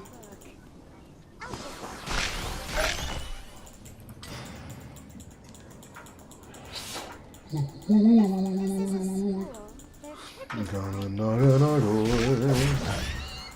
Love is waiting for you. When all about it and all about it is finest is company too. Okay, just make sure, Carl. The items that have the little like gold notch in the top left corner, those are ones that I need, right? Yes. I thought so. In the instance in which something does not have a gold corner, but it will later inside of another item, it will then choose to put that notch to show that it is a required item, and should you have not changed any base settings, it will automatically allocate those to your inventory when you open a container after 3 seconds. Copy. Oh, I got eliminated. I found a bot. You already died twice? Yeah.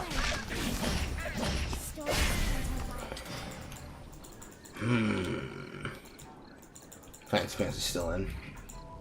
If I was him, where would I be? I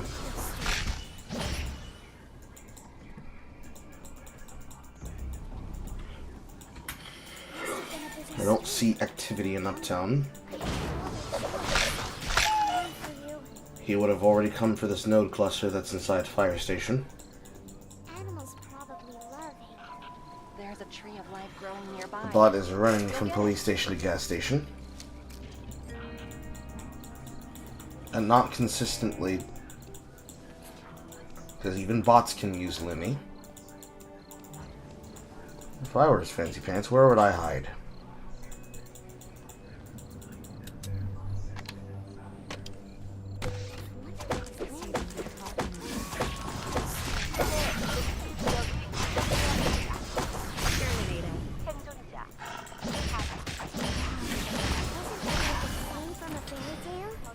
An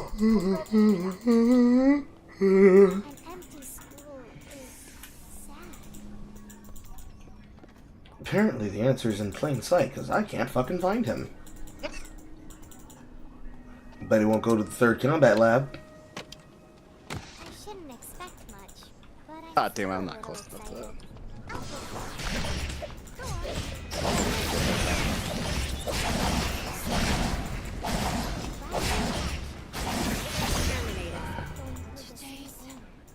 Oh wow, wasn't that like a scene from a fairy tale? If this is a school, there should be a library.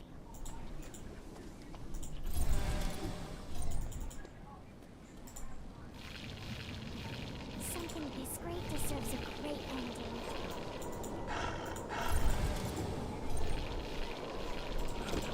The meteorite has collided. The others must be trying to get to it.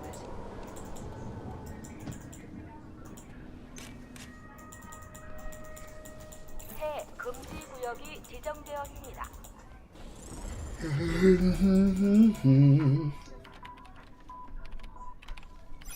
Time to see if he disappoints me.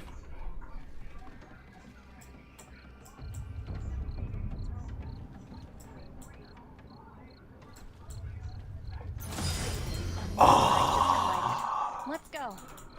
He just gave all 3 of them away. I can't believe that. No, I took one of them. I went to all 3 combat labs. You weren't there. No, I went to the last one before this one. Okay. I don't think I can stay here for long. The meteorite has collided. The others must be trying to get to it. How far does this thing go? I hope every student that used to go here is happy. I have no other choice. I'm rooting for you.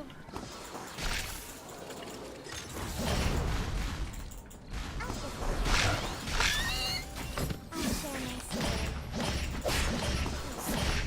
story. Dr. Whine will spawn shortly. You need to stay alert.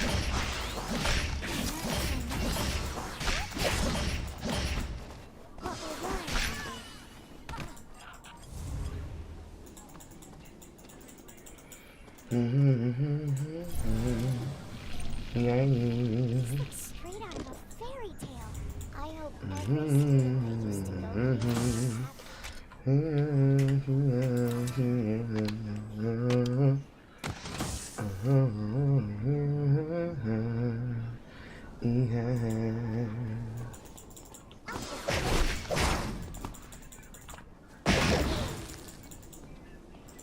We. stories come to life. It's also important to take a break when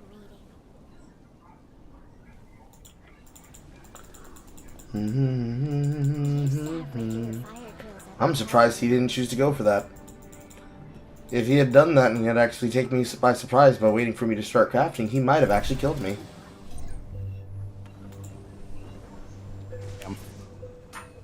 I was trying to do the opposite. I thought you were going. Oh, like I thought you were going to try to get the jump on me from there and such. So I tried to play on security camera. Dr. Whine will spawn shortly.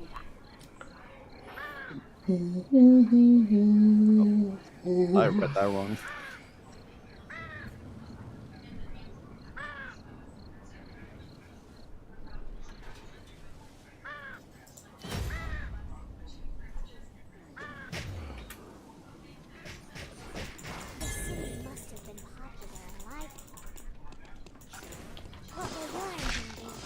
Oh, you can still hit me from there. Oh, okay.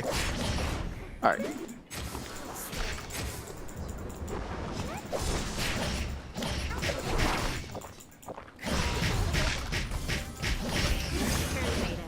Oh shit. Melee LeBlanc. Yes, it goes through walls. From a fairy tale?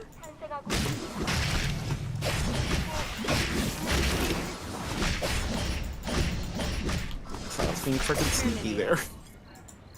No. Not while I have cams, no.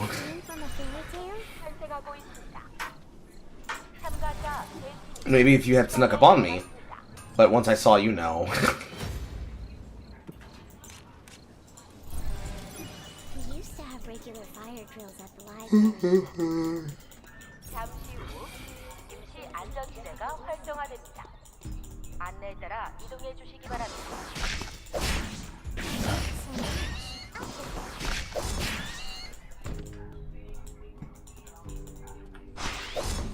Stories come to life.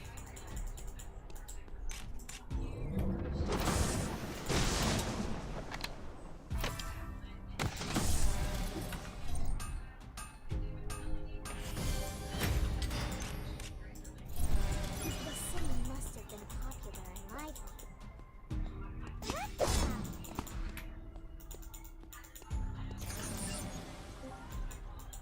Dwom. Hello. Hello, I'm guessing Carl stepped away from the computer. No, we're stuck in the end of a match and it's about to end. Will activate soon. That's fine, I tried calling you. I'll be outside in a second, baby. Alright, I just want to make sure you do out here, not fussing at you. You can do it. Okay. I'm not fussing at you.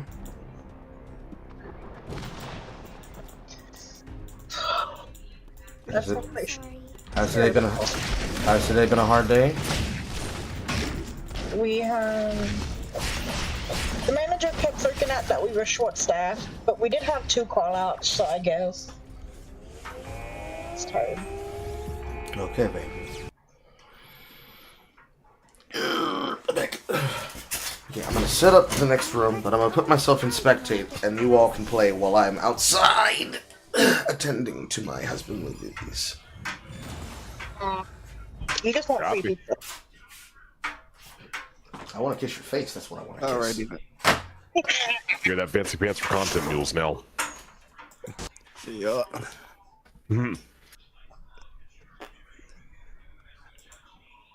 Time to strap my stuff.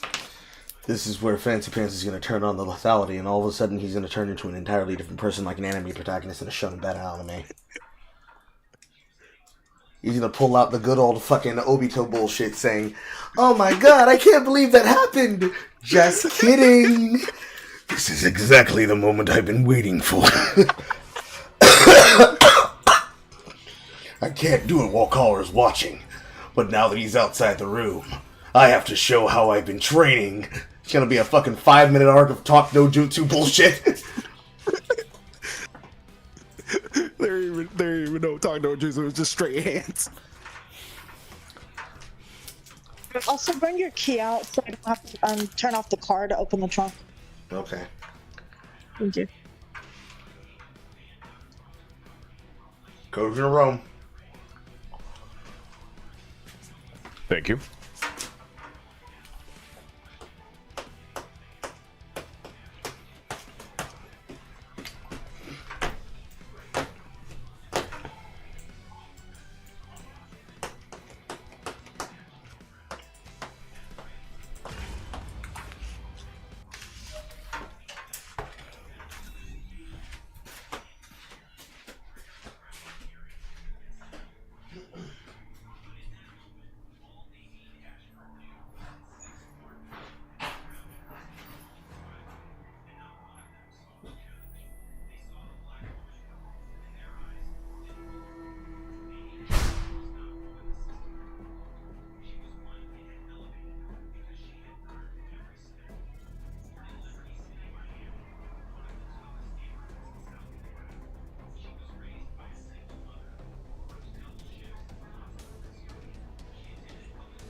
We will then resume our next experiment.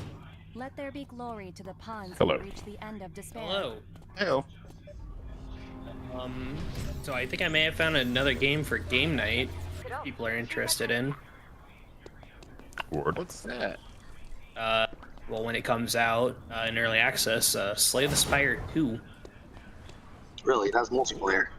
Yeah, it has multiplayer in the new early access release trailer. You see literally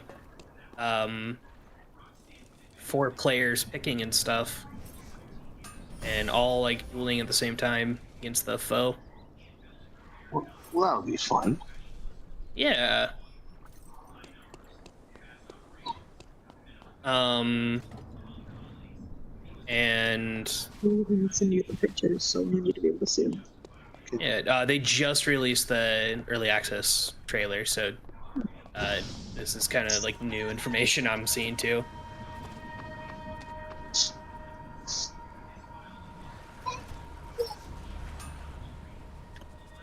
Definitely be looking into that when that happens. Right now, those two are running a death match while I'm outside with her.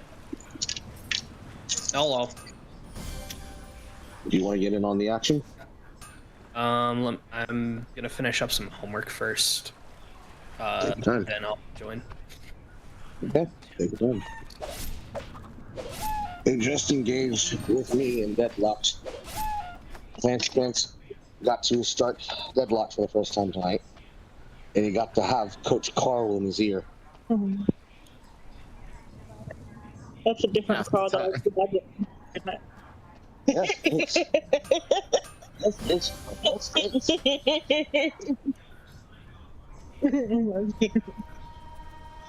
Did you want me to send a message to Coco from you? Because I don't know if you have her DM.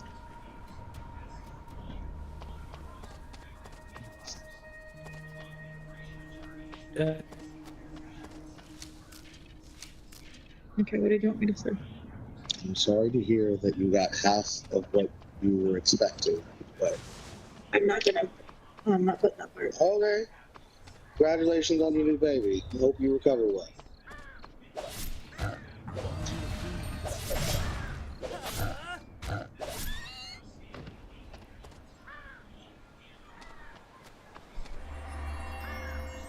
Meanwhile, our child.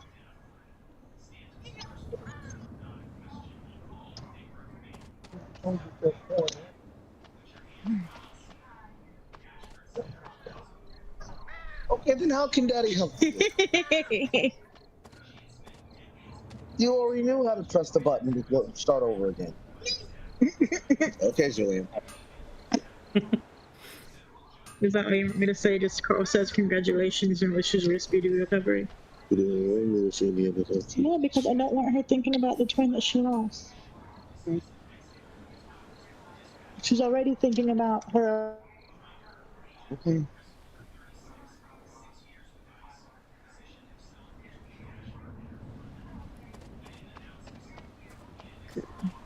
And I've been working on this since you say that you want to.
And my mom's home, or not my mom, my dad's home.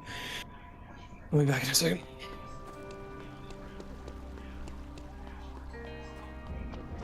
새 금지 구역이 지정되었습니다.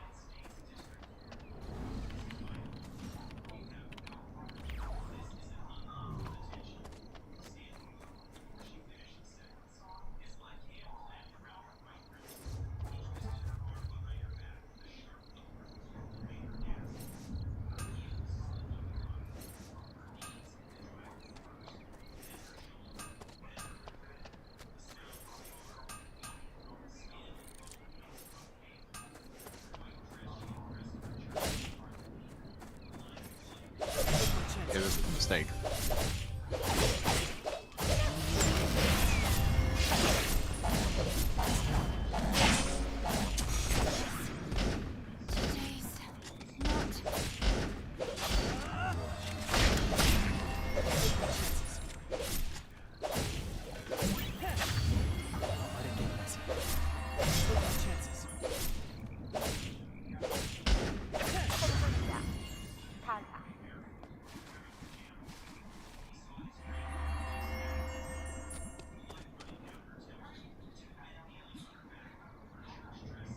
So it wasn't my dad, my dog. It's like on fucking standby when people should be home. They're not. Because he's a creature of habit. 새 금지 구역이 지정되었습니다.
구역이 지정되었습니다.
Terminated.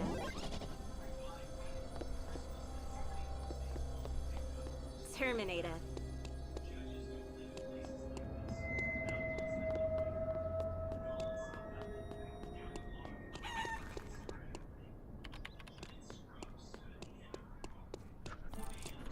Terminated.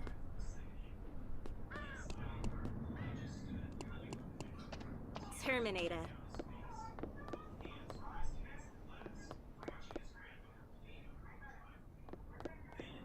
Terminated.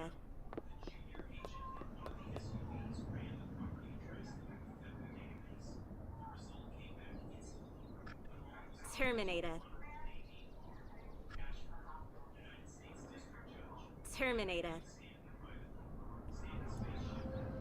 Terminated. Terminated.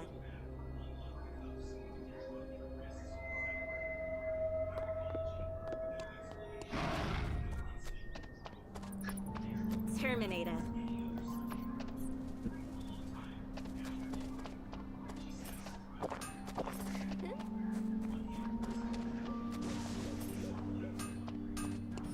새 금지 구역이 지정되었습니다.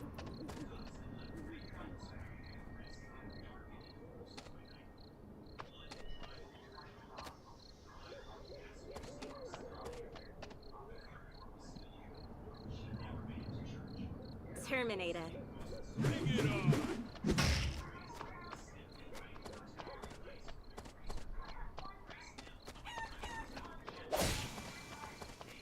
I'd like to see them Whine. Go. Terminated.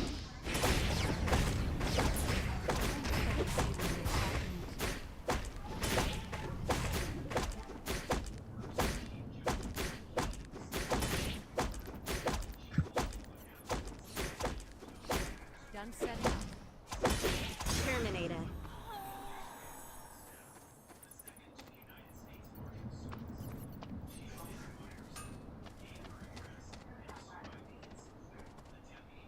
I'll share my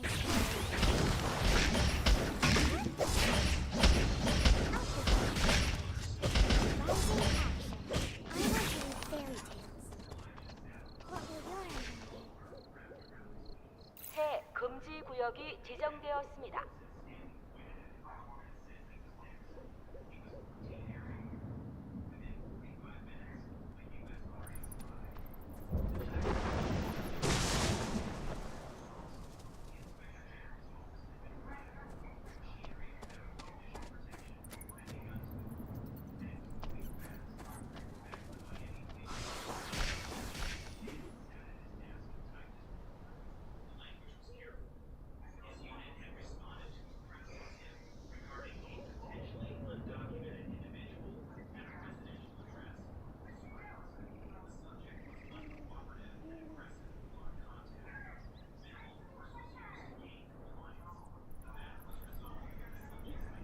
Terminated.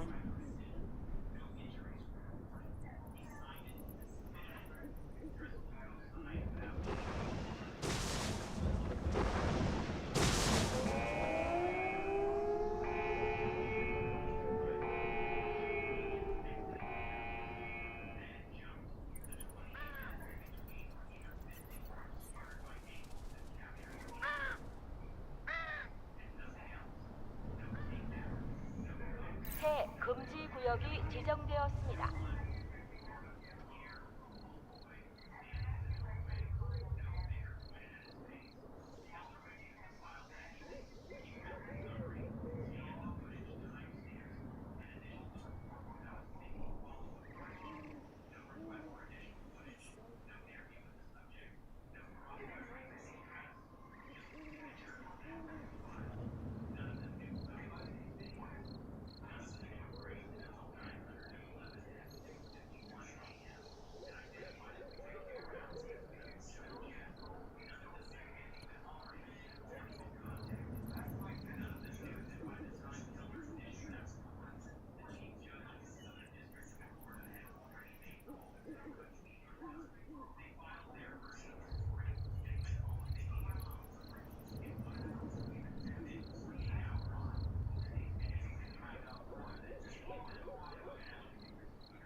잠시 후 임시 안전지대가 활성화됩니다.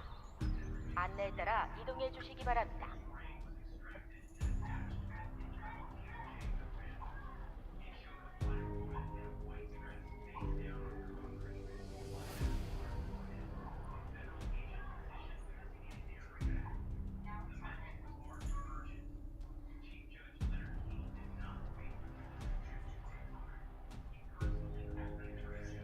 Terminated.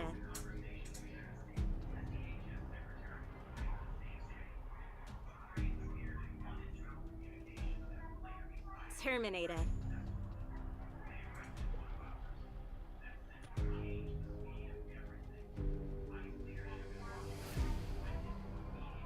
임시 안전지대를 활성화합니다. 안내에 따라 이동해 주시기 바랍니다.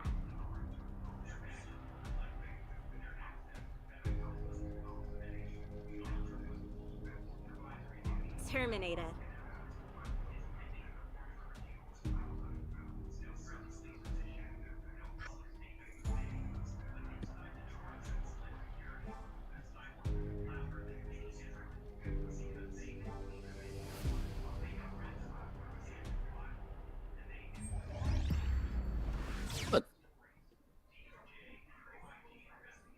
Wait, you died beforehand, or?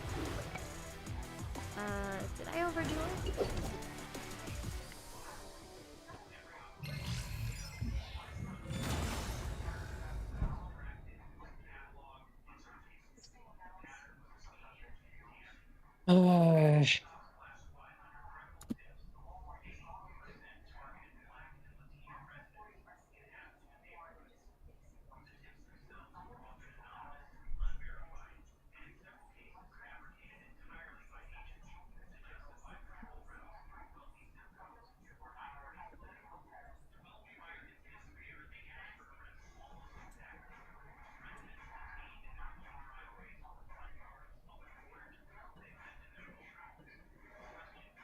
Congratulations, Mr. Fancy Pants. When did you die? I didn't know you died. I died about half, 2/3 in. Well, Oh. my third another. No, they just Oh, look okay. at it. I'm not terribly good at this game. Don't neither am don't I. I can see worry. now. Don't worry about like being good or not. It's all about practice. Oh wait, I died literally halfway through the game. Hey man, when I first played, I died almost immediately, so don't worry. I literally can only do bot runs and such with dialing and such. Like I can't even do player runs just yet. I'm just someone who has played MOBAs in the past, so I kind of mechanically know how they play, but I'm still like learning everything else. I play none, so I get my ass beat most of the time. Yeah. So the best I got is paladins and such, and that is not even remotely close. No, God no. Oh, speaking of paladins, I did high res have to kill that game. I don't know why. It didn't deserve the way the dodo. I don't. It really didn't. It's not even the dodo. It was the way of the dinosaur and such, because it was just an unfair ass meteor just killed half the thing and such, and now we only got chickens now. Yeah, pretty much. It had such a like promising. I wouldn't even say esport because well, if anything, they shouldn't have focused too much on the esport side. That was the problem. They really focused on the esport, and then they focused on they focus on it being an esport while not fixing any of the characters, and then like aesthetically never like touching anything else. Like all the items or quote unquote items still had temp stuff over it. You had a bunch of characters who didn't even have splash arts. Multiple characters didn't get like this might be a cosmetic thing, but like they didn't get a lot of cosmetic stuff, which shows that they only favor a type of character. I was kind of surprised by the lack of cosmetics and such, because I remember there being a lot more and such, and that was just like, oh, there's just some of you really got forgotten about, and then it's just like, oh, okay, you obviously were a new character, or well, no, it was like you were a new character, so you didn't even get any like real skins which and is such weird. And then like you'd have the character that would always get skins because, you know, the fan favorite, or rather the high res favorite. The other element was granted, just like, granted, I probably can't talk in that boat because like on the same at the same time and such, like I remembered being one of those complaining about the lack of skins on Maeve and such, and then it was just like there was just a bunch afterwards, but I didn't have any money to pay for any of them, so it's like, well, great. Still the classic cat burglar, I guess. Granted, I'll take that any day over that weird ass like Egyptian one. That shit was get that thing away from me. It had cool characters, cool ideas. Just they didn't know how to really just capitalize on it.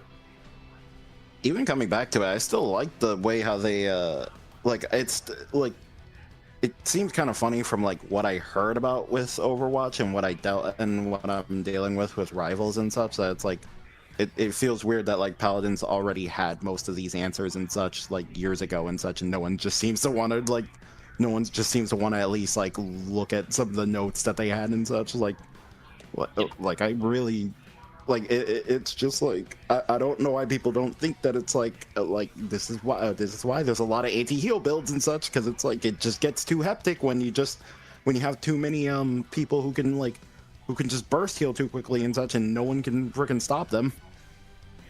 Now I got to deal with that in Rivals. Now the other element with Paladins is like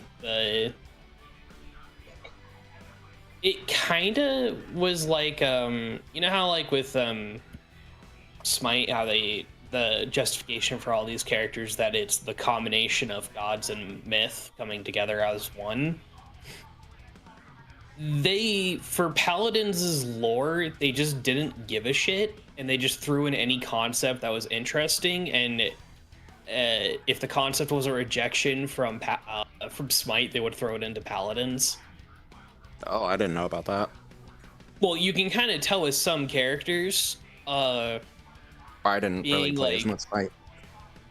Oh, well, I was meaning like aesthetically, like they kind of vary from like one character's name's Talus, very much like an Aztec style character, which from the way how his idea, yeah, that's what I mean, like aesthetically. I'm not talking about like actually. It's like actually I see it as a front if you've ever said my mythological creature is based on a little shit like that. Yeah, no, I was meaning like just the aesthetics for it, because like you very like it's a copy direct from what's it called, like Ceres. Literally the design is Nyx from Smite. Oh, like genuinely you can look at it like 1-to-1. The other problem is it's the engine they built the game on. So there's this one thing where if you look at a certain object, you can actually jump higher. Don't ask me why that's a thing, but it's a thing. And it makes all of the mobility-based characters even more broken when people figured that out. Like, Maeve, as an example, she's very floaty. Lex, as another one, very sky, Yeah. you know? Yes, my favorite broken flank. Mm-hmm. The best other one I'll element- hear no such cons about. Or I'll Yeah. hear no such insult. Which is kind of the other problem was, like, they basically had 2 DPS roles in one, or as 2 separate things. Because flank can do just as much damage as the damage class. That's the saddest Personally, part. it's kind of weird, but I didn't mind that entirely. Like at least for the sake of like having a more stricter like role, like a stricter role system for them and such. The only weird thing to me was just like there was just a lot of like flankers after a while that were just starting to mesh way too far into like the damage characters that didn't really make a lot of sense anymore. Where it was like I didn't really like, I could get the idea of flanker if it was like, okay, you're the pure dive character, you have mobility on your side, you're always meant to go in and out of fights, you can handle 1v1s, but as soon as it's a 2v1, you either have to be cracked out of your mind or you have to get the hell out of there. And then it's just like after a while, it's just like, oh, okay, we just got characters like it was like characters like Zen and such, who was just like far more just like just brawling with people half the time and such, like Moji, who I didn't even understand, like I didn't even really get why she was a flanker and such, because she seemed like she both like seemed weirdly like just beyond dumb as hell, but like also at the same time like just really bad as a flanker. Like I didn't like apart from like Magic Shield, it's like I was there really any way how she could get out of a fight and such in that case, like aside from like, because that scamper was ass. Because also I think I'm good on ER for tonight. I'll catch you gentlemen later. It was fun. Yeah. All right. See ya. So when someone pointed this out, that by the way, the Pip, that's another character that like if you look at something, you bounce higher. He called it the Z-axis because like that's like the only way that you could like think about it. But yeah, all right, I can kind of see that. The other element in terms of other designs was just copying other video games. So like Ruckus is very much like a Rumble character, like from League. You know, the little goblin character in a giant mech, which even in itself is more so derived from the goblins in Warcraft, which is funny. Oh. Unfortunately, I've not played League either like that.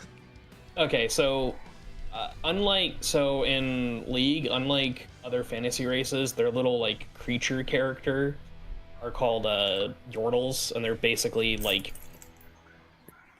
they're entities. Let's just go with that, because it's like there's so much about them that I don't want to get into. I don't think the stream would care. But they're essentially like little dudes that do things. If you saw Arcane, it's Heimerdinger. That's like the race of his people. Oh. Yeah. So like they're magical little dudes that do things. But and they derived from the idea of goblins in Warcraft originally. But combining elements of like combining elements from things like gnomes and stuff, because like a lot of them are crafty, or they're magic, or they're literally terrorists. Ziggs, I'm looking at you. But like they can throw any. Sorry. Basically, they're the Fae. Yeah, they're the Fae. There's literally one character that like Lulu, who she's terrifying in her lore when you really read it. So she convinces people to join like this forest or whatever, and they magically go on an adventure. What it really happens is that they psychologically break their mind, and she is not aware of what she does. Like imagine imagine the emotional capacity of a young little girl who wants to go on a fucking adventure in the forest, but the forest is basically the soul-sucking forest that literally kills you, and that's the name of the forest. But she just sees it as a fun little forest grove, and as she's taking people through it, she doesn't realize she's psychologically damaging and killing them. Yep. She even has a line that quotes how crazy she is. Yep, that tastes like purple. Okay. But going back to like paladins, they want to bring in like their character design varied, and it just wasn't as cohesive. Because again, they just said like, you know, screw the lore, who gives a shit.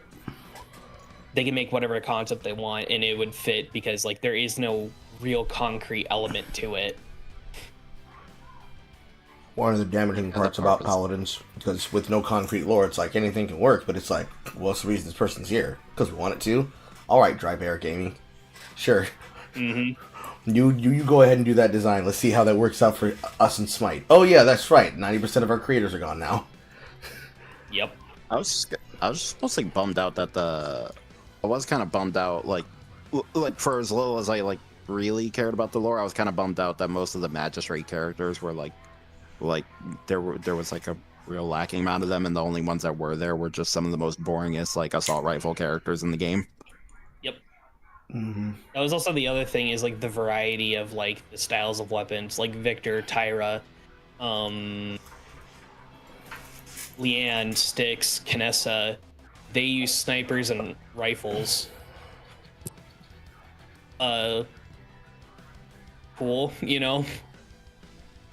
Like, and when they do have a character that uses a unique weapon, like Vorus Scythe, or For me, that now got like because I did re-download the game a while back and such to try to retry it again and such, and reminisce about stuff. That has to be like Amani for me 100%, because like I didn't like Damagers originally. Like I just didn't find most of them interesting, or until I played on Gyro Flick Stick, like I couldn't do stuff like Exaction Cassie and such. But like Amani is just, I'm so sad that I never got to play Amani sooner and such, because the style switching is just so addicting. yeah. No, that's fair. Are It's you- just Are you- that's the problem. There's no cohesiveness, but there's also too much samey. Yeah. Are you joining this round? Oh. 1 second. Are you also coming, Reflex? Yeah, I got done with that homework. It was only the assignment I needed. I too got done with my homework. Carl said, laughing to himself. Alright, there we go. Zillions was trying to use my finger to play his tablet games for him. It was very cute. This is not a euphemism. And then Star was trying to make me stick my key in her ignition. This is a euphemism. Yeah, I was about to say. Yeah, that was just sad to me. There weren't more characters like Amani and such, like, as it went on and such, and there was just like, because at least like when I was on there frequently before, it was just like more just a nonstop like flankers with some type of machine gun weapon that was just kind of bumming me out. Yeah. And this is a conversation about paladins. Yes. Yeah. Yeah, the problem with paladins is that in Riot Games' interest of trying to dominate the MOBA market, and multiple games choosing to copy them as follow the leader, as was the case with them going from MOBA to Battle Arena to Battle Royale, many contributors ended up falling down the free-to-play rabbit hole, believing that by choosing to open themselves up to a greater audience that they would give them greater numbers, but it actually had an inverse problem. A good example of that is Battle Right. Being behind a paywall meant that the people who wanted to play the game truly wanted to play the game and made it unique. But at the same time, the consequence of this is that the people who wanted to play the video game also didn't necessarily want to play the video game with people who were free-to-play warriors. It's really the death knell of any game that goes free-to-play. even in that long form conversation I had the other day about, in order for a MMO, in order to make its ability to go critical mass, it has to make a certain amount of money. And when we're talking about Titanforge / Hi-Rez at that time, they were neglecting things like Tribe Ascend in order for them to make all of their different games possible. Because they had other games in their roster that were already a part of it. Ironic to the interest of Riot Games, where they only made one fucking video game, things like Digital Extremes and Hi-Rez at the time did have other titles to their fucking reservoir. But when they struck gold making copies of the popular thing, they then tried to make other copies of other popular things, because it was basically the Tim Sweeney design.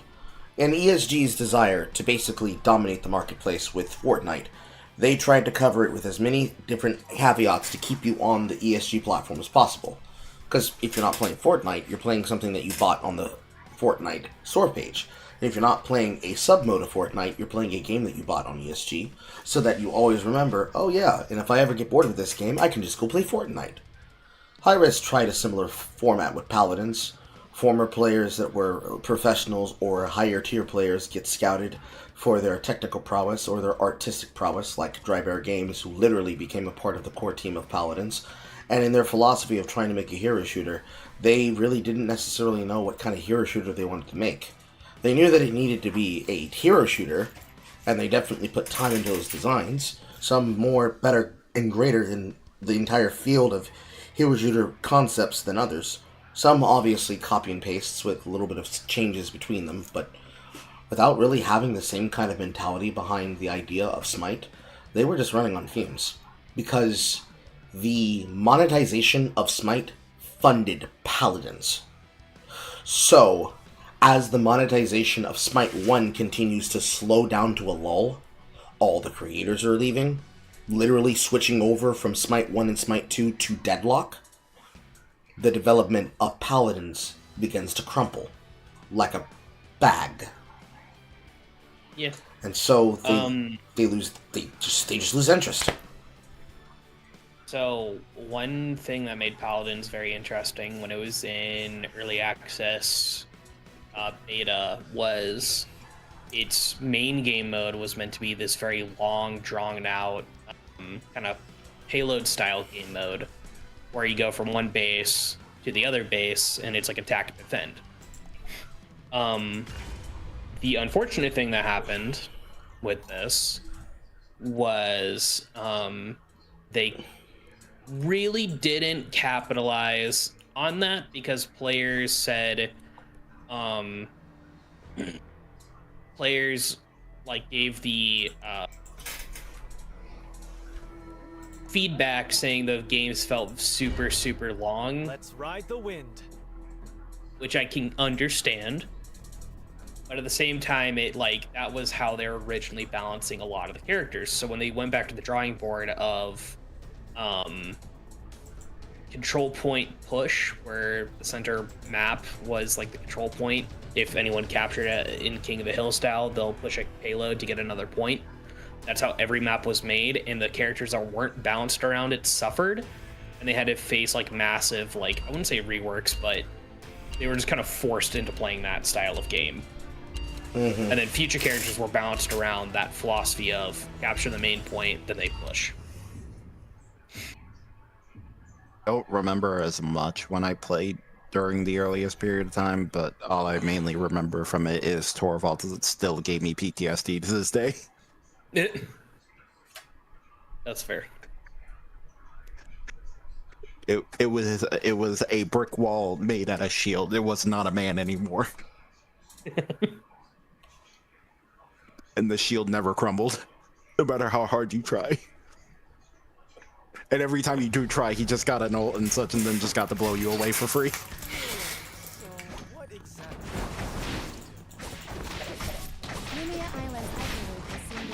Oh, okay, I see how that works.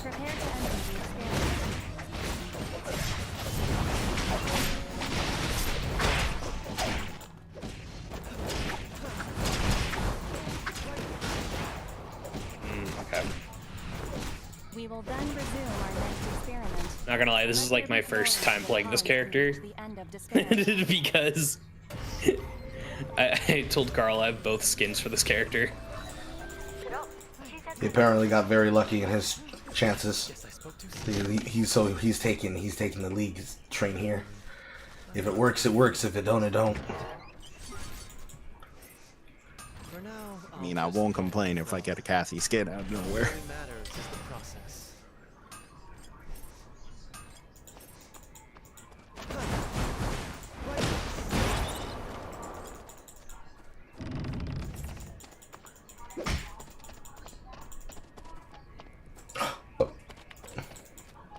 Is this the newest technology? There may be shortcuts, but there's no easy way. Everything has its own purpose.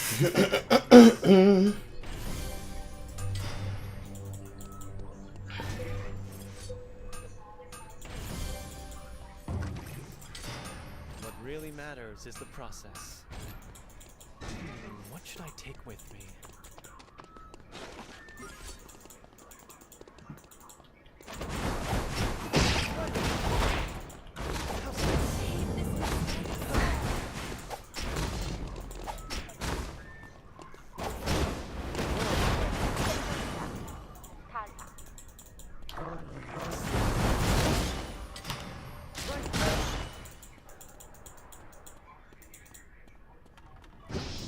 Not really my area of expertise, but okay, I guess. Bum, bum, bum, bum, bum, bum, bum, bum, bum, bum. Technology has certainly improved, hasn't it? Now I see how you all handle my human.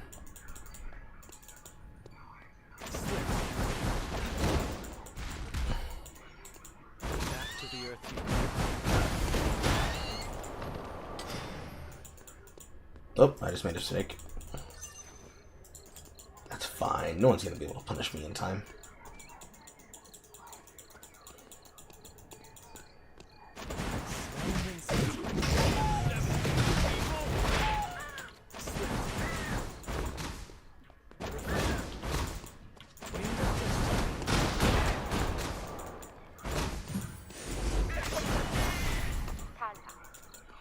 And I'm like, hey, what's up? Hello. See your pretty ass soon as you came in the door. I can take anything I want, right? No, don't, Carl. You're gonna get copyright. Ain't that the fucking truth? Dimensional rift now, you won't be revived. Here you go. Why did the steam break up with the river? It just needed some space to go with the flow.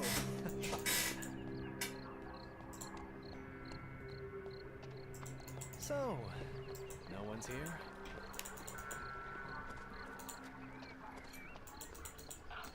A tree of life will spawn soon.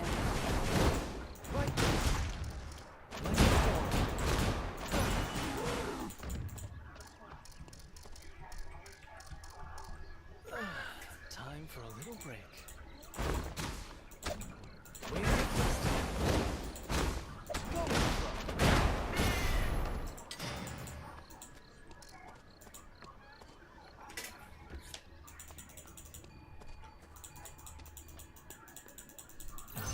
The dimensional rift has opened. Let's check it out. It can still work when there's a storm. I feel like I've gained divine powers.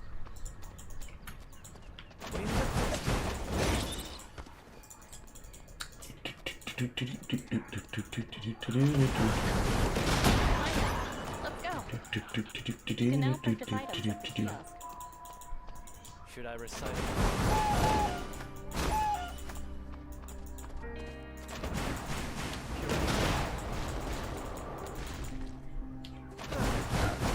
To the earth you go. What really matters is the process.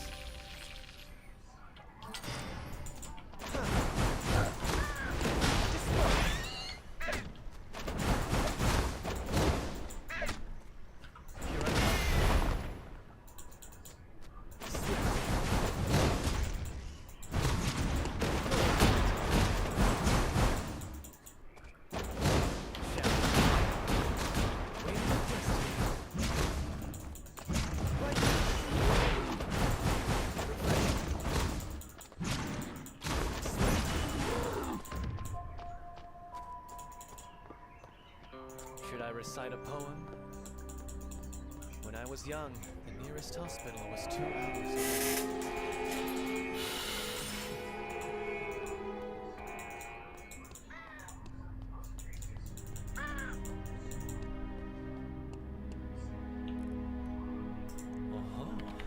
Let's see what happens here. Alpha is around. Certainly Fancy is gonna be brave enough to walk in this portal, right?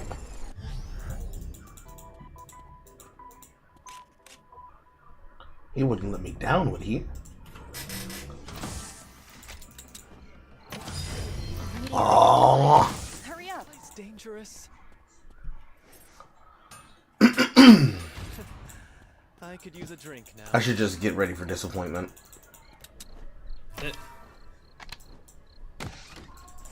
Oh shit, missed.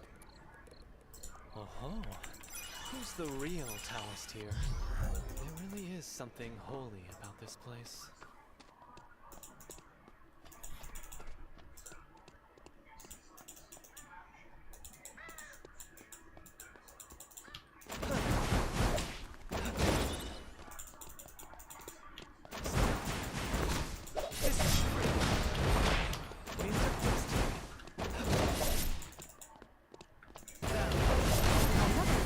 I thought you would have came in there for that, but all right.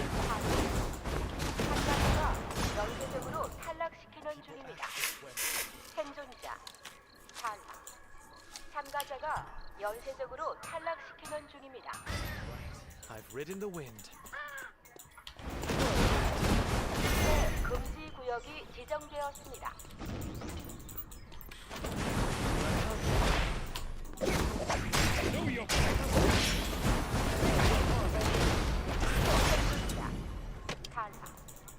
참가자가 루미아 섬을 지배하고 있습니다.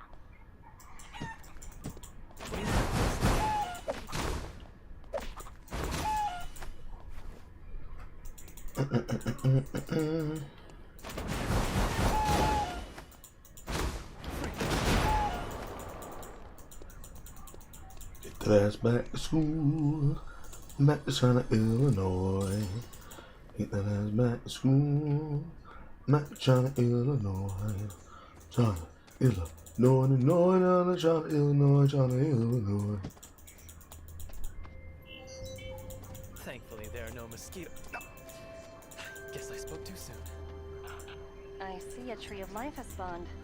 Come on, let's go.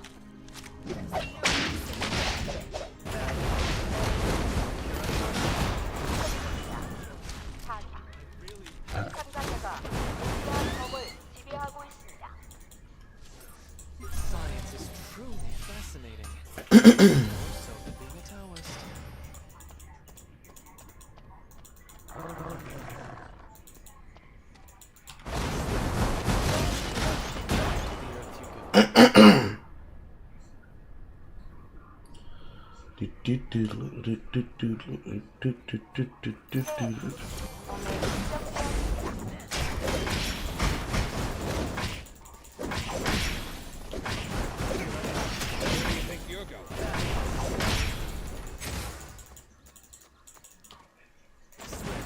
Terminated.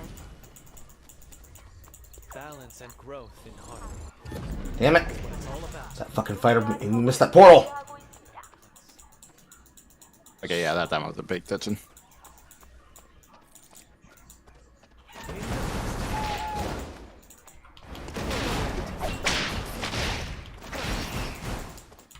Shall we?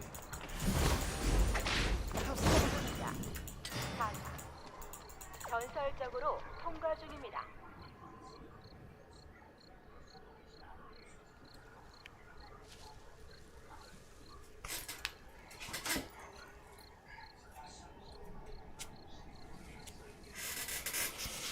The air here is refreshing. Not as good as the mountain behind my house, though. Don't be alarmed. I don't feel good about this. A meteorite will soon impact this area.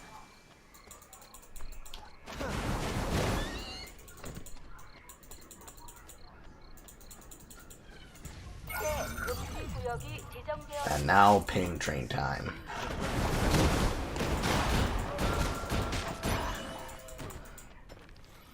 Cause they let him with some hello. Your ring ass and you came in the door. There's a crash video. Let's check it out. Even more so than being a Taoist. A tree of life is spawned. Hurry!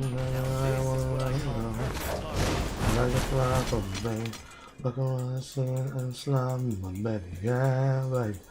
She's tired for my baby. She don't wanna get it now, I'm the baby, yeah.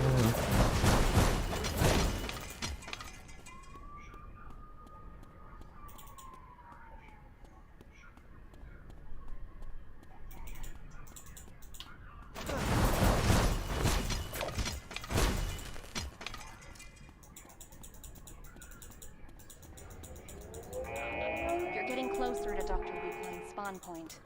It seems you need a breath. No.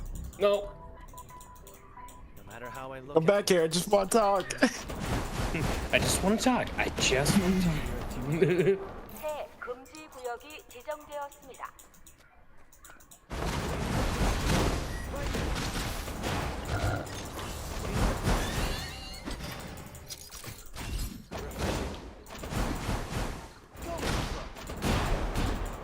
This Suabot just got. Oh, okay. I shouldn't have done that. Dude. If you are in here, I am super fucked at this point.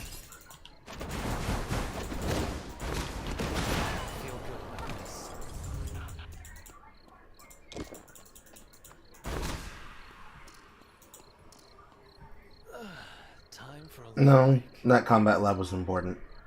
I had my eyes on something much more important. Fair enough. My school days? They weren't too bad. Science is truly fascinating.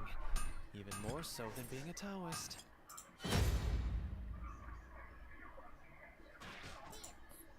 Science is truly fascinating. Even more so than being a Taoist. You're an ass. Bushwhacking! Get the shit out of me, Carl. I figured out one thing about this character's ultimate. You can use it like on a 10-second cooldown. Just like Piccolo, yes. And I thought it was like, weirdly enough, it's like Talia or Tilia, whichever pronunciation there. I think it was correct. From League, the Earthbender. Yes. Now see, if you hadn't attacked those wolves, I wouldn't have known that you were coming around the corner. And apparently my attack skill was still on, so I auto-attacked you first. Yeah. What's that? My daily box. Don't be alarmed. This too is part of the natural course of life.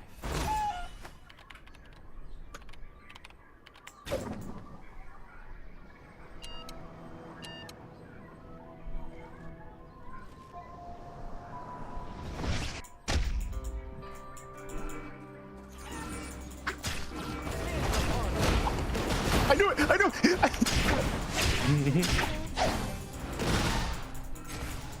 새 금지 구역이 지정되었습니다. Really? See, I don't have to follow you into the storm, so you better have run the other direction. Why did the steam? It just needed some space to go with the. And plus, what do you mean, I knew it, I knew it? I was watching Lumi, and Lumi stopped moving. There's only one reason that would happen. Yeah. Technology has certainly And I got fucking caught into the Magnus spots. Great. I messed up on also. Speaking of ultimate, when I was fighting you, I messed up. No, I was trying to keep surveillance in the whole place, or like I was trying to keep the surveillance up in the place because it was just like I'm just like on the border, like I know one of you fuckers are somewhere around here and such, and I'm trying not to cause attention right now. See, I flew in. Oh, okay. I was like, for some reason in my head, I thought you said I'm fluent, and I'm like, in what? Oh, you meant I flew in. Like, sometimes my brain just goes places where I'm like, okay. Bother with anything. I should just wait in the freaking bushes. Well, you might as well.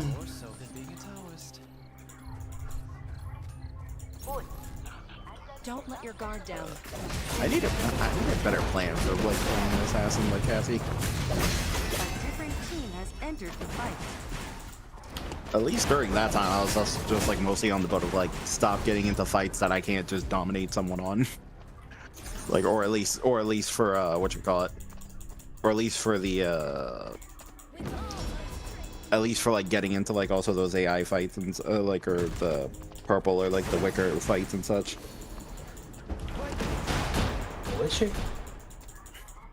Wicker line. Yeah. Right. No, I know what you said. I was. Ah. Yeah. But yeah, it was like at least for those, it was like just stop getting into the fights if I can't get the win on them, No one can leave until the winning team. or if I can't overpower them immediately.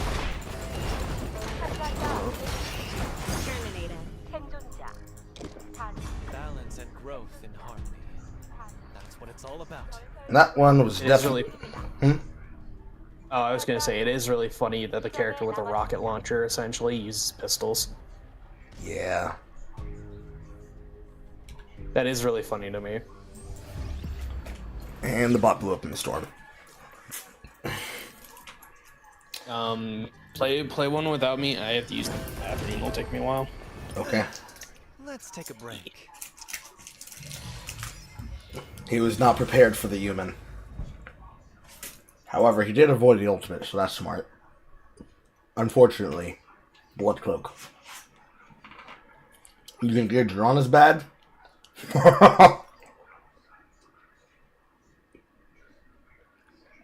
Only difference here is I didn't find Fancy. He must have died in a storm to our bot. No, it's just the Magnus clones ended up killing me. Out of everyone I did not want to go up against, it was the Magnus bot. Magnus is not that hard to kill, but he is annoying as fuck. I feel like it's like I would be more willing to do it if I was playing anybody else that had a little bit more like health or some kind of damage reductions around, but like if especially like on cooldown like with Cassie, it's like, oh hell no. Yeah. But it was either walk back in your direction or walk back or try to walk around the Magnus spots, and that wasn't working. Mm.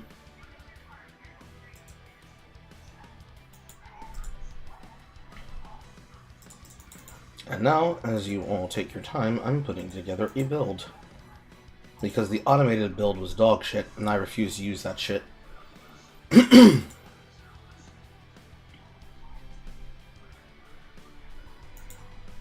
Yeah, I'm also not like I need to look through these recommended plans and such on Cassie more, because it's like I am not liking how expensive they are. I certainly wouldn't. Like, I just tried to use a different one and such, and then it was just like, okay, now you need to get 2 force cores now, and so it was like, oh great.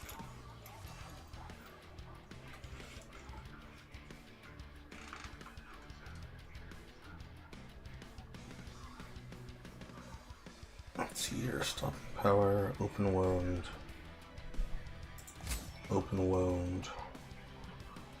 skill amp, ultimate cooldown, yes sir, havoc, fortification, support. What do I need more of? Do I need to kill you faster, or can I bleed you over into green as cheap cut?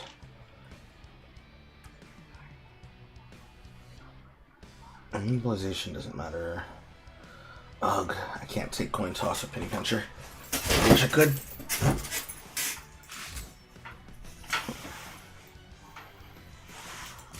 How about some cheap bullshit? How about unwavering mentality and dine and dash? Maybe. But what if I just want to be a bastard? and use Contempt for the Weak, and dismantle Goliath. Yeah, let's go with that.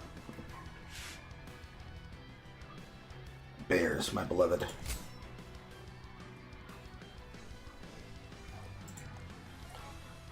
Alright.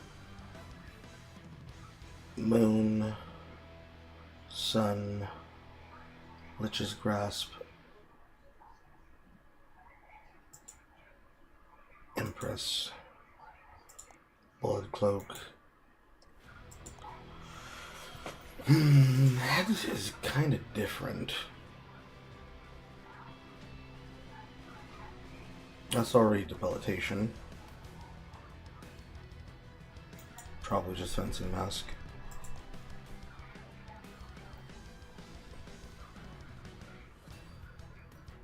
Which arm accessory do I care about most? This is Amp, cooldown reduction, defense.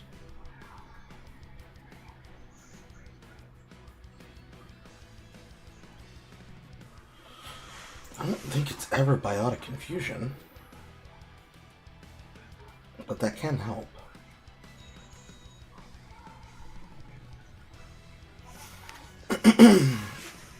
It's not Primordial Hex. No.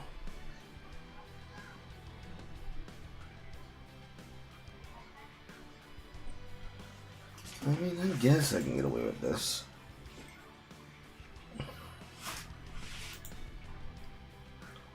And then finally, the only boots that matter. Glacial.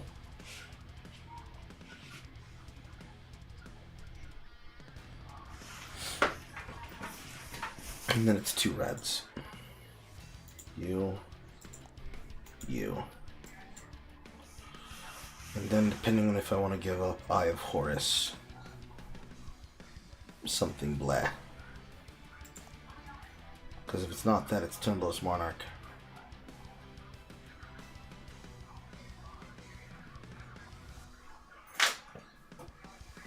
Yeah. Timberless Monarch. Because then alternatively it's Pharaoh's Amulet. But I think I need the cooldown reduction. Yes.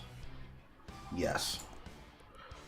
Let's see here. E, Q, W, Q, T, R, Q, Q, T, Q, R, E, E, E, E,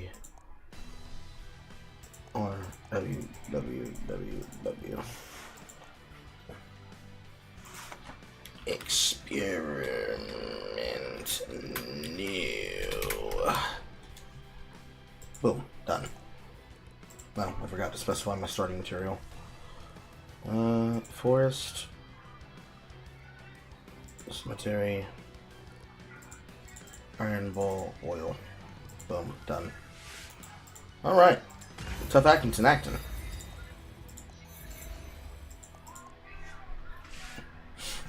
If you think mages are bullshit, and you think cooldown mages that have a lot of control are bullshit, wait until you get to feel this human. Now, new and improved. Codes in.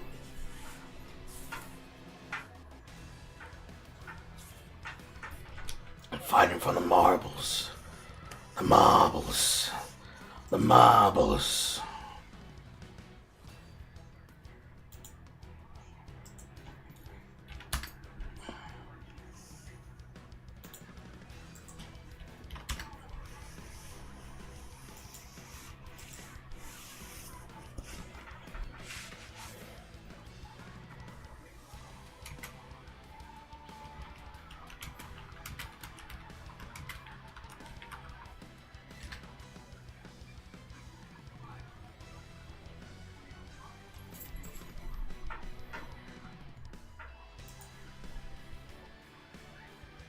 He said he was going to the bathroom, or rather going to do something that was going to take time.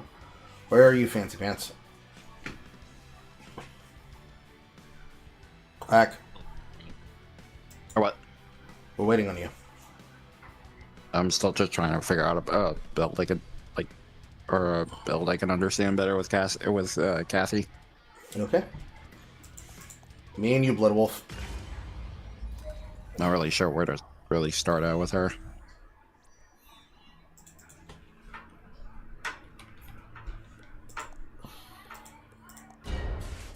Let's ride the wind.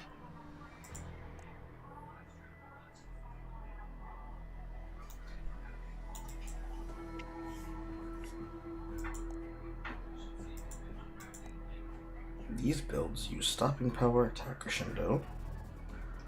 Boost your armor pin for 4 seconds. Armor pin increase additional damage. Theatrics and Bear Mask.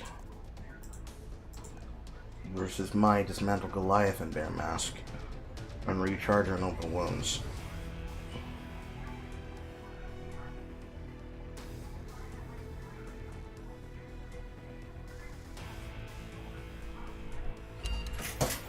Well, I am back, but we just started because he's build researching. So I'm facing off my unit against whatever the hell I'm about to face from Master Wolf. It's gonna be bloody as hell. Nice. Oh yes it is, because now he's discovered Yulin. No! This is gonna be fun.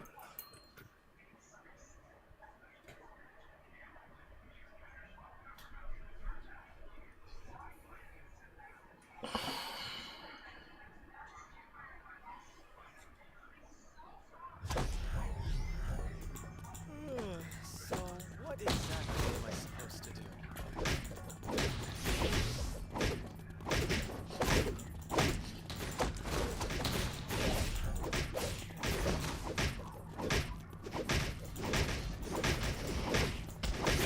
Lumia Island hyperloop will soon be open.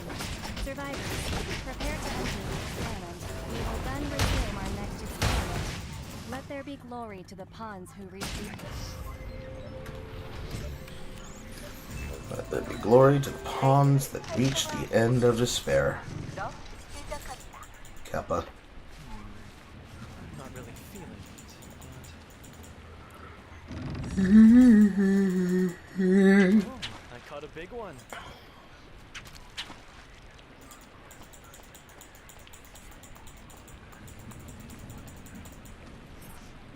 For now, I'll just go with the flow.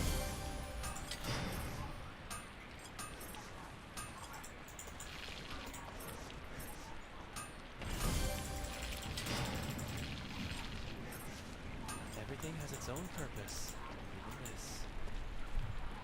Is this the newest technology? Alright, any ghosts in here? Give me a sign. This looks pretty well done.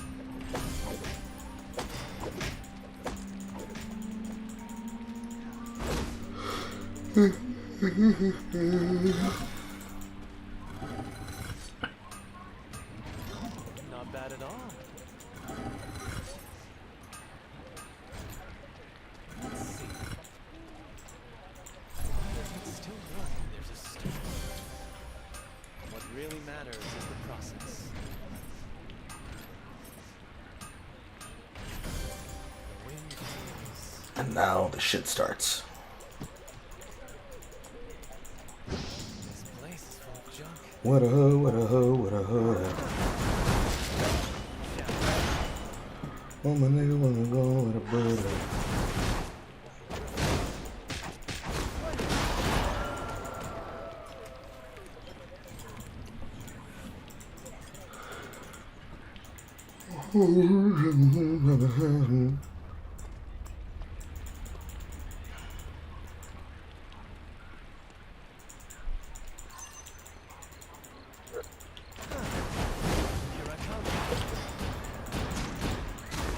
I'm gonna make a call real quick.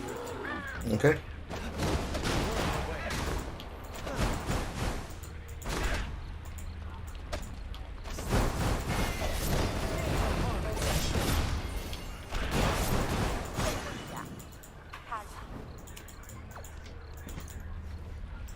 Even this factory will one day be reclaimed by nature. Don't be Now my dad's home.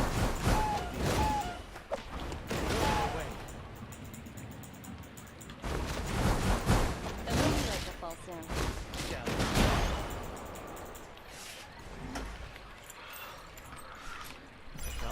certainly improved, hasn't it? Wind of destiny.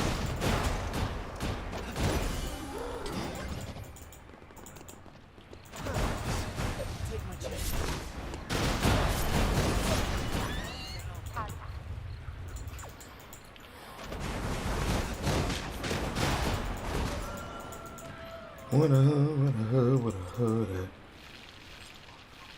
Everything has a reason for being.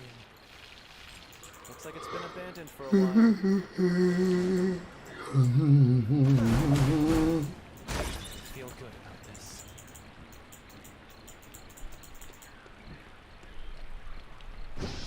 So, this is the harbor. Where should I go next? Meteorite collided.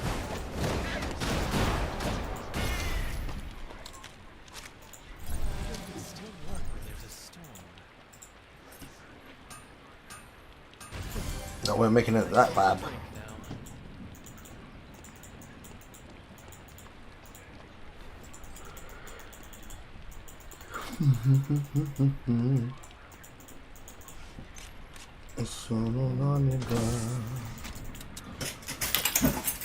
One upside of all these items is they're all greens, which means it's very cheap for me to get each and every one of them.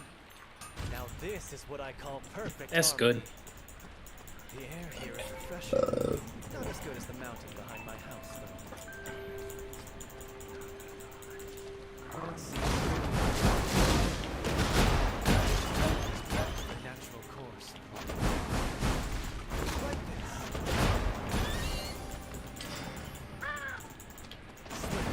Also, randomly, I'm starting to get Bakugan content in my recommended. Isn't that show watched it? Isn't that show like More Than Dead? They tried rebooting it, and then it killed itself because like they appealed to like an even younger audience than like those artists did. It's one of the consequences of the Time Warner deal. They just couldn't find anybody that could fucking sit down and fucking watch the damn thing. Well, the other thing is they released everything on YouTube all at once. Yeah. Like the whole like reboot was literally like just put on YouTube. Wow. That Yep. is definitely a choice. Alpha's over there. And now this combat lab. Certainly you won't disappoint me.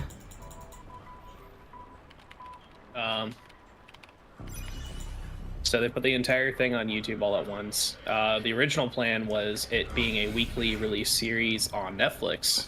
They were gonna tap in that market of potentially weekly shows, even though the idea of Netflix itself is basically based on binge. Deal didn't follow through. They somehow had the entire series like already animated and ready to go. So they put it all on YouTube at once. Definitely a choice. Yep. Alpha is here. Watch out for his sweep attacks. So, Who's the real yeah. Taoist here? This looks pretty well done. I feel like I've gained divine powers.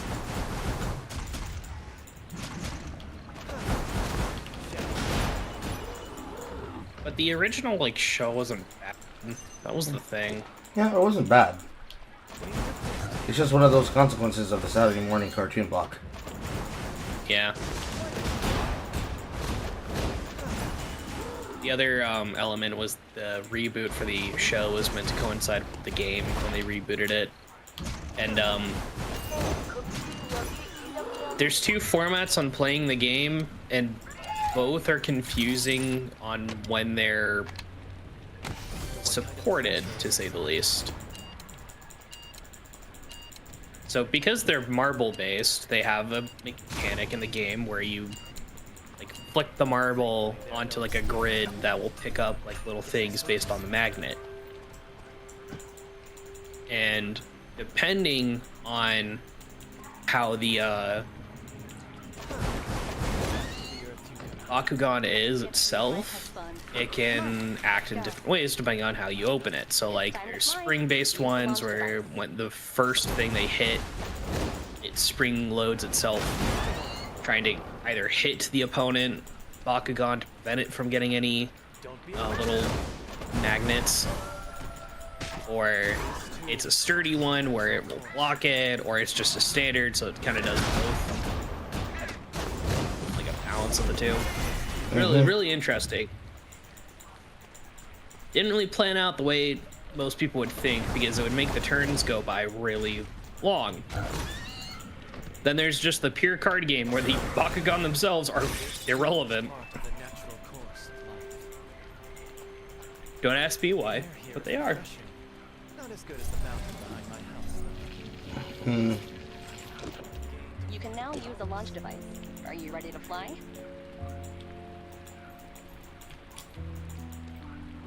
I just think they're unique, like little things to fidget with. Let's go.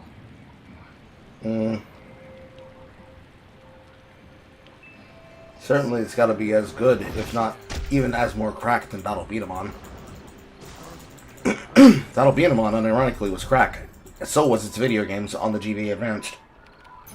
Pretty much, if the show actually had a GBA Advanced game, it was actually crack. Metabots, Battle Beat 'em On, Yu-Gi-Oh!, Duel Masters, fucking Beyblade of all things. Is this the newest technology? I believe that's what. No, I'm wrong. Same concept, actually. I remember these getting advertised, but like my generation was the last one to like see it, but never actually played any of the games or anything. Maybe I'll think of it. But the same premise of like the whole marble thing. I think the one major problem is that they try to make marbles like still like a toy. And it just. This warehouse. I'm not saying that it didn't work, but it just. We're done with the times, to say the least. It was definitely a product of his age. Not to say that it was bad, just didn't catch on. Yep. It's like people falling off with Yu-Gi-Oh! Right after Yu-Gi-Oh! GX. Like, if they were fans of the manga, if they were fans of the Japanese translations, they would be aware of it, but most people didn't get to see it, like Yu-Gi-Oh! Zexal, just like some people fell off with Digimon, because the last thing they remember is Frontiers, and then it's like, huh? They're on Cross Wars? I don't know anything about that. And all they know is basically the video games picking up from there, because it's like, fucking Digimon World? No, sir. We're playing that Digimon story, okay? And right now it's Time Strangers. Yes. No, it didn't go down more. Damn it. I mean, right now with Yu-Gi-Oh, they're focusing on the Rush format, which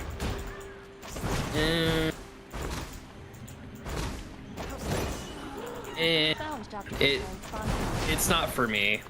They did away with the traditional format for the anime, and what with that, card art, great. I like it. Putting a lot of like reimagining the original series, but also trying to expand on its own, which is not bad. They also like break a lot of traditions with traditional like Yu-Gi-Oh! Character archetypes. So like one archetype that the main character has is that his monster has 2,500 attack and 2,000 defense, which started with Dark Magician, and then Jaden had one, and then the next character Yusei had one. I kind of went down that list. And then we get to Vrains, which is VR, an SAO approach, I guess, which is weird, and the dangers of AI, which, man, how relevant that is today. And his ace monster was banned, actually, because it was too broken. So the joke was that people said it had IRL plot armor because the show kept it alive, and then they finally banned it, and then the main character stopped using the card. Wow. Because that's the other thing is something people don't realize this. In Yu-Gi-Oh! GX, Pot of Greed was used a lot, but then when Pot of Greed got banned in the show for GX, they stopped using Pot of Greed.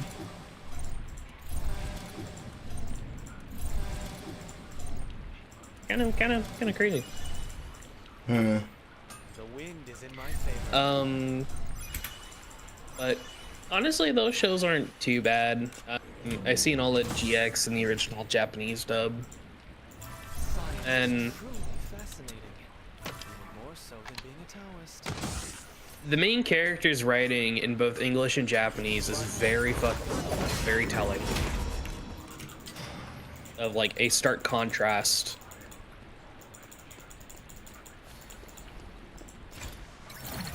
So they're both optimistic, but the Japanese one gives more of a good sportsmanship type optimism, whereas the English dub kind of just makes him like a general optimist. I see.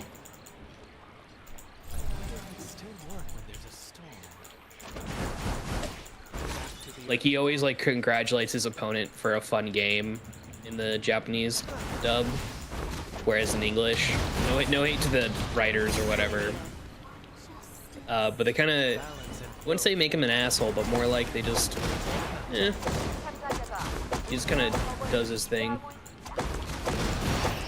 Basically. Yeah. I always never necessarily understood that appeal of that archetype of the, we're gonna make our character a happy-go-lucky fighter who likes to play the game a little bit too much. Yet somehow they end up being the king of games because Heart of the Cards has all the friends and all this other bullshit, and it's like, what if this motherfucker just likes to fight? And he's just barely unhinged on the level of being an antisocial loser. And really, in the end, that ends up being a little bit of the GX variation because of the Supreme King and shit like that, and Yubel. But that general archetype for all of basically children's-esque media television shows was really frying my brain because it's like, I just want one person. Just one. Yeah, so if you kind of like that, V-Reigns, the latest one, the one about dangers of AI, that's kind of the main character. He just wants to duel to, like, figure out, like, what the fuck happened to him. And he's not really optimistic. His backstory is kind of dark. It's also the only show that like had no manga attached to it. So actually, funny enough, outside of the original series, the manga was written after the show was in production. So there's a lot of different changes between the two. So in the manga for GX, Jaden's deck started off as Elemental Heroes, but they're completely different. And he was actually given to him by a friend of his. But then when he gets his own deck, they're the Masked Heroes. And then Aster Phoenix is like kind of the Destiny Hero user. He uses Vision Heroes instead of Destiny Heroes. And then Chaz Princeton, or in my opinion, the more superior Manjome Thunder. He uses actually a Light and Darkness dragon deck, and Light Ray Dragon and Dark End Dragon were like the two monsters that were like his big boss ones.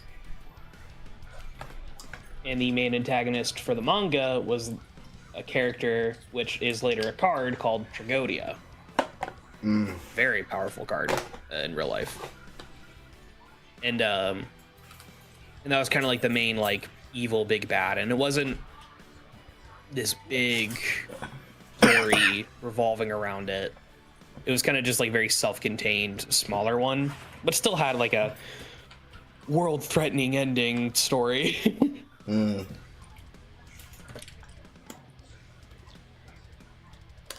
You know, where me, I kept getting lost in things like Ultimate Muscle and Shaman King, especially when I was reading the manga at the same time as watching the show. Even the 4Kids version,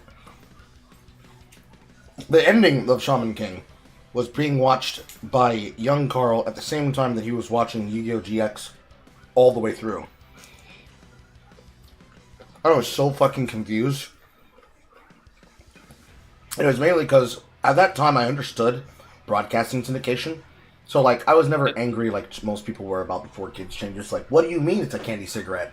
It's like, no, I know this change was done because they couldn't put this on television. So it's like, so you're telling me you're going to put this girl on camera with this fucking young baby that she just conceived when they were fucking, like, rabbits?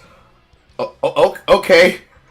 Oh, you mean that the entire scene of Yubel's duel with Jade and Yuki is actually a marriage proposal, and most of her cowards are a form of Jewish tradition of a dowry, and when they fuse together, that's unironically just like Fear and Hunger, even though he knew nothing about what Fear and Hunger was, and basically them unifying as a character is a simulation of a man's soul being permanently affected by a god, which later down the line, when we get to the fucking mental timeline bullshit between the 4 different fucking card dimensions, you're like, oh, so that's just Zark? A part of Zark's just living in this guy's soul now? Okay. This isn't gonna give me trauma at all. So this is actually something about 5, where a lot of people for the, so it's season 4, 3, same shit, of GX. So a lot of people say that Johan or Jesse Anderson is like meant to be a stand-in for like gay relationships because Rainbow Dragon and blah blah blah. Okay. No. just outright get that out of the way. No. They do actually push Alexis and Jaden in the final season. And Yubel actually chills the hell out. Like, genuinely chills the hell out. She is not, or he, or whatever Yubel is.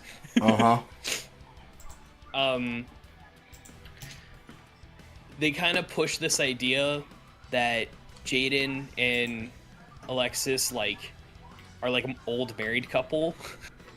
And they're even forced to duel in like a Valentine's Day style like duel together, and they're bickering and arguing, but then when like they actually agree on something, like the duel goes in their favor and they're actually having fun with each other. And that's kind of the whole thing. And with the main antagonist of Darkness, who is like the end all be all ultimate despair, her backstory of like what she fears and what she gets depressed by is that students don't trust in her, and that she regrets not telling Jaden how she felt. And that's why she was in ultimate despair. So it very much like they were trying to push for that. And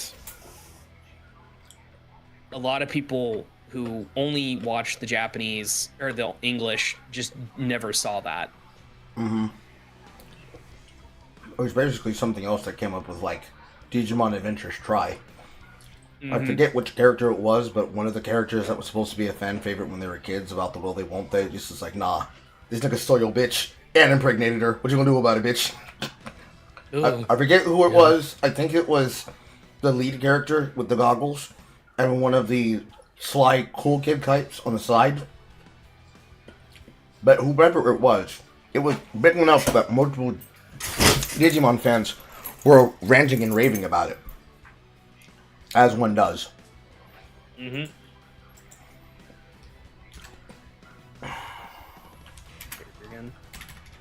Yeah. The other thing that makes it kind of weird is the differences of names for characters too in 5Ds. So Sayer, who's like a cult leader, his Japanese name is literally Divine. Yes, he has a god complex. That is the whole thing. He straight up kills Carly, which also is the Japanese name for both English in there because it's easy to translate Carly. And in the duel where Carly had, she loses. The dub will just extend the clip of her falling, and there's like some purple like mist crap. In the Japanese, she actually falls to her death. Like, and you see her like break her back, and like blood is coming out of her mouth. And then she gets resurrected because that's kind of the whole thing. Which is crazy. This is why the whole Shadow Games thing existed from 4Kids. Because a lot of Japanese fans will like find it funny about the whole Shadow Games and the Shadow Realm and stuff. Like, why are Americans so obsessed with this thing? And it's like, well, you see. And then they find that hilarious because it's like, wow, that's what you guys can't handle the concept of death. It's like, we can. The government just doesn't think we can. Yeah, watershed rules. It made for some of the stupidest ideas of syndication when it came to Power Rangers. And I mean, like, the most retarded kind of things that can only happen in the head of fucking Haim Saban. I am Saban! Levels of stupidity. Yeah.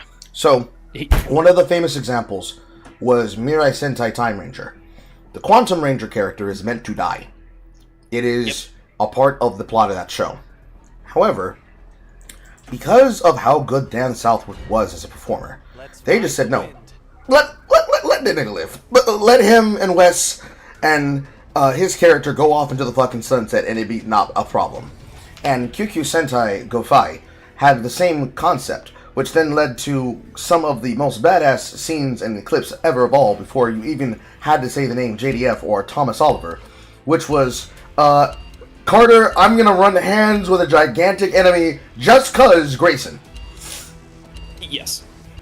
And then, of course, the world-famous example for anybody who was from the era of MMPR, the choice of Kendricks was the character's name, but I'm trying to remember. Valerie Vernon.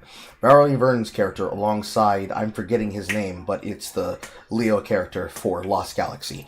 Her having cancer and then deciding that she was going to step away to start chemotherapy, and them actively choosing to kill her character off. And it was not she was locked in a realm in Crystal like they did later with Thomas when he had to go across fucking country to do some shit with his family. No, straight up savage sword death, killed her, because whoever the fuck made the Psycho Rangers just decided, yeah, we're just gonna decide this is what we do all the time. We're just gonna make this work, and fuck anybody who thinks it's not cool. Because the concept of the Psycho Rangers from In Space, with them trying to adapt the Nezzy Rangers from Mega Ranger, is whatever. And they do their own thing with this, with the concept and idea from the comic books, from the Shattered Grid era, which is its own fucking thing. But I feel like Shattered Grid was just better than the show in all ways possible, because they didn't have to be barred by these concepts, because they didn't have to run off syndication problems. That's how we end up getting Lord Draken. But I digress. The idea of having your character written off in a show, because at this point in time, Power Rangers never really said the word died. It was always gone, phased away, destroyed, something other than the word death. And even then, they didn't even use the word death when it happened. It was just a case of, like, you understand that's exactly what's happening. So, she sacrifices herself, and you see this Pink Ranger spirit fly the fuck off, and it's like, oh no, our bitch is dead! And all of a sudden, Corone comes in, and it's like, huh? His sister? And then you're completely phased away by the idea of, wow, we got another Pink Ranger, yay, yay! That you don't consider the fact that that bitch is dead. Like, dead. And then, when they choose to use the Quasar Sabers to do some bullshit, timey-wimey nonsense, it's like, don't worry guys, she came back at the end. It's okay!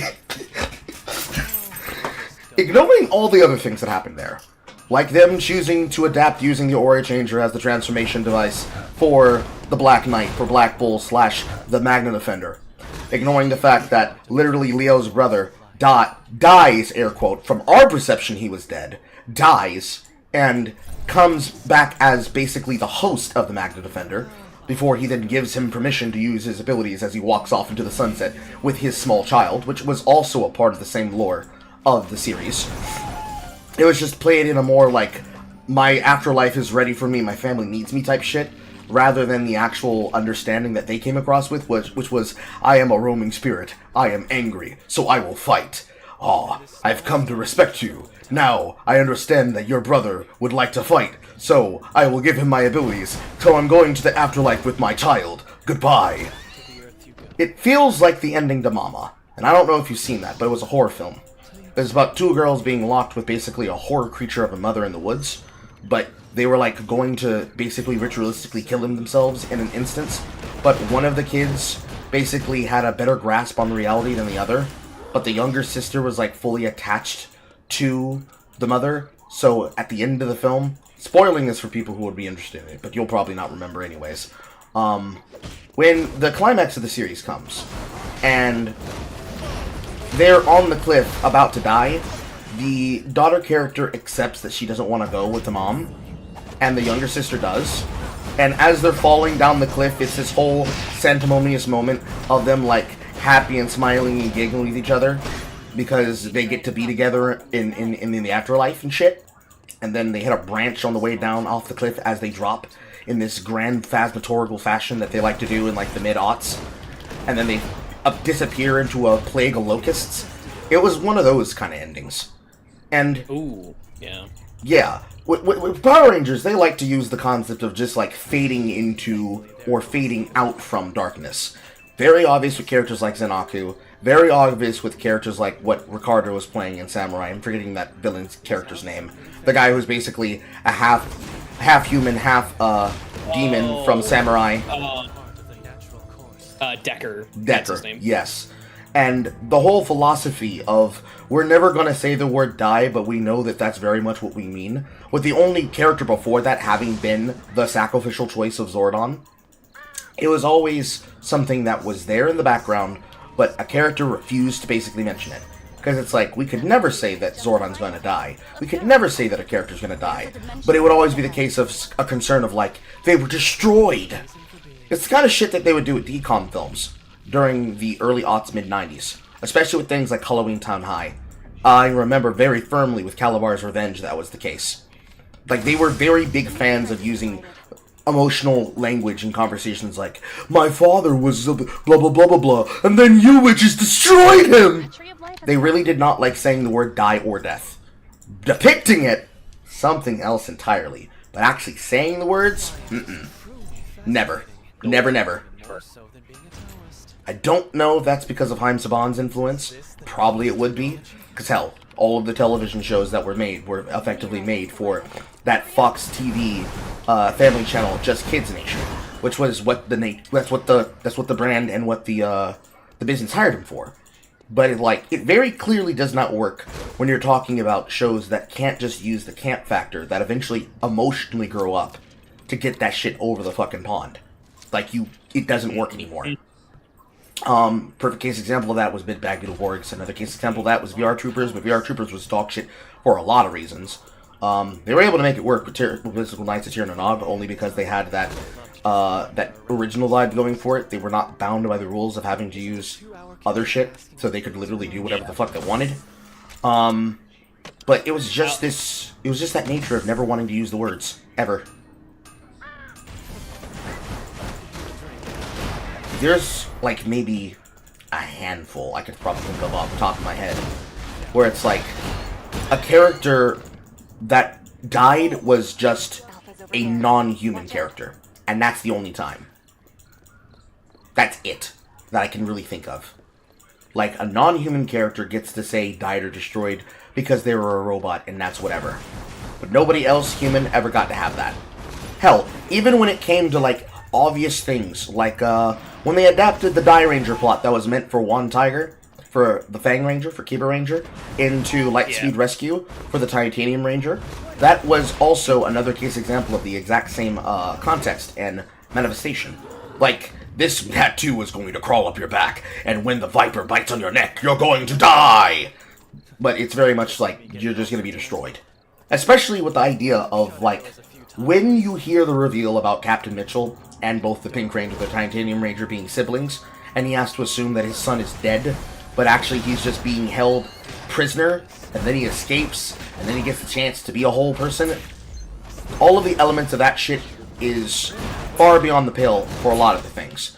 I think the more typical and prototypical example was really, the idea behind any series that involved villains that, rather than being destroyed, were actually being imprisoned. Time Ranger is a case of this, but more particularly the adaptation for Time Force. Dino Thunder could get away with it because it was basically experiments that were being done by Vilgax.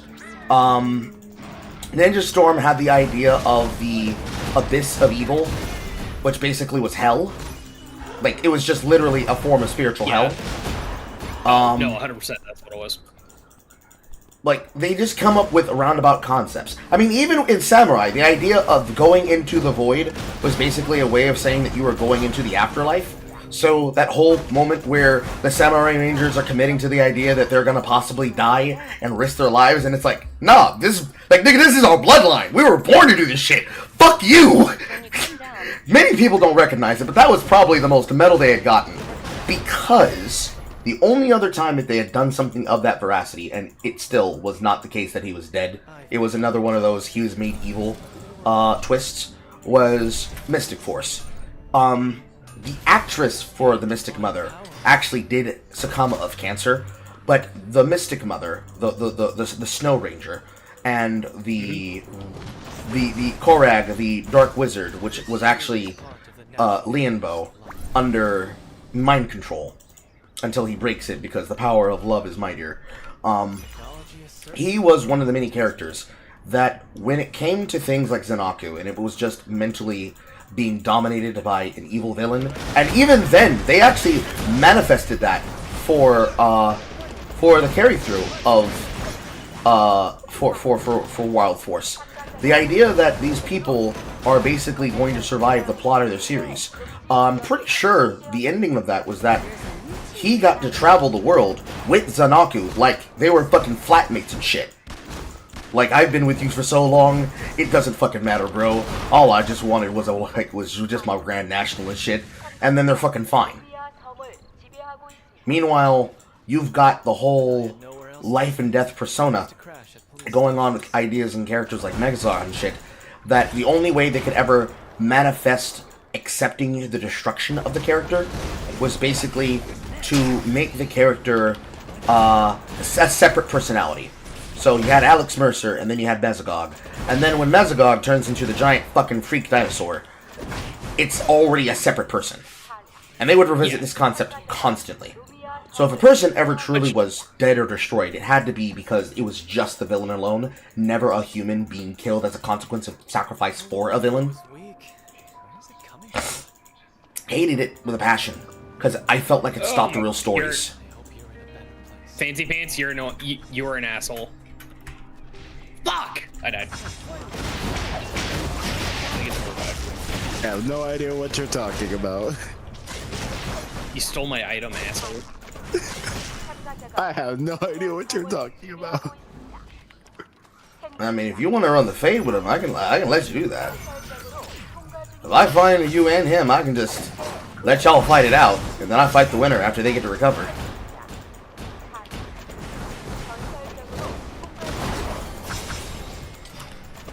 I can make that happen, assuming that you didn't get automatically killed. No, I revived. Well, alright then. I'll let you fucking find him and y'all can run the ones. the steam break up with the river. They just needed some space to go with the flow.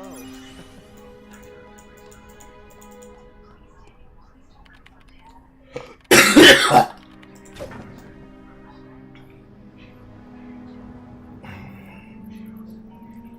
don't know who you are, but I hope you're better than this. 2, 3, 4, 6, 5, and move on because I'm gonna hit him with a thing on the trigger.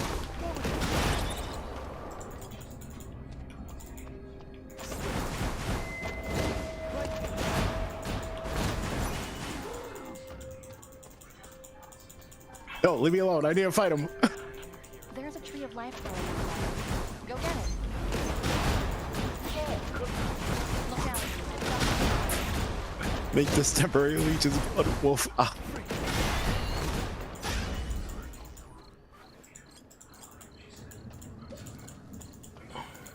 Here I come.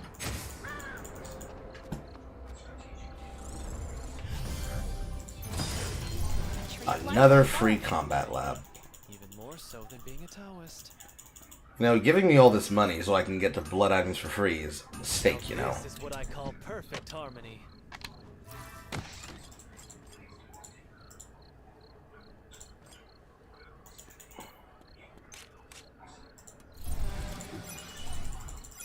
Is this place dangerous? Is this the newest technology?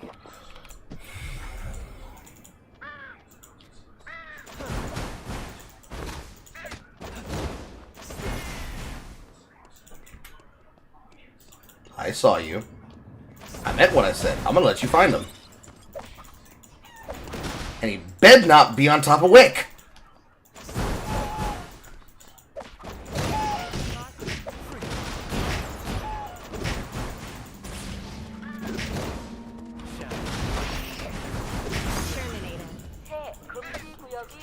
Balance and growth. That's what it's all about. The natural course of life. All right, any ghosts in here?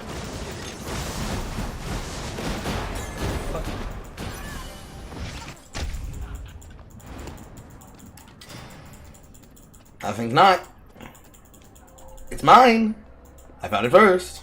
We had a small chapel in my hometown too. I can still work when there's a storm. A bloodbath on the way. Wait a minute.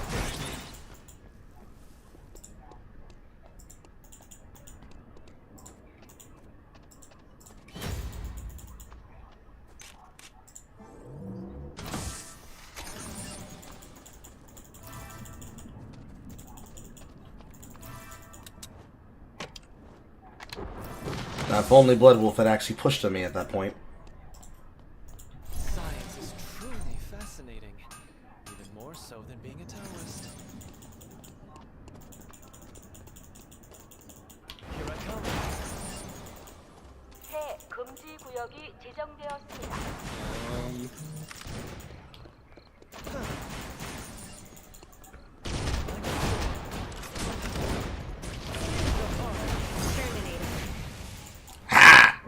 Balance and growth in I have trapped you. That's what it's all about. Seems you need a breath of fresh air. Now let me not accidentally destroy my blood weapon that I was holding this entire time. Which is the main reason I said if he had pushed me there, it probably would have worked out well for him. And let me just get his money, get his money, get his money. Alright. Now I've got cash to burn. Fancy. He wants to run the ones with you.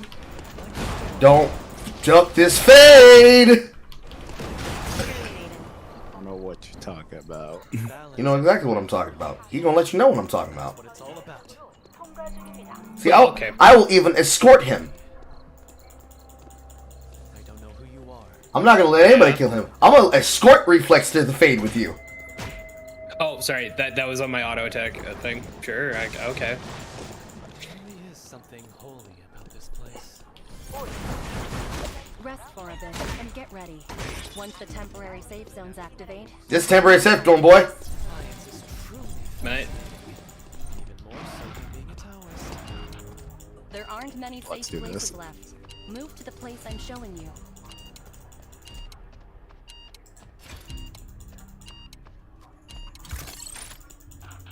Rest for a bit and get ready. God damn it, leave me alone, bot. Safe zones activate. You'll have no time to rest. It sounds like he's in chapel. Yeah, he's in chapel. Outpost. Whatever.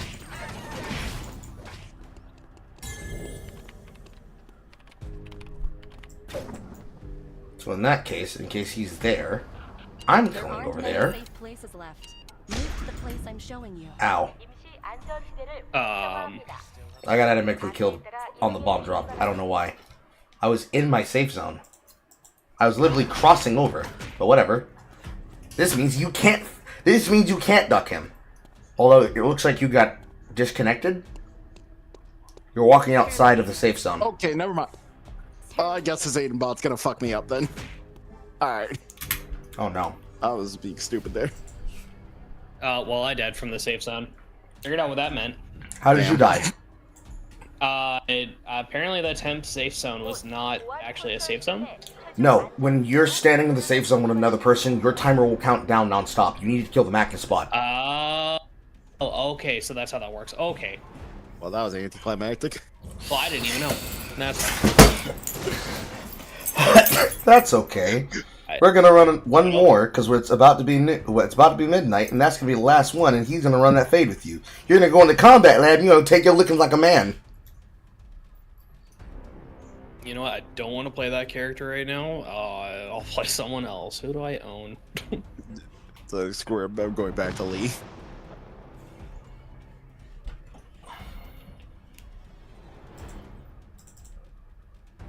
These bots are just standing there.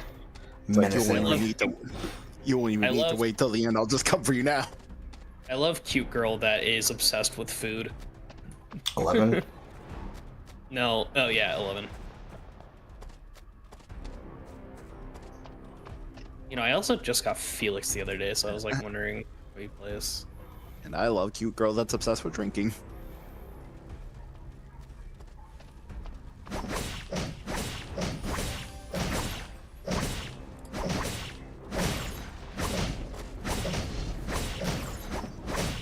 Does kind of feel a little bit sad that there's not a, I mean, even though she did just get that crossover skin and such, it's a little bit sad that the Persona skin didn't involve like a Chie skin for her.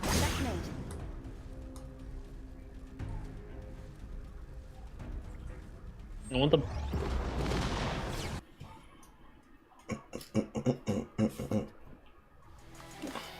Put a girl in a bunny suit and I'll fucking do it. Alright, that's all for I'll fucking do it, chat. I'll fucking do it. You want girl in a bunny suit? I think I already have one of the other girls in the bunny suit. Granted, I Wait, can did none of us win? No! I was crossing the storm to go find out where you were hiding. It just sounded like you were hiding in chapel. Oh, I was. I mean, well, I jumped all the way over there. I thought you two were at chapel. No, we were, but we were crossing because we thought you were hiding in the other safe zone. Oh. Well, I wasn't really trying to hide there because there was a shit ton of bots and I was gonna get murdered if I stayed there for any longer. Okay. So you say. it was like 2 Magnus bots and like some kind of like and like a Lennox bot. I wasn't bothering finding that. Same with Rosie and a maid. Dude. But you would have probably won. I promise you I would not have. I think you're underselling your opportunities. I mean, I could do a lot of burst damage, I guess, but I haven't really gotten the combos down that well, so it's just like I just get like I just find myself like having no like or it's like what you can call it? It's like I either get jumped on first and then I try to start doing it afterwards, and then I already just took way too much like damage, like and then I try to burst after that, and then it's just like I'm just basically having to trade health at the end, and then I got no health to work with. Well, that's when you start learning to trap, like I did to Master Wolf. But then again, I'm playing Human, who is in fact a trap mage. And by trap, I don't mean he puts traps down. I mean I'm going to place my ultimate on the floor the same way that Carla does. You can either keep chasing me through a choke point and take all this burst damage, or I can dash on top of you. You can take the burst damage for free. I'm not gonna lie. I thought when you meant by trap, like as in trap, as in, no, he is a dude, not a girl. And Nah, that's the new character Fenrir. It's actually a girl. Wait, who? Fenrir. He's a girl.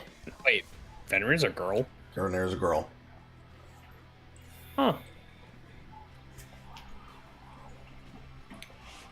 The idea of trapping is basically the idea of conditioning and then utilizing bottlenecks to funnel your enemies into unavoidable damage that otherwise would be avoidable. Oh, well, yeah. Human and Adriana and Justinia and other such casters are types of mages that utilize that trick of trapping. Also, the code's down for the last room.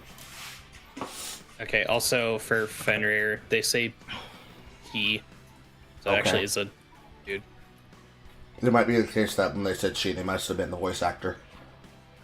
Oh. That's whatever. Probably. Yeah, because that's what I was saying. I was like, I thought it was like an Ash Ketchum case where it was just another Yeah, female voice actor.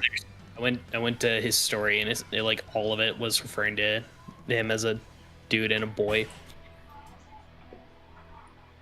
A lot of these trap characters. Oh, that one was spicy. A lot of these trap characters.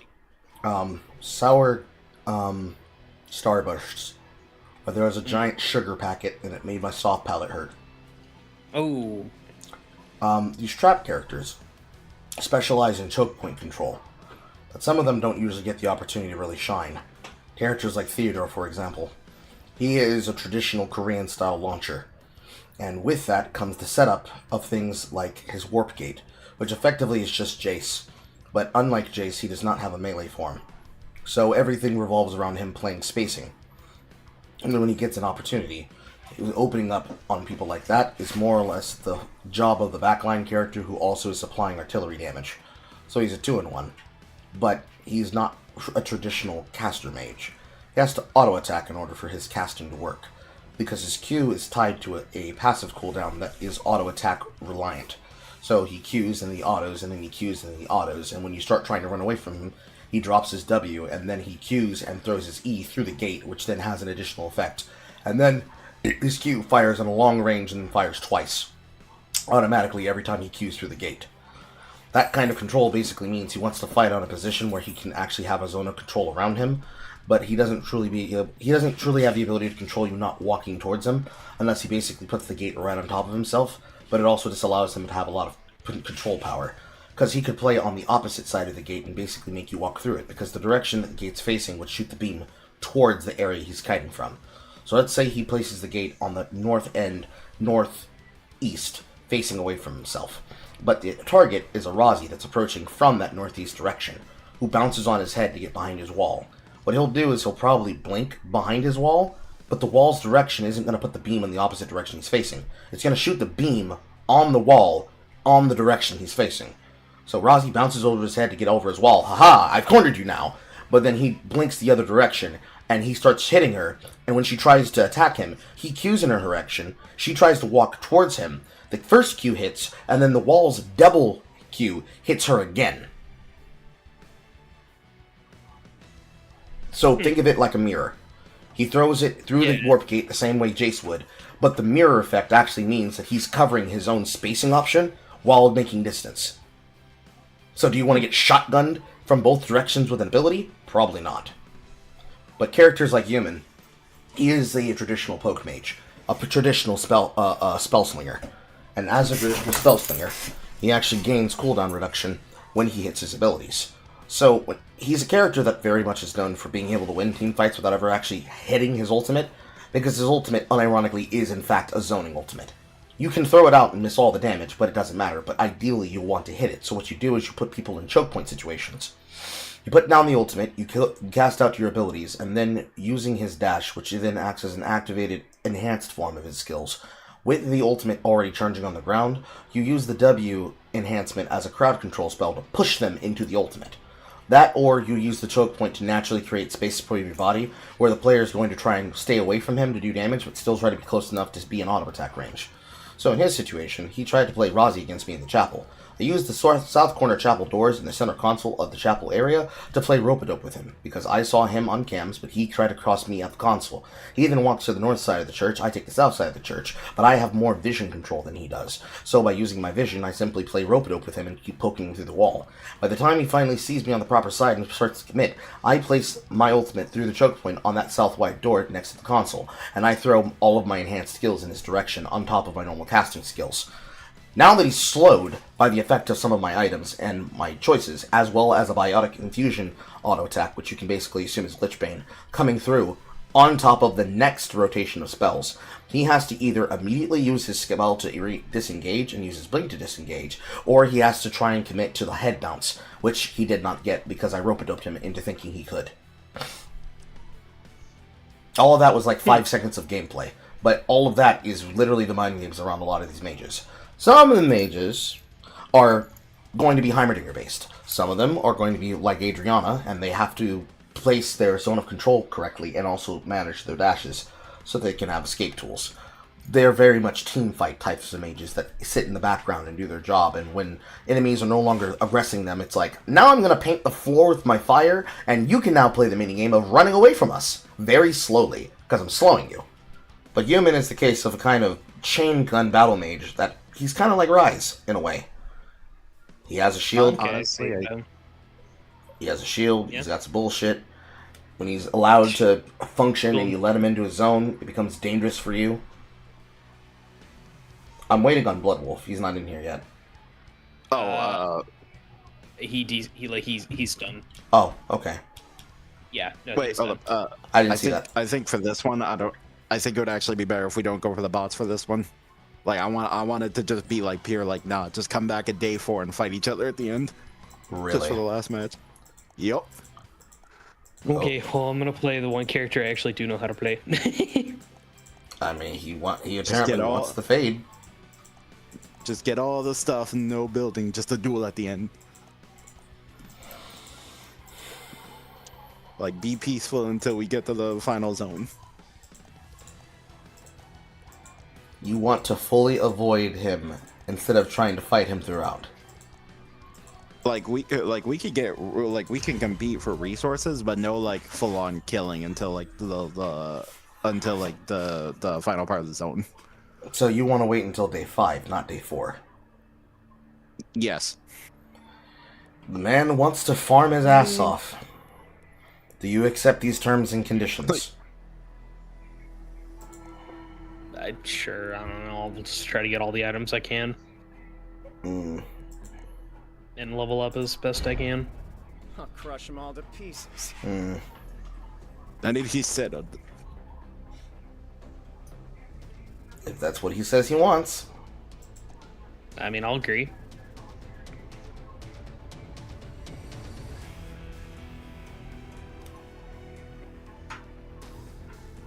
Mostly just because I want to have a fun one before I go to bed. No, that's fair. I assume you guys both live on the same time zone? Yes, I just have the ability to do whatever I want because I am a broadcaster that can work from home. I imagine he doesn't have the same freedom. I need to get to that point. That's fair. I did want to... Well, I guess it would be considered controversial, but I don't know how big of an audience you reach. Fairly large within reason. It relates to the person that does the Minecraft music. Let there be glory to the pawns. Do you know how little that shreds that down? The person that made the Pig Step song. I'm not familiar with that one. What's this? Leanne Rain or something. So I am under the opinion that she actually is not all that talented and does not understand doesn't understand like Minecraft's music as a whole, because the only people that really care about her is because the person is trans. I see. They also did Celeste music, which honestly I've never heard of a Celeste song. I'm gonna be honest. People say it's like really good and stuff, and I'm like, I don't hear anyone ever say that until now. I don't know. I'm weird because I use my brain. Fits like a glove. Get out of my way. Oh.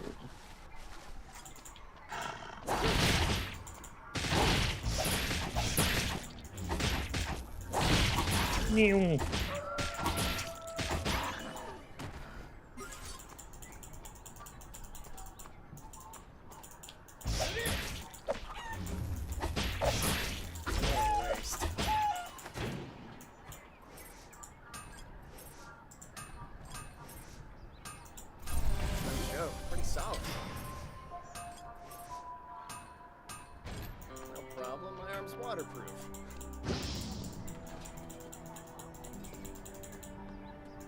Next, huh?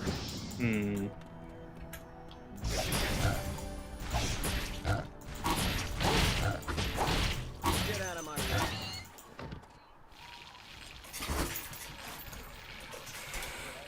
Is this good or what?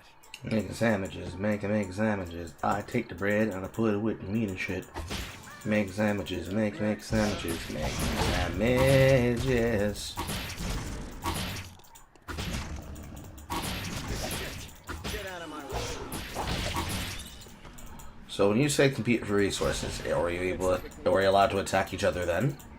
Don't waste your time teaching me anything. It's like mainly just don't try to kill each other for it. Don't try to kill each other for it. So first come, first serve. If you die in the dimensional Yeah. rift, you won't respawn. Think carefully before entering.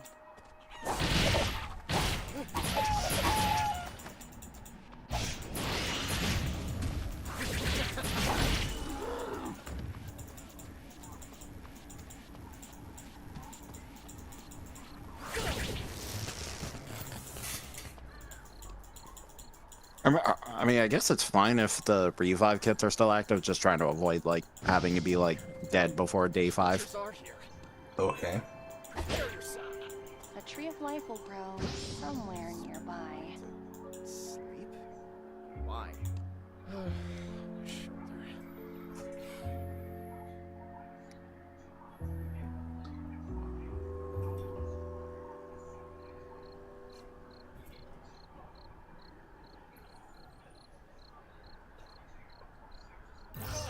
The dimensional rift has opened. Let's check it out.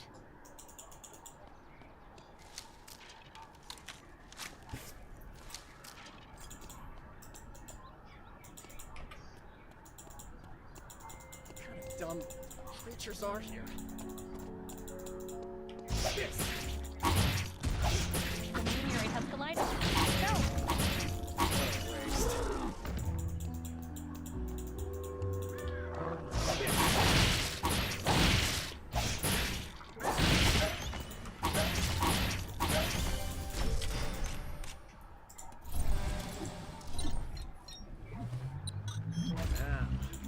Now we're talking.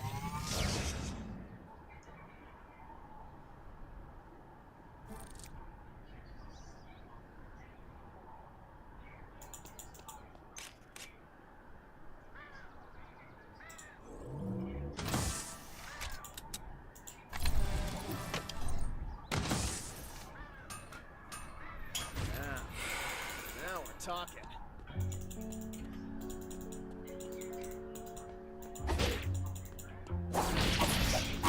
What a waste.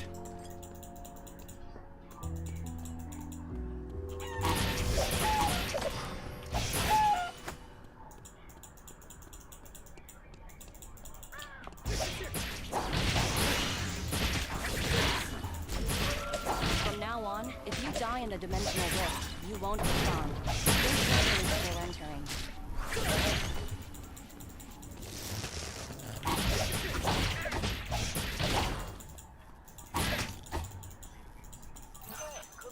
spotted. 지정되었습니다.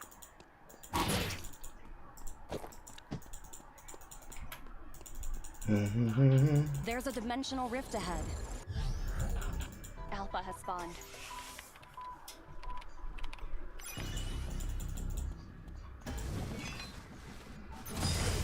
Alpha has spawned.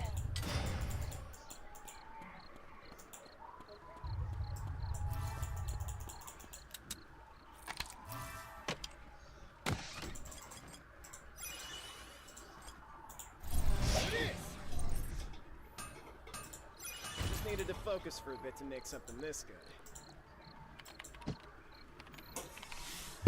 Always standing back and shooting. Get out of my way.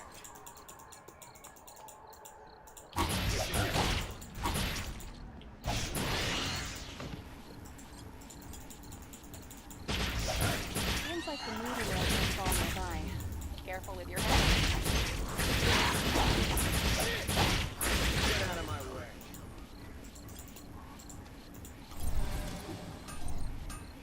Let's go break some people. This is actually a little fun.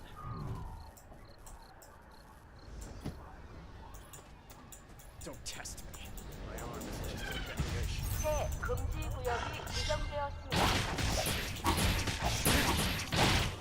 Get out of my way.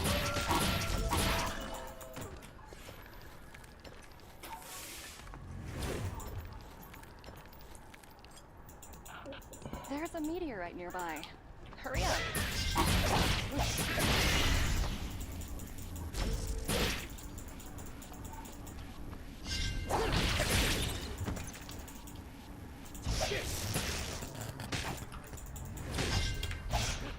Tree of life has spawned. The others must be coming fast.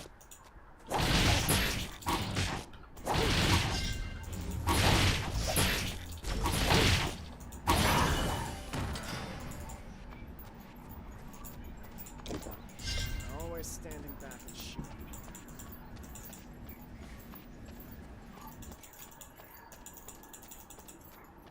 What's next, huh?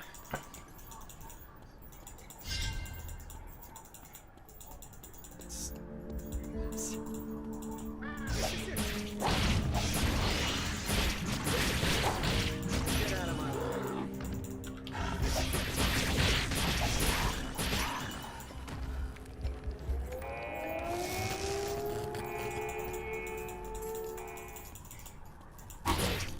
Fight.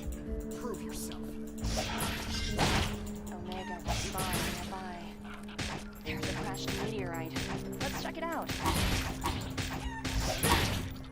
새 금지 구역이 지정되었습니다.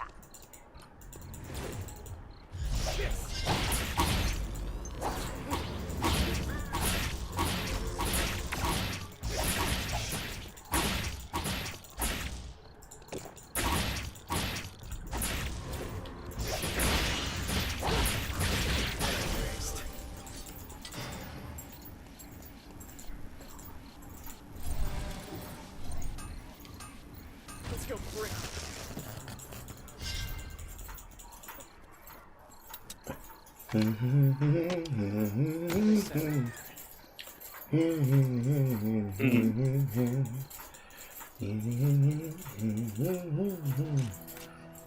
Trying to make some money off the shit, my dear. It's just basic. Got it?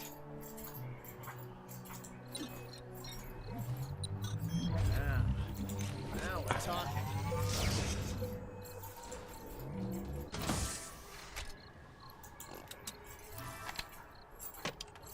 Bonk.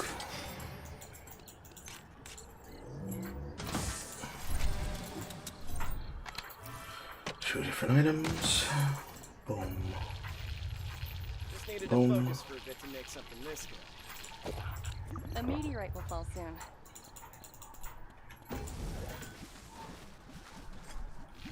A meteorite just collided. Let's go. Oh, the Pablo kids aren't in play anymore. Anyone around? Looking to fight?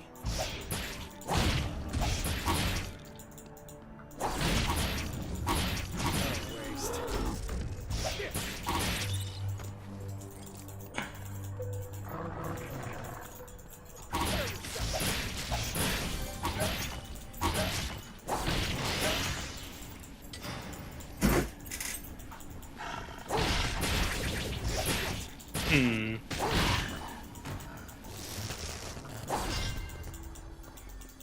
I heard kids can mature by fighting at school. I'm not sure if it's right.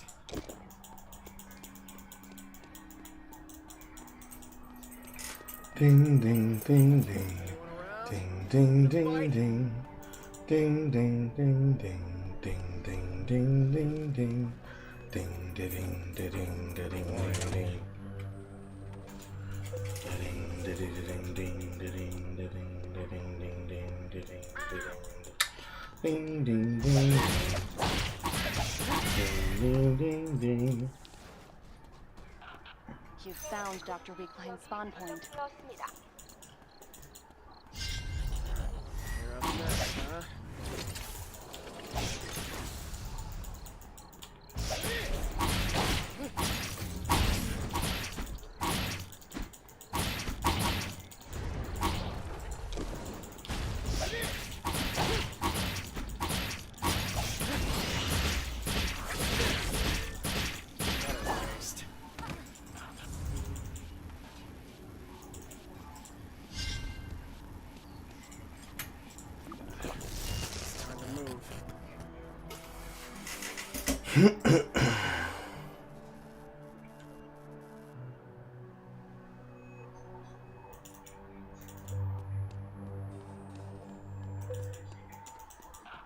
Only one team left until victory.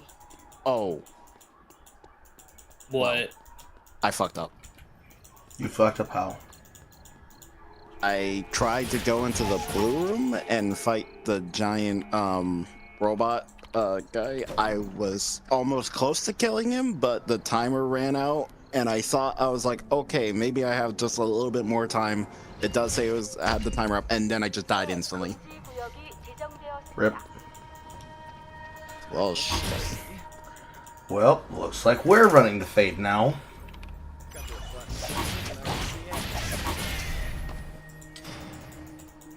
I was almost thinking, I wasn't sure if that was the one that was like involving the escape one and such, because I was almost thinking in the back of my head, it was like, this would be bad funny if this was the escape one. It was like, I live to run away another day.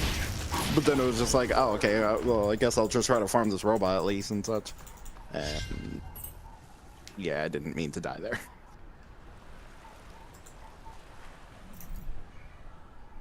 That robot was not a joke.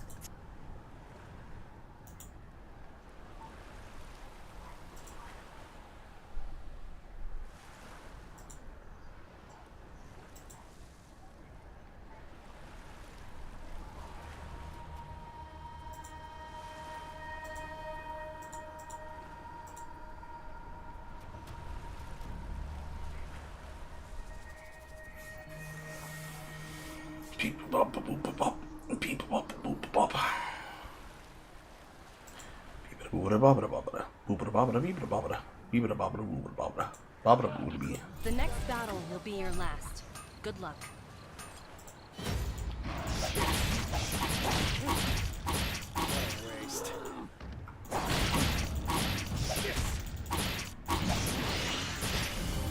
I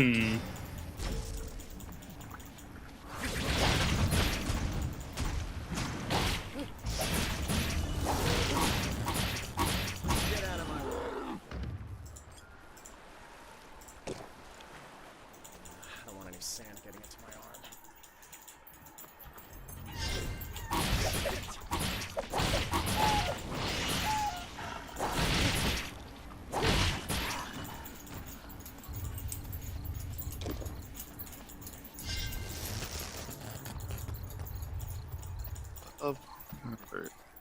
I guess I'm gonna head to bed since I was the last one. Okay. Okay. Alright. We gotta find, like, at this point, it's like we gotta find somewhere else to, like, settle 1v1s at.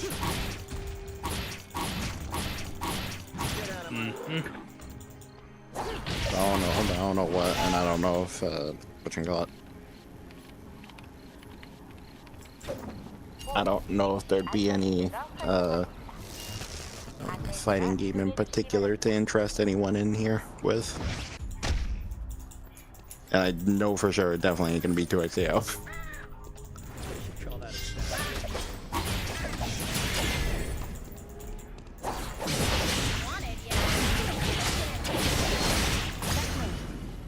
Darn. Yeah, I figured out how to properly build a coin across his builds. Turns out the build I used last time when I was using him was his tank build, and that was his attack damage build. Alright.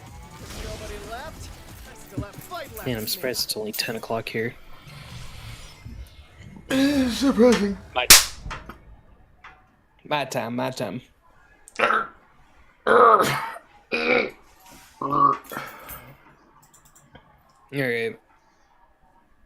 Alright, gentlemen, we will see you next time.